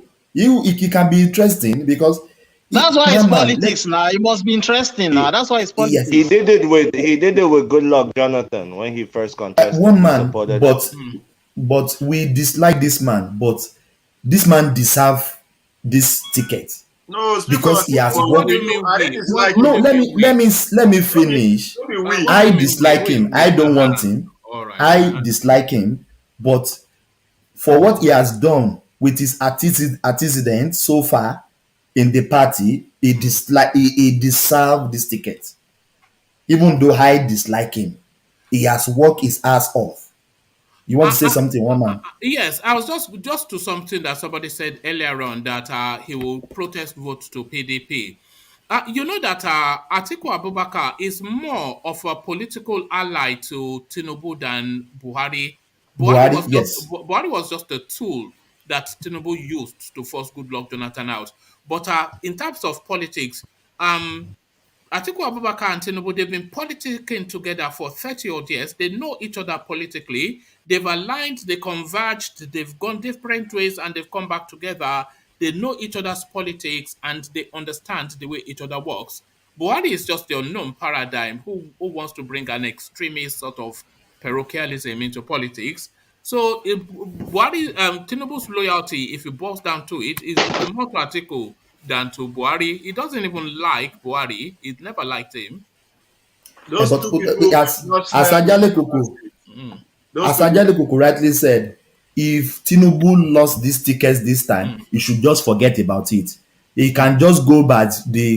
I can't make a milk, but I will scatter the jar of the milk. He can move to PDP and support Atiku. If Tinubu move to PDP to support Atiku, forget it. Atiku will become the president of the nation. There is nothing no one can do about that one because Atiku had the advantage of the north. Tinubu has the advantage of the south. Southeast, if they vote, people don't care because they are not in the politics. Don't have the advantage of the north. Atiku don't have the really? Yes. Really? They see him as a southerners. I mean, the main kingmakers in the north, they see him as a northerner. But he's a northerner, isn't it? Thomas, take this to the bank. Take this to the bank, right? If Tinubu lost the ticket, I repeat, if he lost the ticket, he's not going to keep calm. He's going to dabaro everything. Take this to the bank. That's what I'm saying. He's not now. Tinubu is a multi-billionaire dollar. Do you think he's going to throw all that away because he did not get some presidential ticket? He might lose Lagos. But he told you it's a long time awaiting position, one man. But he told us yesterday now he will play dirty. What do you think that means? Hold on, Ovie. He actually, just to correct that, he actually came out today to say that he was misquoted. You know, people embellish. Even now, when I put out the headlines, it's not what people said, though. It's just my interpretation of it. So that was an embellishment. Yeah, I saw that article. Yeah, he came out to clear the air. What is Tinubu going to do? What is he going to do? Nothing. In terms of he already lost the ticket, but I don't know why. One man, have you noticed his presentation is a lot better? Yes. And for example, when he visited your king, didn't you see even the microphone he was using?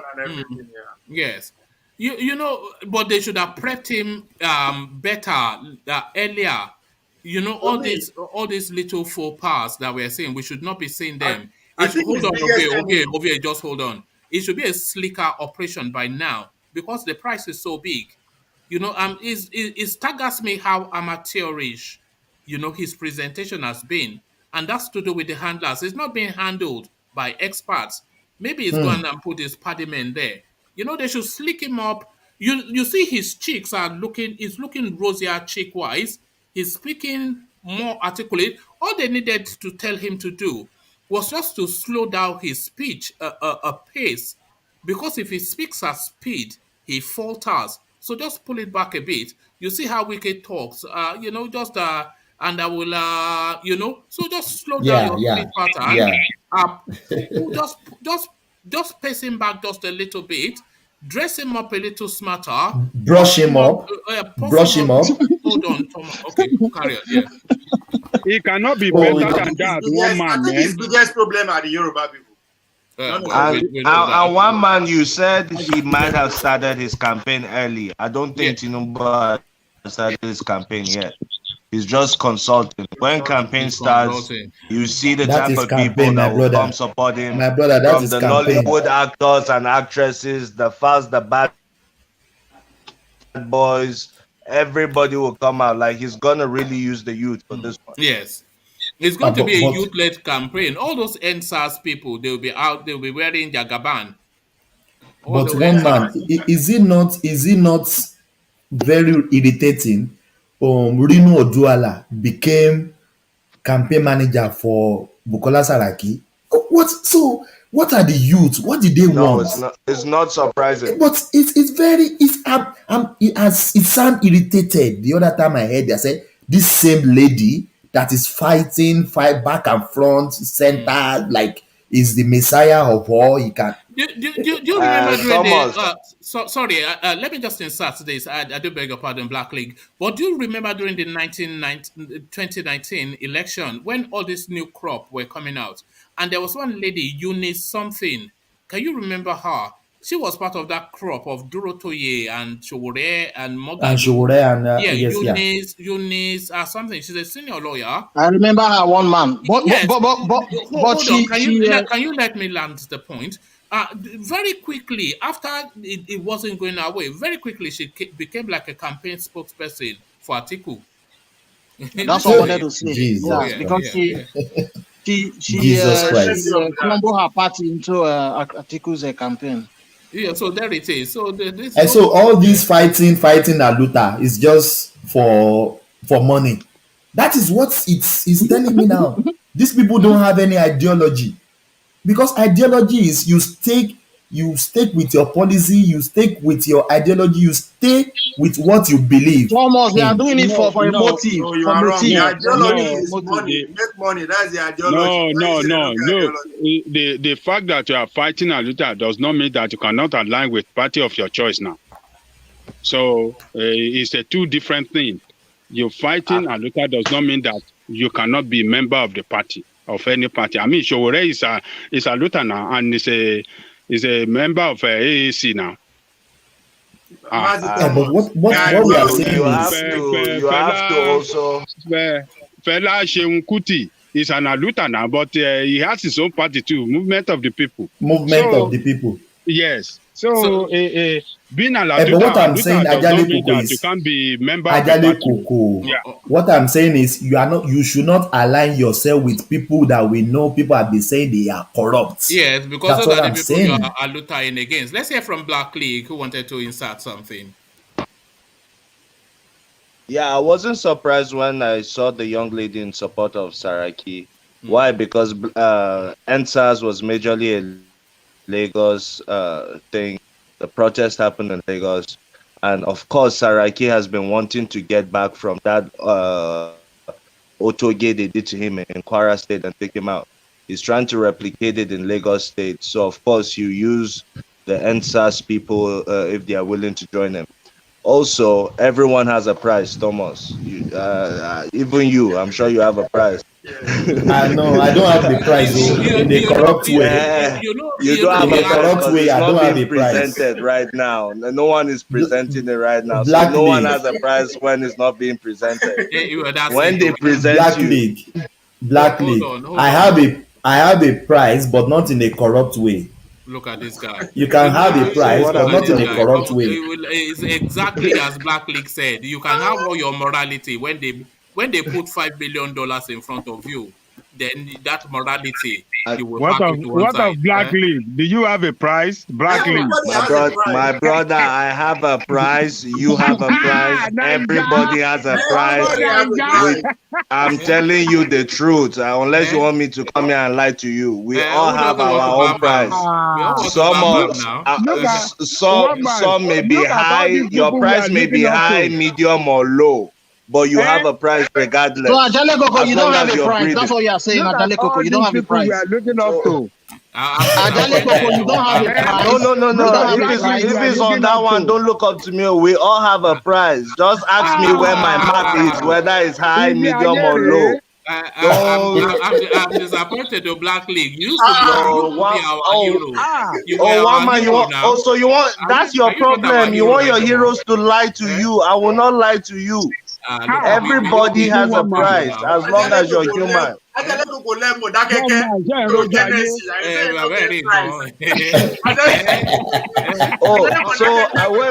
Actually, one man, you don't have a price. I don't have a price, man, or your man.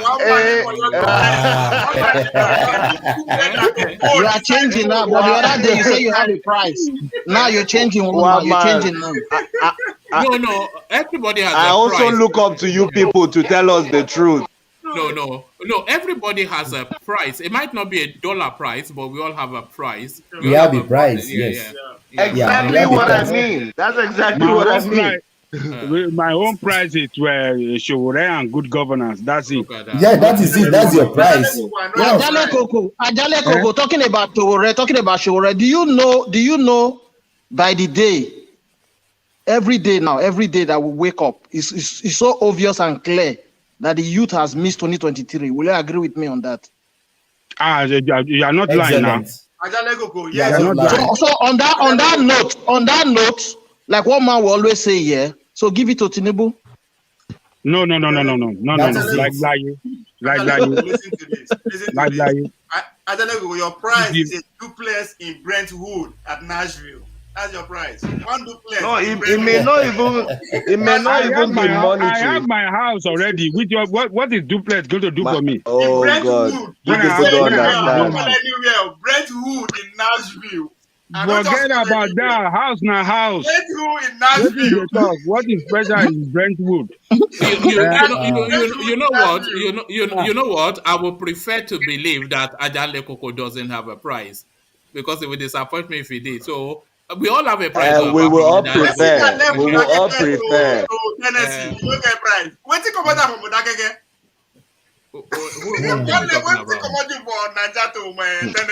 And one man, when we say price, we don't just mean money or house or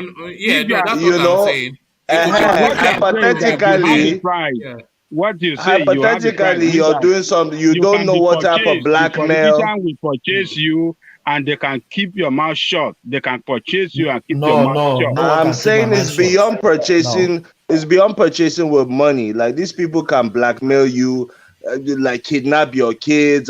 Actually, Koko, if things like this happen to you, my brother, you come and be saying something else here. We won't know what's happening. Okay, let's leave all of that out and say dollar price, and let's do a round robin. Let's do a round robin on that.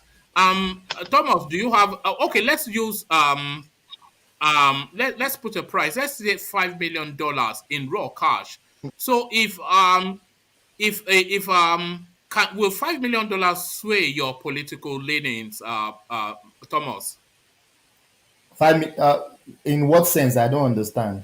If you are of a political mindset, let's use Buhari. You are virulently opposed to Buhari, but somebody presents you $5 million to start to champion Buhari's cause. Would you take it in raw cash? I will not. I will not take it. All right. I will not take it. DOJ, Buhari, I will not take it. All right, DOJ using Buhari still. I think we've lost G. We know Ajale Koko's answer, but we hear it anyway. Ajale Koko, $5 million to champion Buhari. No, it's a blood money. I will not take it.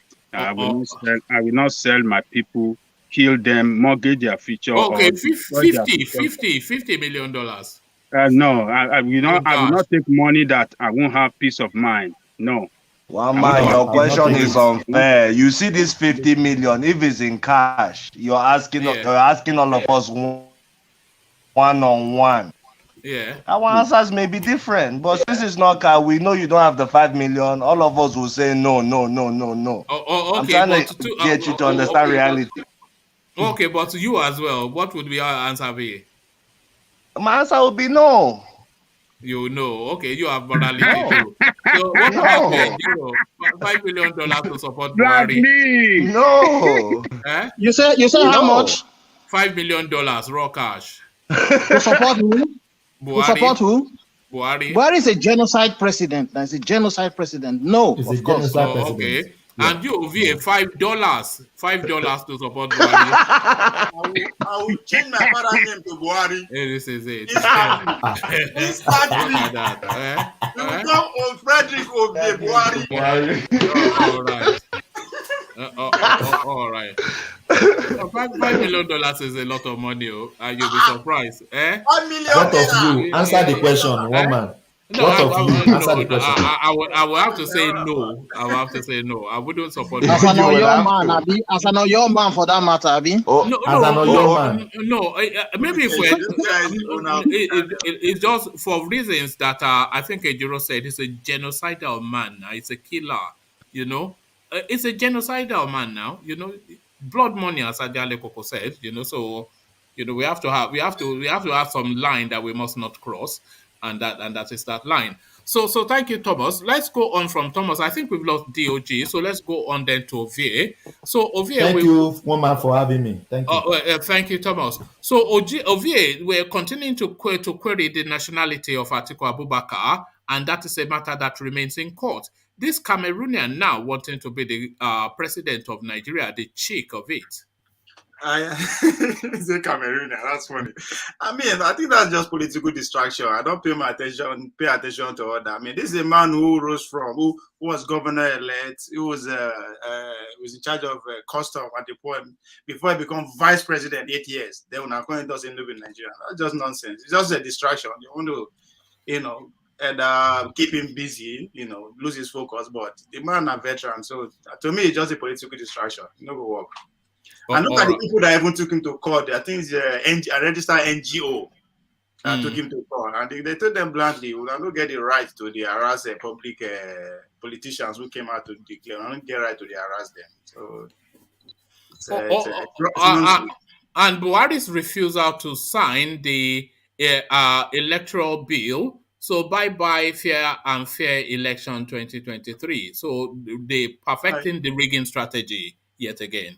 I expect him. I don't expect him to sign it. Even you say you go sign out. Nobody here go sign that thing if you did that position. Because once you sign it, you are going to lose the election. Life, you will lose it. And why would they allow him to sign it? The strategy that bring him in, you want him to block him for others not to come in. No go work. He will not. When Good Lord tried it in 2010, what happened to him? 5 years later, I was gone. So I don't expect him to sign it. I will be shocked if he do, but I don't think it's going to happen. Then we will delay to the next president. I mean, again, in politics, you have to identify what the society want, what the people want, and sell it to them. And that's what is happening. Everybody wants the electoral reform. Cool, we'll use that campaign. So the next president there we will come, we'll use the same thing. So it will take time for that thing to be actually read the way they want it to. So I don't expect him to sign it. I'm not surprised at all. I know he's not going to sign it. Oh, okay. And Ganduje's endorsement of Tinubu, just the politics of Tinubu is just so confusing. Everybody will endorse Tinubu now. One, the money is there for him to spend. And again, I mean, Ganduje, how you call him, Ganduje dollar. It stands a chance to be picked as a vice president. If everything actually work as we want it, that Tinubu should be on the ticket, it stands that chance. He will not be a vice president, but he will occupy a very important position. So that's politics is playing. But I think it's just on the surface. That's what it is. There's money in that. But Ganduje is a Muslim. You don't to consider Muslim tickets? Bros, for me, I don't actually care. Are they actually Christian? Christian and Muslim are party now. Muslim na party, Christianity na party. So they are politics. I know they keep myself what the religion whoever become the president practice. For me, but I know it's a big deal when it comes to that level. But it's just a matter of time. Somebody will pull it off and it will not be a bad idea if Tinubu and the Ganduje pull it off, which I know is not even. It don't even sound sweet, self. Bola Tinubu Ganduje on the president on the ticket. It sounds very. You know that is not a ticket that can work. No, because for this reason, Tinubu is an alpha. He's not going to deputize for anybody. Yeah, and Ganduje is nobody's what is it? Is that Dangote? Is it Ganduje? Ganduje. I mean Ganduje dollar. I don't think. Oh no, sorry. I thought you said Dangote. All right, okay. All right. And again, if you know, I think this idea of people, some section of the APC going their different way. One person said something earlier today. I was reading about it that a PDP and APC don't have anything to offer to the state.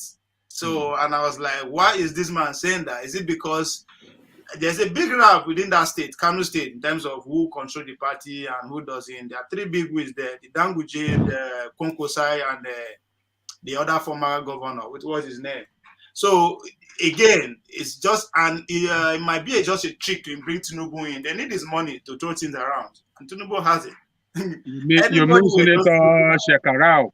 Shekarau, these are three guys who are clamoring for the head of the state, the party. I would say that Kano State is really a Kwakwanso state, really. If we're because he defeated Ganduje in the last election, and we all saw what happened. Yeah, he has the followership is there, and it's been growing stronger as it's time. Some year in, year out, they lose followership, he gain followership, and because it's a movement, they consider it a movement. It is a movement. Kwanzoid or something they call themselves. And the danger of that movement is that it's not just him. There are behind him. There are a lot of intellectuals behind him. There are a lot of strategic people behind him. It's not just him alone. That's what people need to understand about that movement. It's bigger than Kwankwaso himself. So I think at this point, everybody needs to lose money. He has the money. He has the money and he's ready to spend it. You know what? I think these people are sufficiently. These are men of independent means. Nobody ever has enough, but I don't think that they are really looking to Tinubu's money.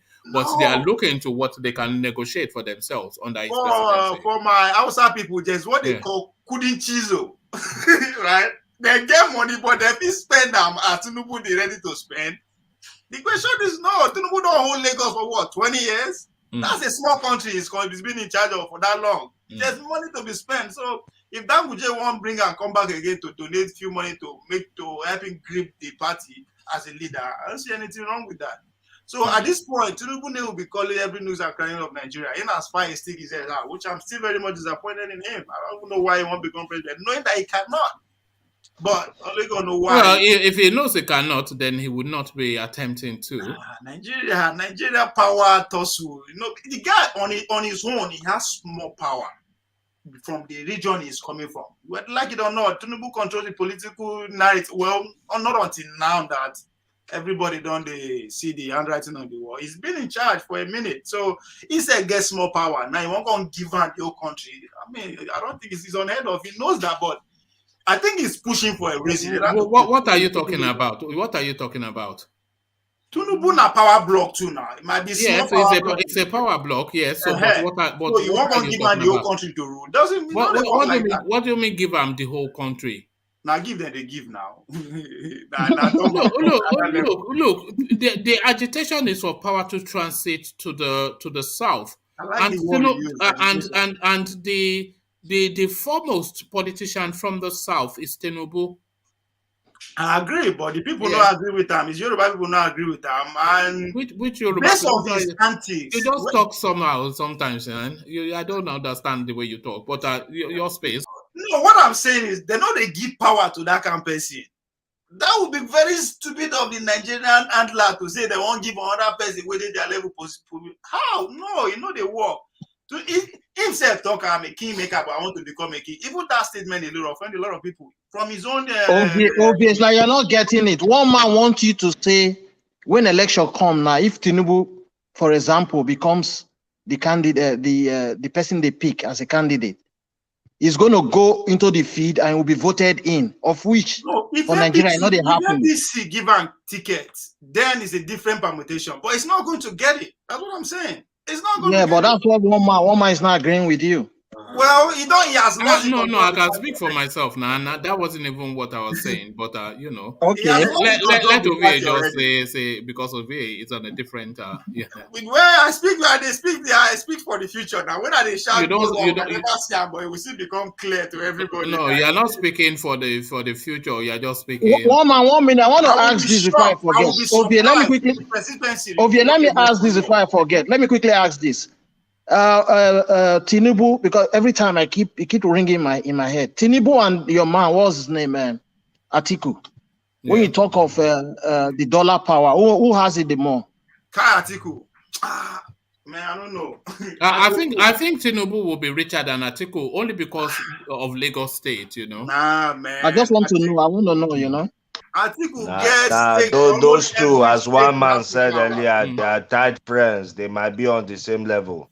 Yeah. Because one of Atiku'S companies, I think it's Intel's, Tinubu is the highest shareholder. So they are invested in each other's business. They make sure each other succeed. Atiku'S presence is very large in South Africa. Most of those African countries, that guy, one must be above the other one. Blackly, they cannot be the same level. No, they can somewhat because then there's little that makes no difference. Do you know that Tinubu is one of the biggest shareholders in Manchester United? Yes, I saw that. Okay. And in Apple. Okay. Do you know that about No, forget. What we're saying is you can't really. They are almost like a match, somewhat. Yeah, but they have it. They have the money within themselves to throw around. So I still don't see them. I don't see either of them. Atiku taking the ticket in APC. I don't see it happening. That of Tinubu getting the ticket for APC. I don't see it happening. They will not give him. that I'm very sure of. I can put my money. He will not get it. But why did you say they will not give him? Why? Why did you say for that? reason I just analyzed. The guy has a power order already. I mean, all the presidents who will get on they come. How many of them get level like the man be? You just analyze them. Is that a cogent reason for you? That's a cogent reason. That's not a cogent reason. You've not been able to walk us through. Why? That's not a cogent reason. That's just innuendo. I am speaking for the future. Walk us through. Why they will not give him? Yeah. Because you can't control him. If I come yes, I agree with that. By the way, I think that's the main reason they cannot control him. That's the main reason. Yeah. What Ovie is saying by power block is, out of all the presidents we have, if Tinubu is to become president, he's the one who's had the most political power out of all of them in history. So the quote-unquote owners of Nigeria won't want to bring Tinubu on because he cannot be controlled. He already had power before coming in to make the main power. I think that's what anybody is saying. And that is what will make him a good president. Anyway, say what? Then I give him. Hold on. That is what will make him a good president, but that is also what will prevent him from getting that ticket. Yes, I would prefer if he become a president, and I know that at least the Nigerian equation will shift, and somehow it will be shaken. But good or bad, you know that he will act his own will. Good or bad, he will act his own will. That alone is against him, and he knows it. That's what I'm saying. That he knows it, but I don't know. He has a reason why he's pushing. But that is what you can see that he's capturing that in some of the languages that he's using, because he says he went to Buhari and told him that I want to step in your shoes, not on your toes. So he, so that's the language of that space. Yes. That I want to step in your shoes, not your toes. So he's trying. No. Forget all that kingmaker. He understands. So that's just the nonsense. But he understands what you've just described, Ovie, that he's too powerful to be manipulated because he's already a power base, even outside of government. So if he then has the power of Nigeria, there is nothing to leverage to use against him. You're not going to intimidate him. You are not going to bribe him. You are not going to kill him. You are not going to anything him. So he will act his will. And they like you said, like our Black League said, the powers that are owned at Nigeria, that makes them nervous. It's not. They want some small boy like Oshibanjo. Okay, oh yeah, are you a president? But we can't sell you to go and make tea now. Or you go and make tea. So they want to go and make tea, sort of a person like Oshibanjo. But Tinubu now, and he knows. So that is why he's using language like, I want to step in your shoes, not on your toes. So yeah, so you are right. I want to. What Buhari is doing now. Buhari will not listen to anybody. You won't go and give somebody power. Go ahead. Yeah. Two powers are in play here: economic power and political power. So this guy already have the economic power. Let me say, when you're talking for financial power, he has all the money you want to talk about. So the political power that he has not achieved is the number one position in the country. And that number one position is the most powerful whatsoever you want to talk about in the world, not only in Nigeria. So you see the merger of that economic power, or rather financial power with political power, that means he be stronger than anybody in that country. Who is Dangote? Dangote, you call the richest person, or what do you call him? Or Femi Ozagbola? All of them, we just be coming to frustrate to him because he can use that position to amass and loot and be richer than anybody and be powerful, and will be so powerful with that power. I know that power be too stronger than for one person is looking for money anymore. I don't No, please. We are not talking about money now. I'm talking about the power. What Ajanle Koko is saying is agreeing with what Ovie is saying, which goes to the heart of the problem that Tinubu is having. They're nervous about him. The power, yes, because they can't control him. You are right. Hold on, Thomas. Let our conversation take place. That power will be too stronger, and nobody will be able to challenge that power. You know, having money is a power, but political power on top of it, and no. So that's a challenge for him, though. But except he have to go and sign agreement with the power that be. Maybe they can say, okay, based on this agreement, we go put soldier at the corner. If you do nonsense, we go kick your butt. So maybe. So let's wait and see. Just to support Ajanle Koko, when you hear some of my tone, that it sounds like I'm supportive of Tinubu, that is really the space that I am supporting. What Ovie opened up and what you seem to somewhat agree with, and Black League also speaks to. Tinubu will act his will if he becomes president. So is it going to be bad? Is it going to be good? So that is in the lap of the gods. But is he going to be his own man? I think we all think that he will be. That is the problem. Yeah. We cannot guarantee if it's going to be good. All of them in the past have been bad, and there's no guarantee about him that it's going to be good as well. Well, because at some point we have to have a good one. That power intoxicate them. It gets into their head, and they don't want to listen to anybody. So even Jonathan does not even have anything. Doesn't have power. He doesn't have money. When he gets there, he was just gallivanting around. He doesn't even look at his own people to say, I want to do anything for you. So he doesn't even know what the position is holding. He doesn't even know the importance of what he's holding. So when they get that power, it intoxicates them, and it can turn them to dictator. We saw what Buhari is doing now.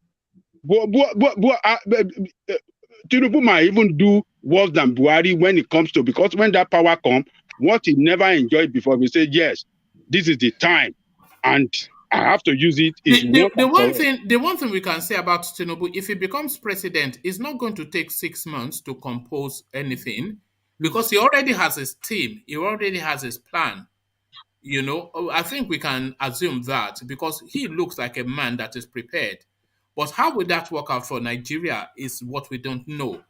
But and again, I have a question. He's not he's not the one that actually present what's his name, BRT, Raji Fashola and Aribisola to be nominated as a minister. He actually, when they asked him to present the name, he omitted those two people. They have to go behind him and bring those two people. So that will tell you from the one goal, the men at the aim of affair don't see a reason to go after him from day one. And that's why when I say I'm disappointed that he's even presenting himself, is that I think it's better as producing the next president rather than him being the next president. I think he'll be a good president. He's entitled. It will be. So I don't begrudge him wanting to go for it.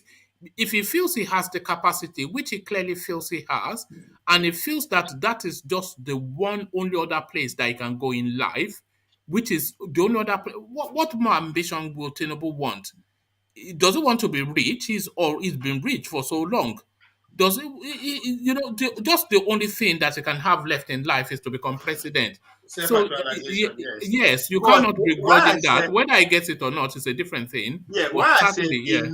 he knows how at that level, he knows that now selections, he knows. That's what I'm saying. He knows that he cannot, they will never select him. He knows. That's what I No, he said. doesn't know that. That's a yeah.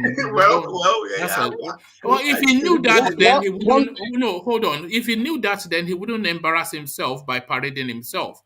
You know, if he knew that, would he embarrass himself by parading himself? If he knows that, he feels he has a chance. That's why he's taking that chance. So you cannot say he knows that. How would he? Why would he know that and parade himself? Now then they rule the country now. Nobody then day from the war. That's what I said. He knows how the team works at that level. Yes. At that level, now turn by turn within themselves. They know. So well, but we'll see. Because I still believe that he has a different reason rather than going for the number one seat. But as time goes on, we'll see, how what reason could it be? Yeah, because she has the same power that he's having now. He was able to produce the vice president, national chairman at the time, House of Rep leader, few minutes. I mean, he has a lot of shares. As if you want to use that word. Yes, you mean to repeat what is already done? Is it what is already I don't. Mama, let me say something. Let me say something. One man, let me say something. All right, is it to what we're talking about though? Of course. What else do you want me to talk about? All right, carry on. Yeah, among this crop of persons that are this presidential hopeful that wants to contest, who are more, even the what's it called, the Osimba Joda you're calling a T-boy. If he has that power, he's still gonna be intoxicated with the power. You know. But when Goodluck Jonathan had the power, he was still a T-boy. Yeah. Goodluck Jonathan was a president by default. Let me use that language. So he didn't really know his right from his left. It's like he wasn't even prepared for it, So I wouldn't really judge him on that. That's why they gave him. It's just that he now brought people that don't. But somebody that is ready like Atiku. Somebody that is ready like Atiku. Somebody like is ready like Atiku and your man, what's his name, Tinubu. The power will be power drunk. That's the truth. Yeah. So Jonathan was not prepared and he was not ready to even take charge when he got there. That was his problem. His mistake was bringing people that has no idea how the countries work. Just like somebody was trying to narrate the story of the finance. Is it the petroleum minister Bidesiani? You brought people like that who don't understand how things work. They bring their expertise, just they do anyhow. So I think that's what failed him. And that's because he doesn't understand what they gave him. As far as I'm concerned, one of the useless presidents we'll ever get. He wasted the opportunity as far as I'm concerned. But yeah, Tinubu, let's say on Tinubu chance. And again, I keep saying it. I don't understand why his own people are doing everything to sneer him. I don't get it. But that's the Yoruba people for you now. We're a treacherous people. We are a treacherous people. You saw how they were just. You were here yesterday when everyone was just stabbing him in it. It was like Game of Thrones. They were just slashing him. People you are remember when that woman was walking through the thing, they were stoning her. That was it. The funniest thing is that the people you are presenting outside him, they are all his kids, political kids, all of them within that Yoruba space. Nobody could say, I never run this with Tinubu before. So you are condemning Tinubu. Indirectly, you are destroying other people's chance too. So I don't see the smartest attack. This time around, the Yoruba people for my hand. Big time. So Ovie from the southwest, let's take Tinubu out from the southwest now. If paraventure, let's use that language. So who next now that will fit in that shoe? That is the question. He is the best bet that the Yoruba people ask. At this point, that's what I'm saying. Now take him out now first for a minute. Take him out. Within the Yoruba race, the southwest, the southwest, not general. I don't know. I think. Okay. So the question that Ejiro is asking. Let's do a round robin on that. Just 3 names. 3 we want to say strong man names in Yoruba politics. In Yoruba politics. So, just very quickly. So, Ejiro, you opened that space. Can you name 3 strong men in Yoruba politics? Strong men. Excluding Tinubu or including? Including Tinubu, yeah. Okay, Tinubu, number 1. Saraki, number 2. I've lost count. Okay. Saraki is not southwest, though. Saraki is not southwest. You say Yoruba now. He expanded it to Yoruba. Saraki not be Yoruba again. He not be Yoruba. I say southwest, but he say Yoruba. Saraki not be Yoruba. He's a Yoruba. He's a Yoruba. Hey, Ajalekoko, stop your politics. Not let Saraki come enter this enter here. No, that's his list. Let's go to Black League. So let's narrow it even to Yoruba land. 3 strong men. I think you understand what I mean by strong men in Yoruba politics. Yes. I would say number 1 is definitely Tinubu. But 2 and you're talking about people alive, right? Yeah, people alive, yeah. That can be president, yeah.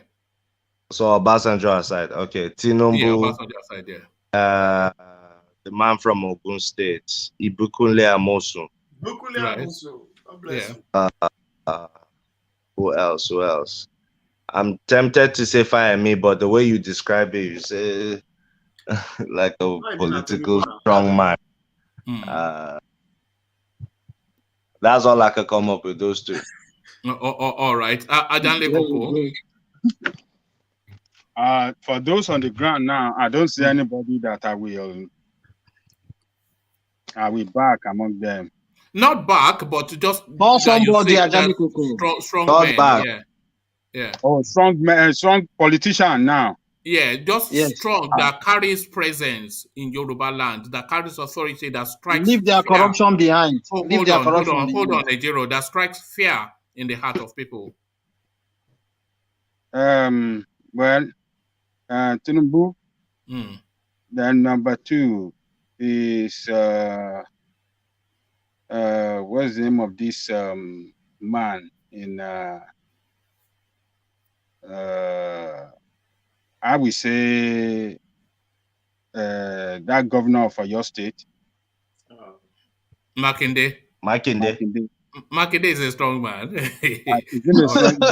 he not in place now? Among all of them? It's your list, yeah. He's, for only him to be among the PDP that is governing Yoruba state, and one of the Yoruba, he's a strong politician too. So, and who again? I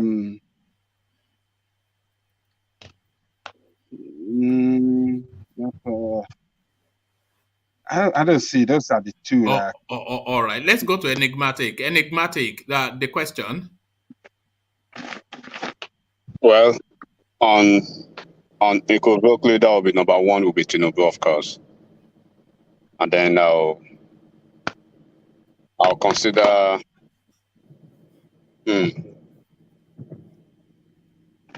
Maybe. I see this man as a very strong man too, and is equally very strategic as Tinubu. Ibukunle Amosun. Right. Yes. So then number 3, I don't have a choice for number 3. All right, thank you. And you, Ovie? Yeah, Tinubu, Ibukunle Amosun. To go out of the norm, I'll go with Ajalekoko, the Oyo man. All right.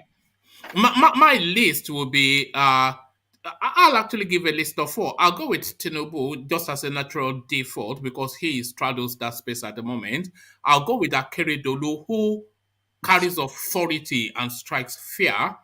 I'll go with Fashola, who is a stubborn man and he would not bow to anybody. And then I'll have Fayemi, who is a bit of a snake in the grass, but I'll just have him there anyway, just for the chickiness of it. So it was just what Ejiro was saying, that if you remove Tinubu, then who? Who wouldn't that be wise for all the Yorubanis to run around Tinubu? Since it's pretty much on everybody. But those other names are products of Tinubu, from Fashola to Fayemi to Akeredolu. So, but is it even wise for them to just rally around the man for once? No, but maybe when time is right. Maybe when time is right, they will do that. Ejiro, you have to understand Yoruba's politics to understand what is going on right now. Okay, there are few of them, like Akeredolu, for instance, had issues with Tinubu when he wanted to go for his when he was preparing for. At first Tinubu supported him to be the governor of Ondo State, and then Tinubu actually lampooned him because he felt he had the opportunity, but he made some very wrong moves then. So Tinubu came up with somebody different, and they had issues. But Akeredolu is quite very different from Fayemi in his engagement with Tinubu. Akeredolu is different from Fayemi in his engagement with Tinubu now. Akeredolu will give Tinubu 100% of his support, and he has said it to very close people around him. He understands the fact that regardless of whatever people are saying against Tinubu, he has said it that without Tinubu, he wouldn't be where he is politically.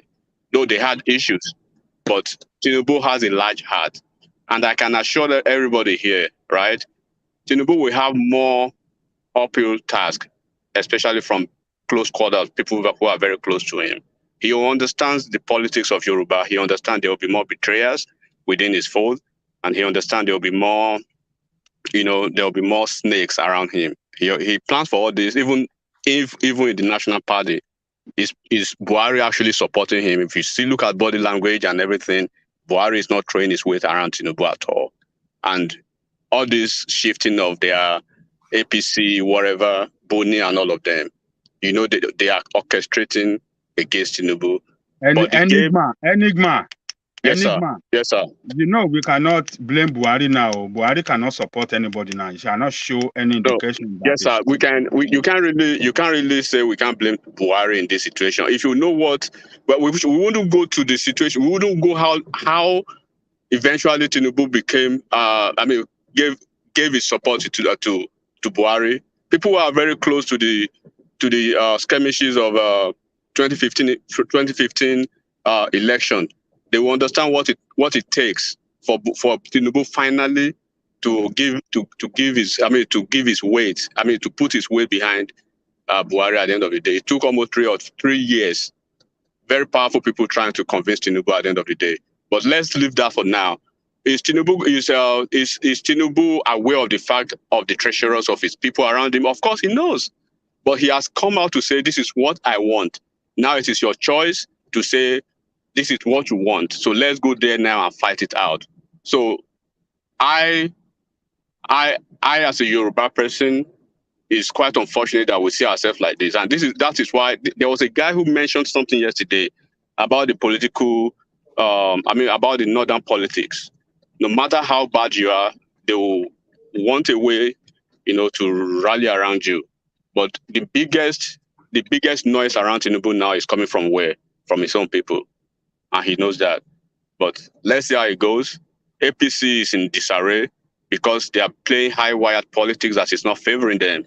And they are trying to skirmish, against Tinubu at all costs. And Tinubu knows the game. He made a statement that he will want to fight, whatever with the pig, and he's ready for anything they are throwing at him. He knows the game. The presidency, the APC, all of them, he knows who are with him. He did not make that statement, but because he came out today to debunk that statement. But but back to your view, round off your thoughts over here, and then I'll go into Black League. Oh, okay. All right then. All right. So that one that he said that it was quoted. Of course, it was taken out of. It was taken out. It was quoted out of point. Yes. They always do that. All right, I think we've lost that enigmatic somewhat. So back to your view, Yeah, we are still on the Tinubu space, right? Whatever you were. So Ashe arrived. Is this your Tinder or something? Look at this man. I told you to go and find a wife. You still think, one man will plus 5 hours here, 5 hours, 1 man. Let him go. One man just won't lock me down. Your plan won't work. All right. Back to Tinubu. So I seriously don't understand. All of us now, there's no way we could actually omit Tinubu among our top 3 in Yoruba land. But I see it's their best bet if they stand a chance at all to be next president, which I don't see where it's going to happen because their last 8 years is still very fresh in people's minds. So why they won't take up again? But Tinubu has done a lot of groundwork for them, even though now his own personal hustling. But that favor the whole Yoruba nation as we speak today is the man that carried the whole presidency for a head.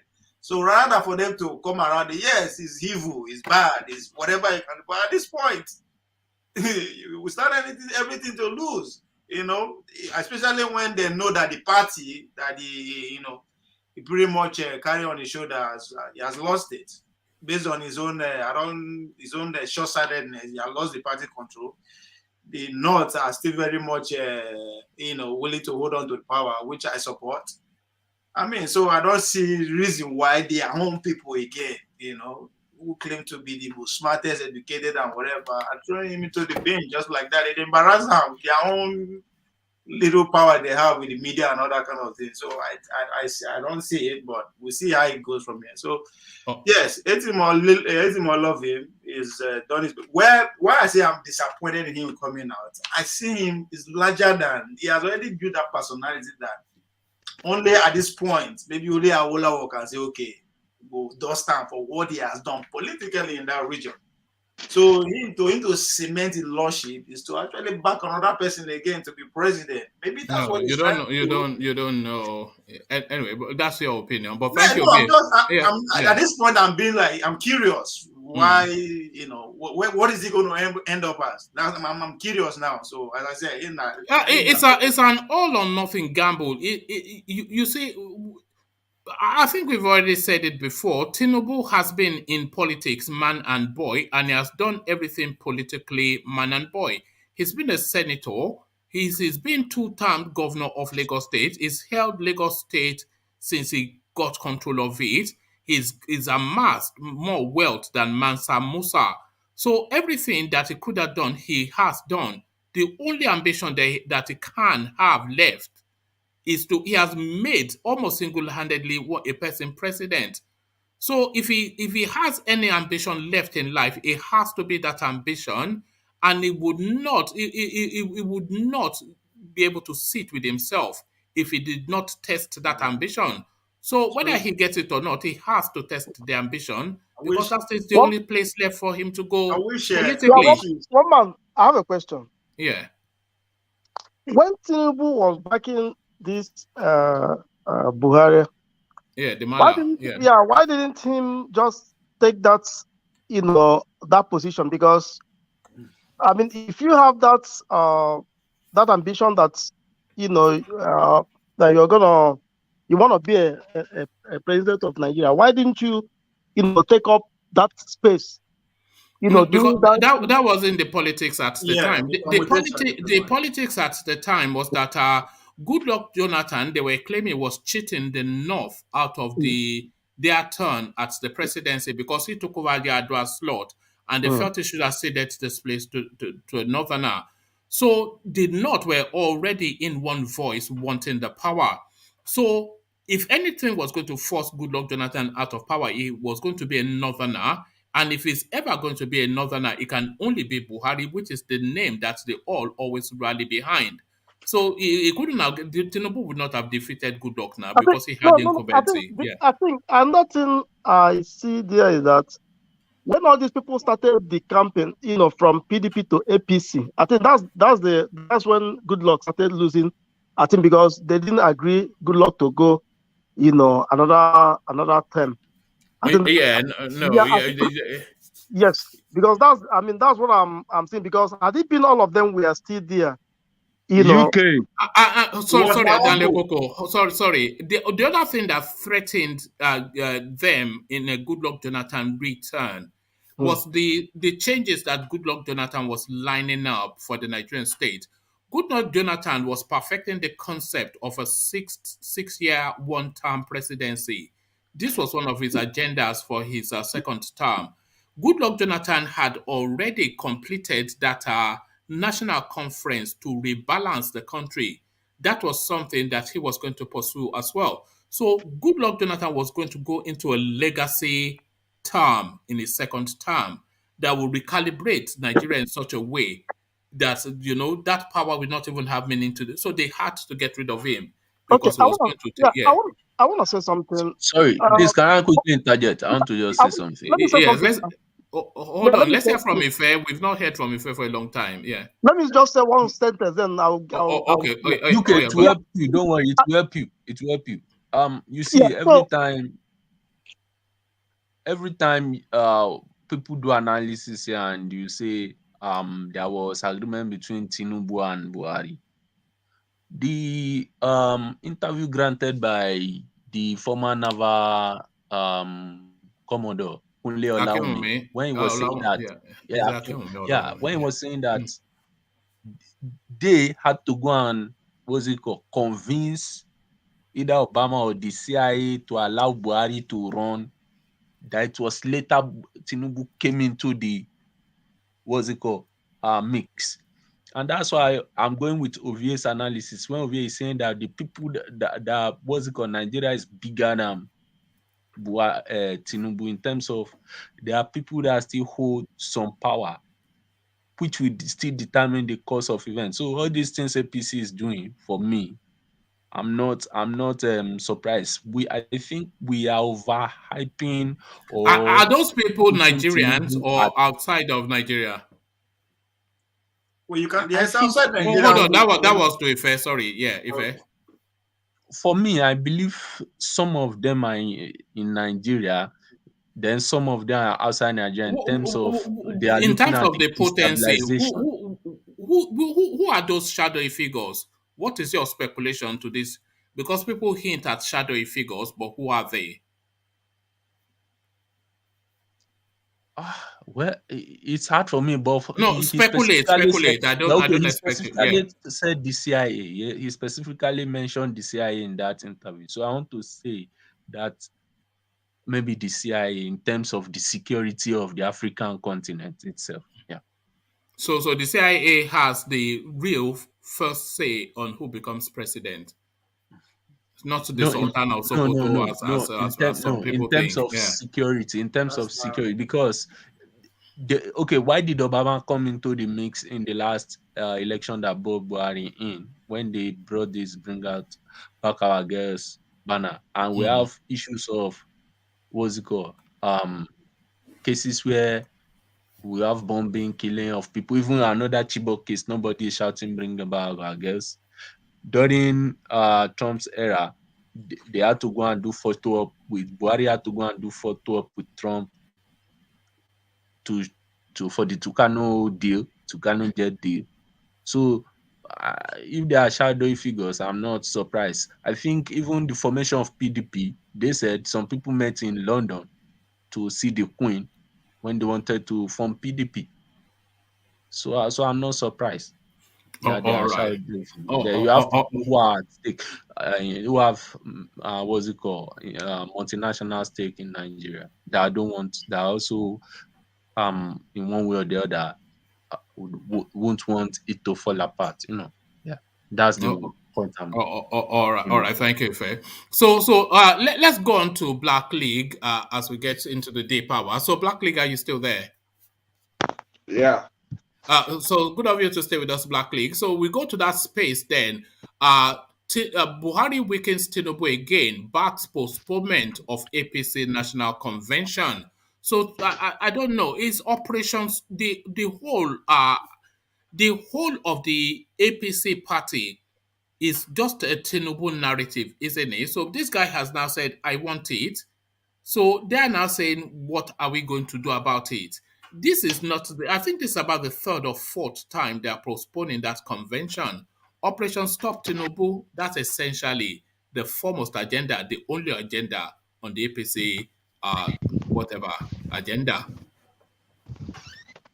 Yes, it is a top agenda. I'm not sure if it's the only agenda, because it's by the Buni-led APC. Now, if you remember, Buni was given 6 months, and his sole purpose of being the caretaker chairman is to conduct conventions, which would lead to presidential primaries. but it's getting to 2 years now. I think in about 3-4 months he'll be 2 years in office. So I think it's mainly the governors, really, because the president will do what the governors say. The governors have the most power, and they have more power than the president collectively when it comes to party affairs. You may ask me why. Simply because they fund the party. The president doesn't fund the party, it's the governors. So when they sit down and tell them, we want Oshomole out, and you have to put one of us as the chairman, even against the party constitution, it will be done and be called a caretaker chairman. So essentially what's happening is the governors are trying to produce the president and vice president, trying to kick Tinubu out and other contestants, not just Tinubu. They want the president to be a sitting governor and the vice president to be a sitting governor. And that's what's playing out. All right. So that does not then chime with the Oshibanjo for president narrative.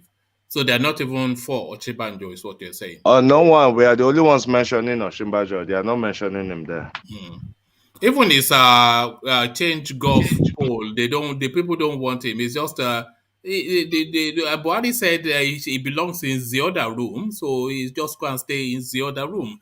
So the other room. But then it looks as though the strangeness in Nigeria could almost lead to us having a Cameroonian president.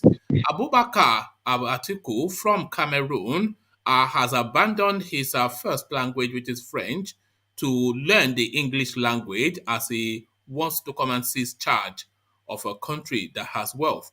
What are you then making then of this foreigner aspiring to be our president? Sorry, Black. Mama, you are better off as a comedian. What do you mean? He's a Cameroonian now. Is the he way not? Describing it. So he says first language is French. Is that not what they speak in Cameroon? He's a Cameroonian now. Mama, you wicked. He's a Cameroonian, Jare. Well, first we have a Niger Republic. Now we have a Cameroonian. What is good? When will we ever have a Nigerian president? Una no one vote for me now. Abacha from Mali, Saraki from wherever. Saraki that's from Mali. Buhari from Niger Republic, Abubakar Atiku from Cameroon. When are we going to have a Nigerian person to be one man? Most of these presidents are older than Nigeria. So where are you looking for a Nigerian president? No, somebody, I know your man will be a Nigerian. Yes. Yeah, one man. Yes. Do you know that? Do you know what's going on in Nigeria? Because the people like we, the indigenous, we don't even know the value of the president. You see, all those ones who migrated to Nigeria, they have seen that the space is easy for them to take over. That's why they are taking over. You know. Do you know that one that speaks for the Arewa Consultative Forum or something? You know he's from Mauritania. You know he's from Mauritania. That one that used to carry the bags for Abubakar. Ali Baba Hakim. Yeah, he's from Mauritania now. The one that used to carry the bag for Saraki. Yeah, but he was born in Nigeria, one man. He was born in Nigeria. Who don't do that? He was. I have a question. Janle Koko, don't give him name. It's Hakim Baba Ahmed. Hakim Baba Ahmed. Janle Koko can never ever after that. I can't get that guy name right every time. There was a time we call him Aladdin. He called him Aladdin once. I have a question for you. What do you think of this man to be your next president, Buba Marwa? I think one man should take that question. One man, it's just a nonsense. It's as much chance as Showores. It's just it looks as though you're always seduced by this house Fulani people. You're just seduced. Black League. Let him answer. He knows what I'm asking. Black League. What is it? As for 2023, I don't think he has come out to say he's interested. He hasn't come out. Yes, he used to be the governor of Lagos State, a military governor. He is from Adamawa State, and many people don't know he's an in-law to the president. You don't forget, he's a gen. So I don't. The military man too. Don't forget that he's a military. Yes, man. that's why I said military governor of Lagos State. He was the military governor of Lagos State. He's currently heading the NDLEA. He's Abba Kyari's current landlord. You have not seen his presidency yet? No, about presidency, I don't know whether two people from the same family can come out as president back to back. He is an in-law to the current president. No, Ovie is always seduced by all these Fulani people. I don't know where he's getting it. You only have to be Fulani and they say, yes, it's the next thing next to the second coming. The person who tapped on Ovie's door is a Fulani lady, so that's why. This is it. Is that your thing? That's something from Fulani. Laraba. One man, Fulani. Fulani. Okay, Ejiro, I want to ask you one question. Why do you say Hakim Baba Ahmed was born in Nigeria? What proof do you have? Yeah, because his parents migrated to Nigeria years ago. It's not even first generation. No, he's first generation. What do you mean? His parents. He was born in Nigeria. Saraki was also born in Nigeria. I think one man is just trolling. Blackly, can you let Ejiro land? Please. He was born in Nigeria, of course. His parents migrated to Nigeria. That's why he was born there. Yeah. It's just like Obama. I read an article about him. That's how I know that. It's online. Check online. If a tiger is born in a lion, hold on. If a tiger is born in a lion's den, does that make it a lion? A lion. Obama, where was Obama born? Obama is a Kenyan now. Is he not a Kenyan? Where was he born? No, where was he born? USA, America. So it's the same thing. It's like you're repeating the same thing in Africa. Yeah, but is Obama an American or a Kenyan? Place of birth, Nigeria is a Nigerian. What kind of question is that? One man. Obama is a Kenyan now. What do you mean by the Kenyan? He's an American. He was born in America. Every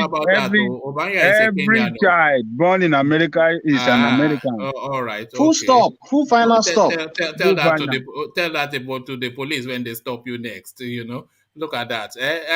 No, this is not Britain. No, this is not your racist country. America is different. Yeah, this is not your racist country. America is not a racist country.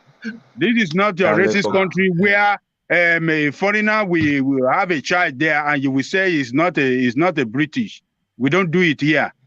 You are born here. If you are illegal, I don't know where you are getting that one from. Yeah, that is what we know about you. Anybody have a child there, that is not true. Okay. Anybody that have a child in Britain, they don't give you citizenship immediately. You know that. You have to wait. That's what I'm saying. That's America what I'm is automatic. But America, you born the Peking like this.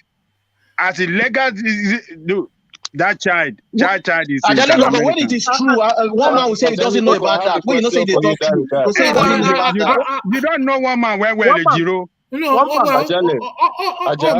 my children are British, so I don't. So that's why I'm saying I don't know about that. All my own children, they are British. Because you are British yourself. Yes, and by virtue of birth, I'm British. Yes. So does that not defeat what you have just said? If I'm in Nigeria, if I'm born Nigeria, and I have my child in Britain, that child is not a British. Is that not the law? Is that not the law over there? Calm down. Baba, calm down. See, the question I want to ask you: if you claim to be an American citizen by birth child, does that stop you from being treated as a black? Does that stop the police from intimidating you if you were born here, if you are a US citizen, and the color of your skin is black? No. That is why you have to comply when you are engaging with police in the United States. You don't want to. You don't tell them you're American. You don't tell them you're American. Look at that. No. Police. You know what they are now. Police are crazy everywhere. So you just comply. And just don't argue, because let me tell you, the moment you are if police come to you as a black man, you know what is going on in his head. He wants to shoot you now. That's just not to shoot you. Number one, Nigerian police too want to shoot you. Police is scared of you, even though he's carrying gun. when you are a black man is scared to death already. That's racism. They think black people have some supernatural power. I think so yeah. they're scared of you already when you are a black man. So that is why you don't want to trigger anything. You just want to be calm. You want to give him confidence that okay, you are. It can be you should feel relaxed, and you are not going to threaten him. You are not going to do anything. If you relax and you talk nice, then he will calm down, and whatever he wants, just talk to him in a gentle way so that he won't be scared, because he has gone with him. Yeah. If you scared him, all right. Let's not get too heavily into American politics because we are now in deep hours. Let's get back to Black League instead to round off his thoughts on the conspiracy against Tinubu in the APC. So Black League, back to you. Yes, I think they are trying to, give somebody else the ticket, not Tinubu. And Tinubu himself knows that, but he also has a shot. So we'll see how it goes. But as to his age or all that, I mean, we've seen presidents that are old. I don't really go with the age narrative because it's about the age of your ideas. So why do you think they are recoiling from Tinubu? Why do you think they are so hesitant about him? They know they owe him. They know he made them. But why do you think they are recoiling from him, Black League? Because he's unpredictable. They don't know what he's going to do when he gets there. He might pretend to be soft, meek, loyal right now, but they know his capacity. So he's just unpredictable. And at that level, they don't want you to be unpredictable. They want you to be someone who they can predict your every step and you can dance to however way they beat the drum. That's the type of person they're looking for. So Tinubu doesn't really fit. Woman, can I give my answer on that? Yeah, go on. Yes. So in Lagos, the main fear that people had with Tinubu is when Tinubu came into power, Tinubu was seizing people's land and property. Without having any question, without buying it, he just sees this land. He knows the land is valuable. He knows the for example, Nigerians will see something, but they don't know the potential. Tinubu can see it because of his exposure and know the potential. They will not use this land. But for example, where ShopRite was, that place used to be a place where they used to sell amala. Everybody in Lagos knew that place and used to buy amala from that place. Tinubu seized that land, took it, and then they started building complexes there. That's just an example. He takes people's things without any repercussion. Most of his investments were not bought. They were seized. That is people's fear that they have and why he hates him so much in Lagos. You know the house he lives in Bodilion, that house used to belong to Lagos State. And when he was ending his second tenure, he gifted himself that house as part of his retirement package. Yes. So look at what he's doing with such little power. Imagine he's now the president. He will feel like he owns all the land in Nigeria and can seize it from anybody. He can seize anybody's business. He can seize anybody's land. He can seize anything. And what are you going to do about it? The man is smart. The man has people working for him. People who have graduated in universities in London. People who have graduated in universities in the UK and the US. These are people who make plans for him. These are people who orchestrate all his plans. Bro, we're not seeing those plans now, the way he's peeing himself all over the place. So he's talking different today. He's talking differently I will say the truth. I will say the truth no matter what. That's just how it is. If you want to battle me, you battle me with facts and not emotions on how you feel. So there's that fear there. Not all Yoruba people like him, but these are the reasons why. It's not as if they just woke up one day and wanted to backstab him. They have their reasons why. In terms of the transportation, he put MC Olumo as the head. He did not give MC Olumo power to take everybody, to give everybody problem. But that MC Olumo took it far because he knows he has Tinubu's backing. He started, you can't do transportation in Lagos unless you pay that guy. And the way you are paying that guy does not make sense. He's asking for more money than the people are actually making, thereby crumbling their business. This is the problem that people are having with MC Olumo. And most people think that Tinubu is going to give MC Olumo more power if he becomes president. I don't believe that. Most people Solely, So I in think the new essence, narrative Tinubu is, is a has he been fraudulent person. convicted in court? Sorry, If he what did you has say? not, then he's Yes, innocent, Abi. this is Sorry, it I now. didn't. Blackie, I didn't hear what The you said. we are using the Tony Kabaka rules. Let me If you've tell not you been this. In convicted, then addition, Oh man, you don't in want to move forward, addition, Abi. You don't I know define my trouble again now. it was I will come Blackley hard though. on It you was now. Blackley go. It You was know my way Blackley now. go. You know my way. I don't quiet I since you know didn't. my way. you know, I one didn't hear man. what No, Blackie I was said. just asking Solly whether he knows any court that has convicted Tinubu of That's corruption, what I'm trying to embezzlement, explain to stealing you. land.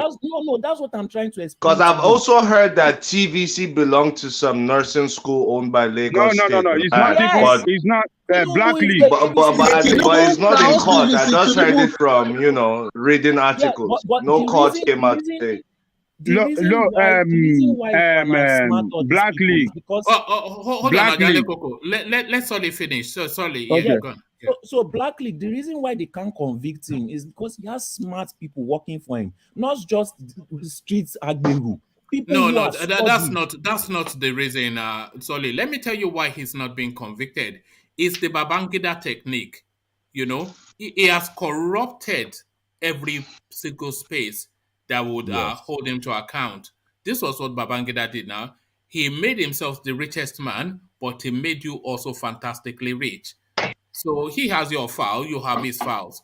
So this is why Aregbesola cannot come out against Tinubu now, even though he's making noise. He wants to finish Tinubu, but he knows Tinubu has his own file too. Everybody has files now. And even if you are not a corrupt person, they are going to coerce you. They are going to force you. They are going to give you that money.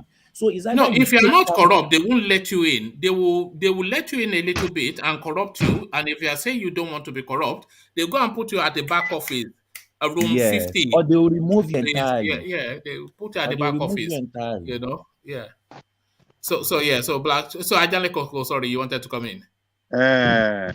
To what Blackley said, you see that where he have his TVC communication radio or television station, that land used to be a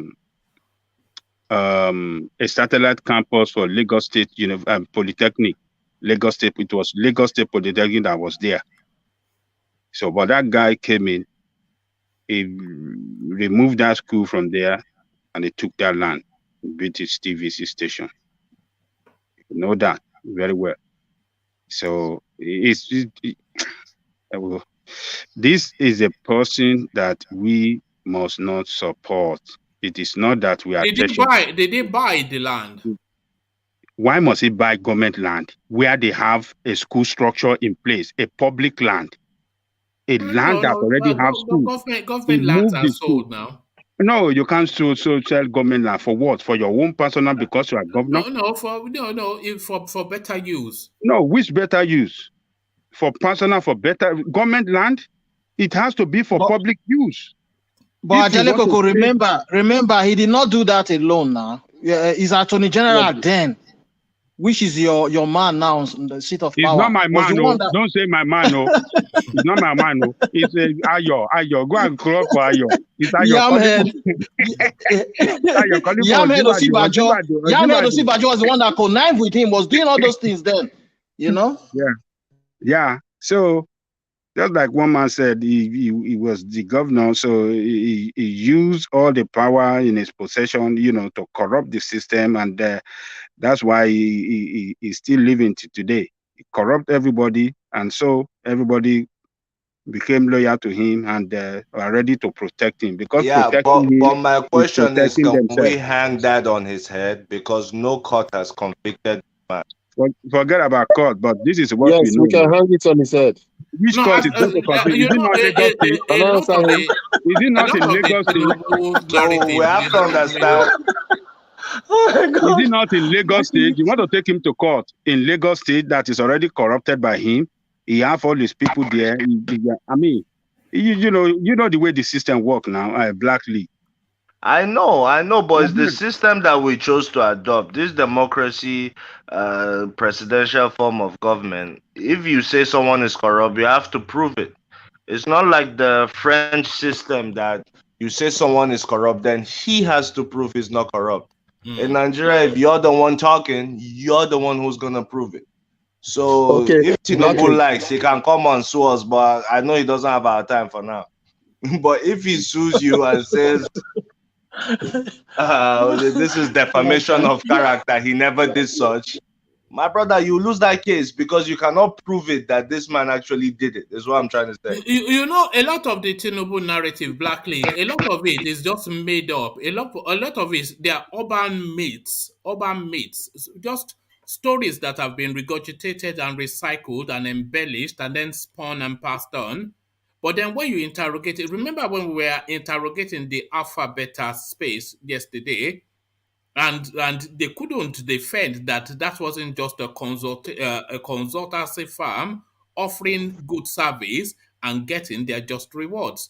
But the narrative instead is just to say that Tinubu will pick up the phone to the governor and say, okay, sign a check for 10 billion, and then somebody will go and collect it. Of course, we know that is not what is happening, but that is how they want to paint the guy. Should a consultancy firm be collecting so much money? What is the strength of the staff of those? No. The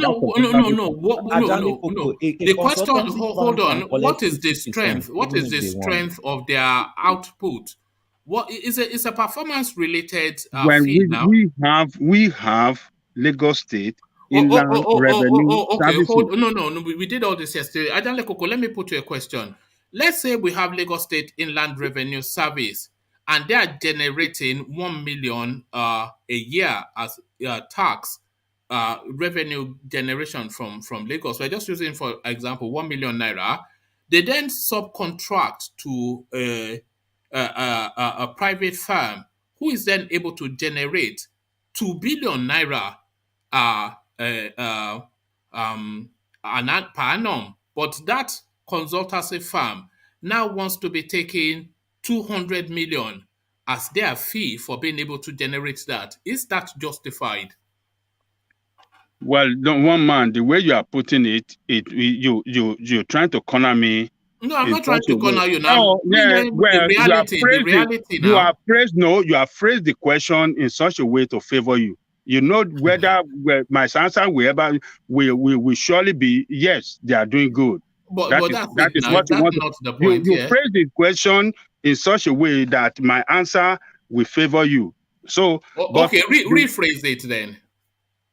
No. I'm not rephrasing the question. What I want to say here is that when they had Alpha Beta, like I told you yesterday, it was primarily to run it for a short time and then transition it to Lagos State Revenue Services. You understand? But we look at how many years Alpha Beta has been in place, and we still have Lagos State Inland Revenue. What is the purpose of Lagos State? What are they meant? What are they there for? What are they there for? So, you know, it was meant to be. It was originally put in place. Alpha Beta was test run to see how it's going to work, and then transition into their services will be transferred and be taken over by Lagos State Revenue. Apple put in place the structure of that revenue generating drive. That is. I mean, we can't be wasting resources to say for so long. No, that is not fair. All right. Sorry. Let me just get back to Black League because we are now getting into silly hours now. So let me get back to Black League as we start to begin to round off. So Black League, back to you. You were speaking on Tinubu's fate in APC. Yeah, I think Tinubu has a 50, and it may not work out. It may work out. I know he's an experienced politician. Knows what's best for him. Round up with that. Oh, all right. You're breaking off a little bit. And just very briefly on Buhari's refusal to sign the electoral bill. Well, Buhari wouldn't sign the bill because he has a lot of people that, depend on the bill to succeed, especially the governors and other powerful political office holders. So Buhari is done. Buhari has gotten his retirement package. He has gotten the icing on his resume. So he's pretty much done. He's not looking forward to anything. It's whatever the governors tell him. Is it not Baba, now let's the do this. time Baba, for him let's to do rock that. the boat? Is this not the time for him to rock the boat, Buhari? Buhari told you should have elected him when he had energy. Now that he's old, you people brought him to power. He said it almost verbatim. So he has told you what's up. I'm old. I should be retired. You people brought me back. So don't expect much. Put a few guys around like the Malami to control the space. That's just the experience. All right, thank you, Black League. Your thing is fading now somewhat, but Black League, let's go on to Ejiro, who has been with us all the way through. So Ejiro, to you and to the space. One man, sorry, one man. I'm actually at work. I just want to speak on one topic, then I will clear the floor for others. All right. I just want to speak on Tinubu's fate in APC at this time, you know. Now, this is it. Bola Tinubu, a presidential aspirant and a national leader of All Progressive Congress, on Sunday in Ibadan, Oyo State, said no amount of blackmail or intimidation can stop his quest for the presidency in 2023. Okay, that's what he said on Sunday. Now, the thing is this. Tinubu has not even for once measured the present Nigerian quagmire and his solution for them.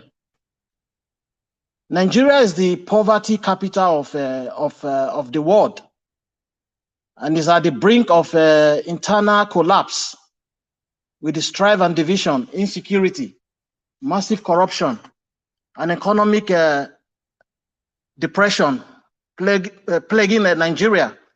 Tinubu, with his utterances, has shown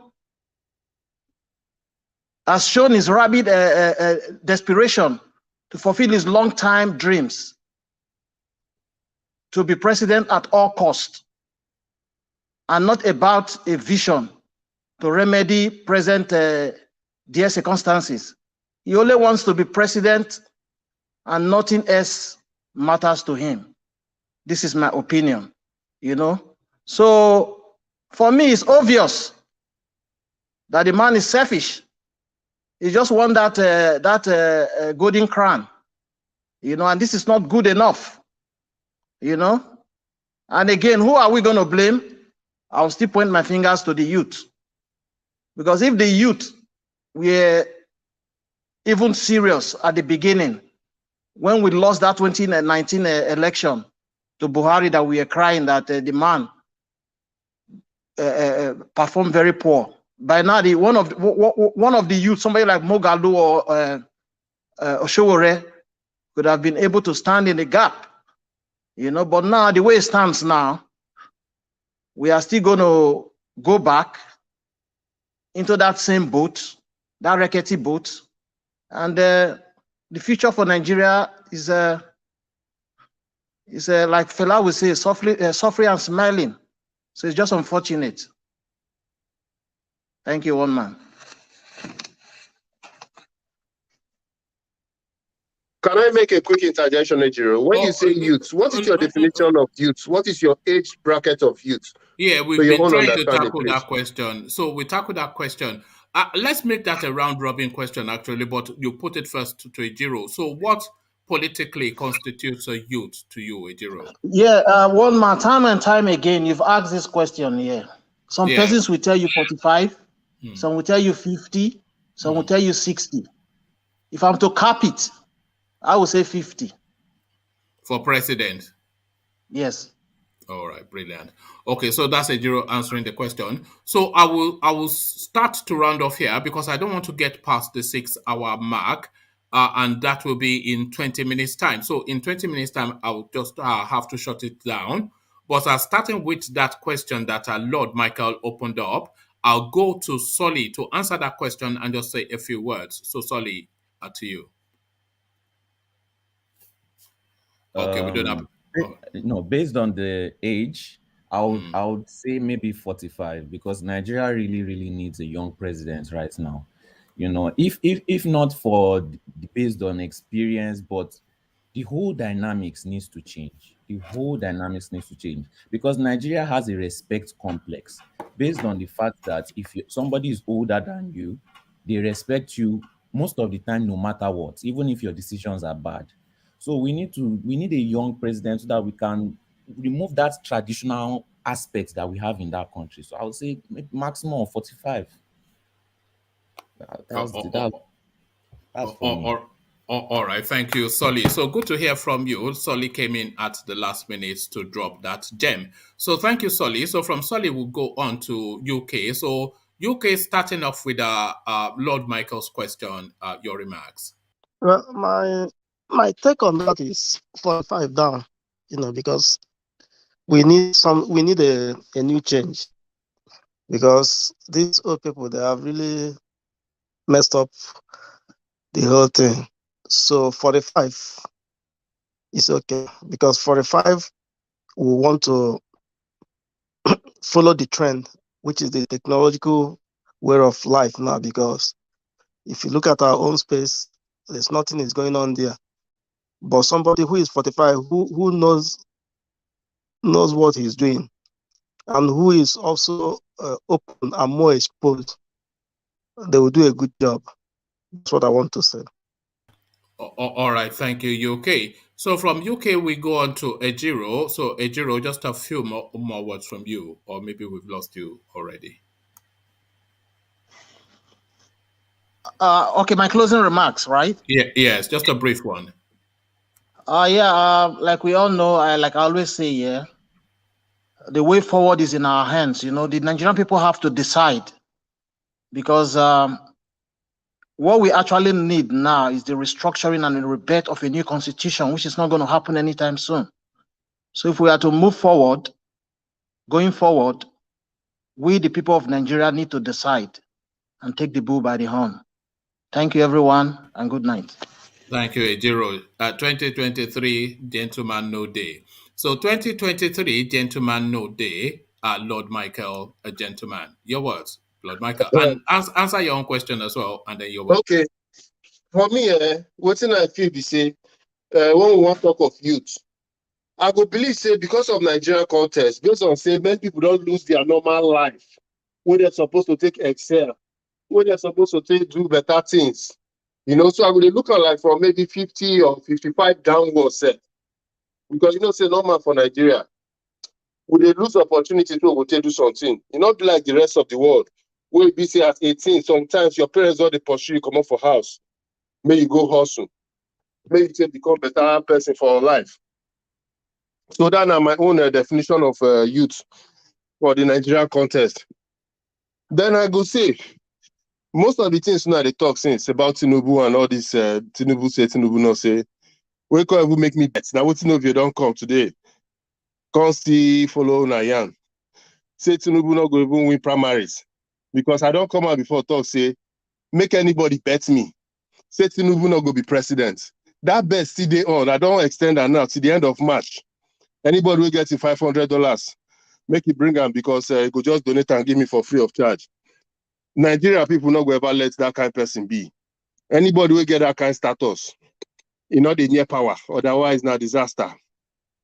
But make I still talk to my own people for Nigeria. I beg.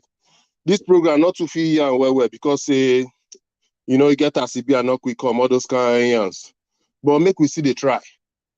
Make we support ourselves. Not be these people get us, they're not going to kill us. Small, we they die. If we not do anything, we go die. If we do something, we go die. So at the top, say, make we rise up. Make we could die for something, instead to die for nothing. If you get help your brother. Those ones will not they try. Make we not talk to them. Make them see reason why they go begin do something for themselves. If we they talk, say we they suffer. All these corrupt people go still call us. We go still go do campaign for them. I mean, say we never ready. I mean, say now so we go there, continue. Another set go come. We go still go they do Babiala follow them. So make all man wise up. Make everybody begin do things for themselves. Make everybody begin support each other. It's not bad if we say make we go bring one non-entity. or maybe even somebody who doesn't get sense like Shawore, make we support that person. You see, all those PDP, APC, they be the same people. You don't take. Engineer, they talking for this place. Say if we not stand up together, these people go stand up, they go fight us. When they don't fight us finish, then they go begin fight themselves to see who go there on top. All of them, they still be friends. If you look, this one picking go marry the other one picking. This one auntie go give the other one uncle contract. Now we can't be mumu. I beg my people, make we wise up. May we stop to the fight ourselves. Most time when we come here, instead when we go listen to one person, if we not hear what the person talk, or we not like what the person talk, we go tell the person the way we feel say they better, we go turn out to fight. We go to hear shut up. No, you are wrong. We go make we stop all those kind of things. Now from inside this house here, we go fit augment ourselves. Take this strong, take day one. And I want to beg everybody ready for comment session. I like the one that they do. I like the one that they even they surgery us. They tell us sometimes say we too much. Sometimes they tell us say we the maga. I they encourage you now, make una continue. And make una too, see they spread the word. Make una tell una people. Make they come join this channel. If you know they do it to get ahead. If you be one of now, we go bring one person, we go come change the whole thing the way we do it, it go better. So what's that they try to be say, nobody holy pass. Everybody they're unique for your own way. Everybody gets one small thing we go feel hard. So make una not shy away. To say una want click the link, come join. Make una come yarn that way down our mind. We feel learn from una. Then the one where we talk to, when all of us will like say sometimes we agree, make una try spread the message, make people come this channel. Make the first of all, una go start by sharing and clicking the like button. Then una go come bring people who go subscribe. By that, we go achieve something. So make it be like say we not see today. Tomorrow I go try come on time so that we go yarn well. I get many stories for now. So make una bring una people come. Get things so I never hear when I want to talk tomorrow. Make una try. If everybody invite 10 people, I will go reach 1,000 tomorrow. So make a leave una for this night. We'll go see tomorrow.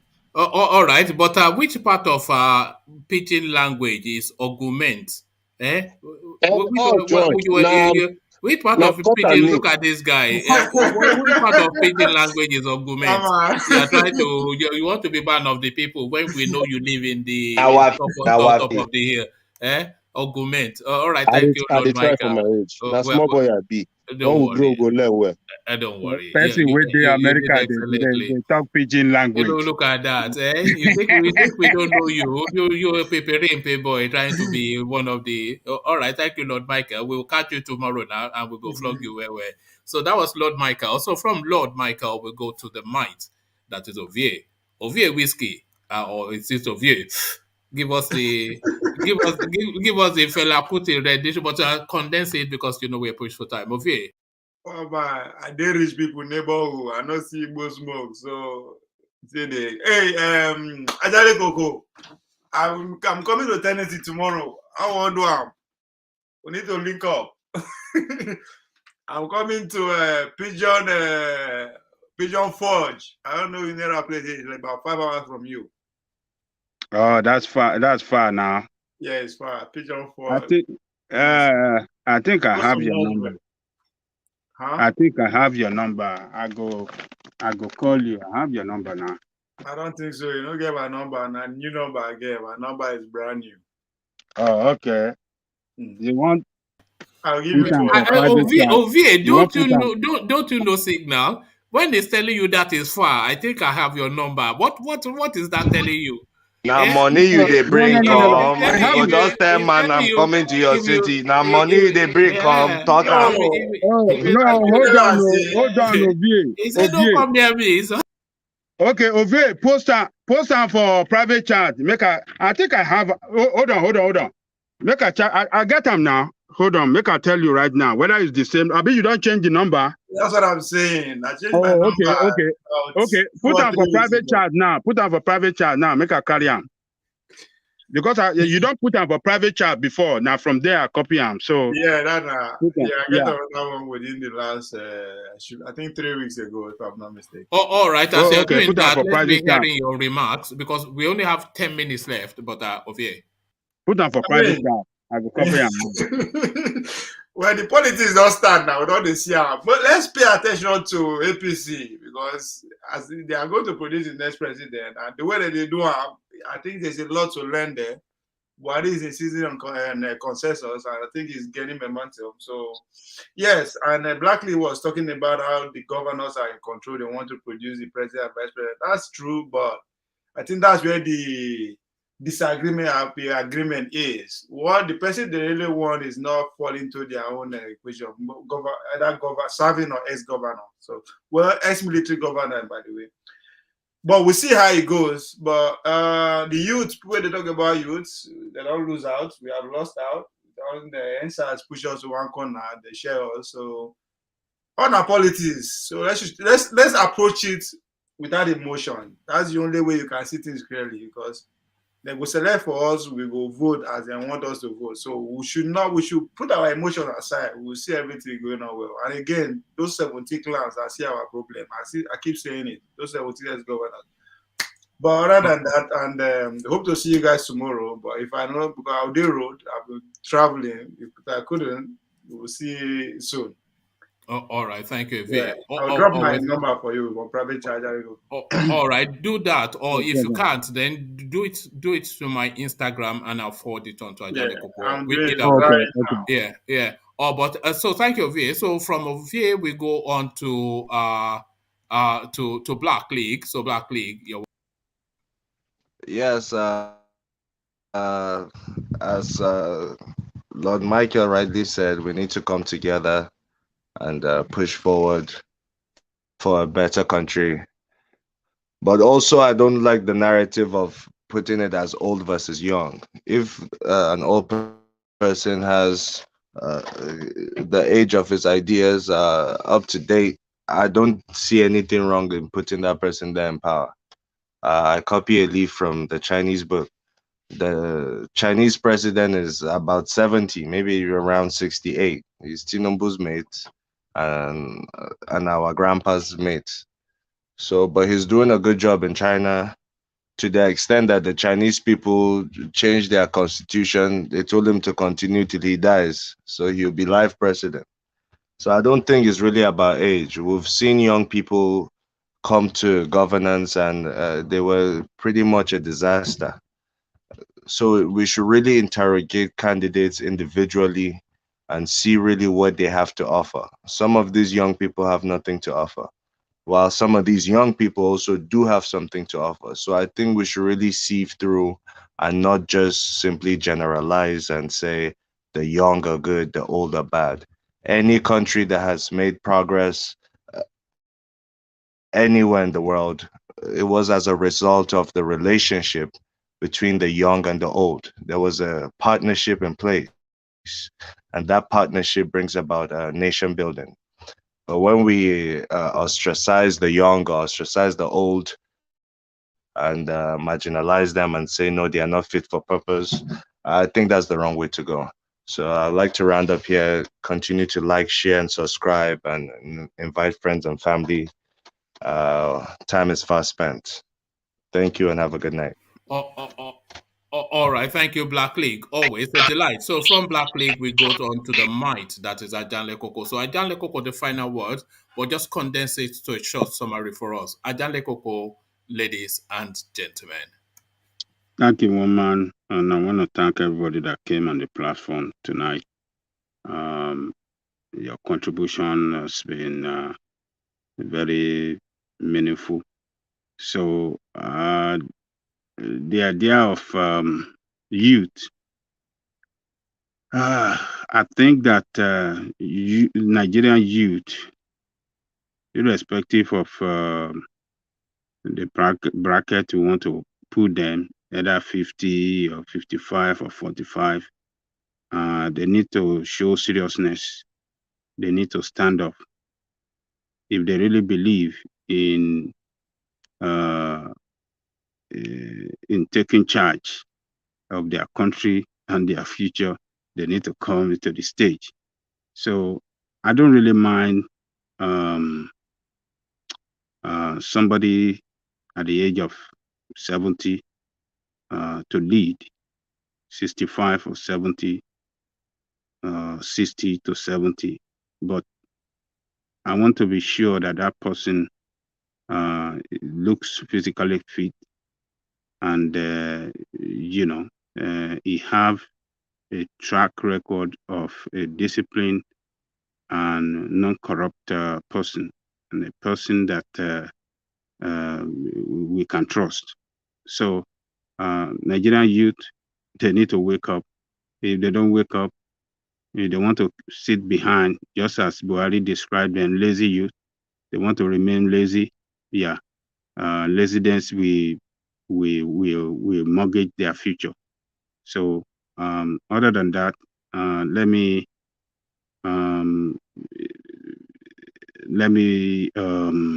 give kudos to Ganduje for speaking up among all the Northerners' top political figures, for saying it loud that it is time for the Northerner not to play game. It's what Ganduje is saying. It must have a political undertone. It might have a reason behind it for its own political appointment or for anything. But at least for speaking up that this man make it possible for Buhari to be president, and all the role he played that make it possible for Buhari. He described it in his statement.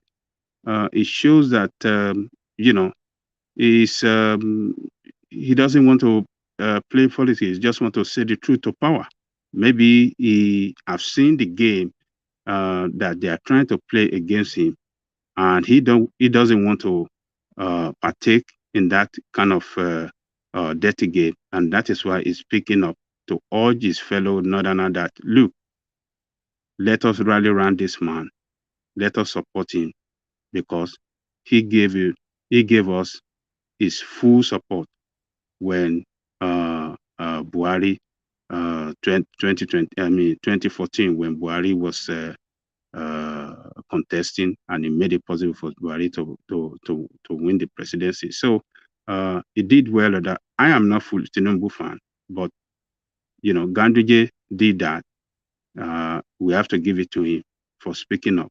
If others in the party can stand up like him, the game will be over, and Tinubu will have a sure, a clear road for securing ticket as the nominee for the party. So other than that, let me thank our guys behind the scene that are chatting. You are the strength of the platform.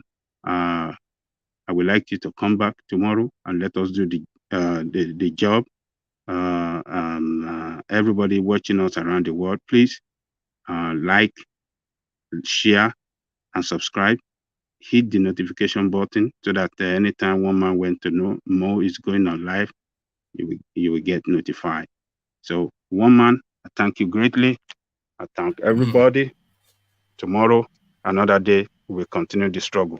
Thank you. All right, thank you, Ajanle Koko. Always a delight. Nobody else sums it up quite like Ajanle Koko, succinct and to the point. So that was Ajanle Koko having the final word. Not much more to add on to that. So I'll leave it there. Carry the convo. And please, thumbs up the platform and subscribe, as Ajanle Koko said. We are really trying to push the platform to have some significance, and the only way to do that is by doing those two things. So I'll leave it there. Carry conversation with you in the comment section, but here I say peace.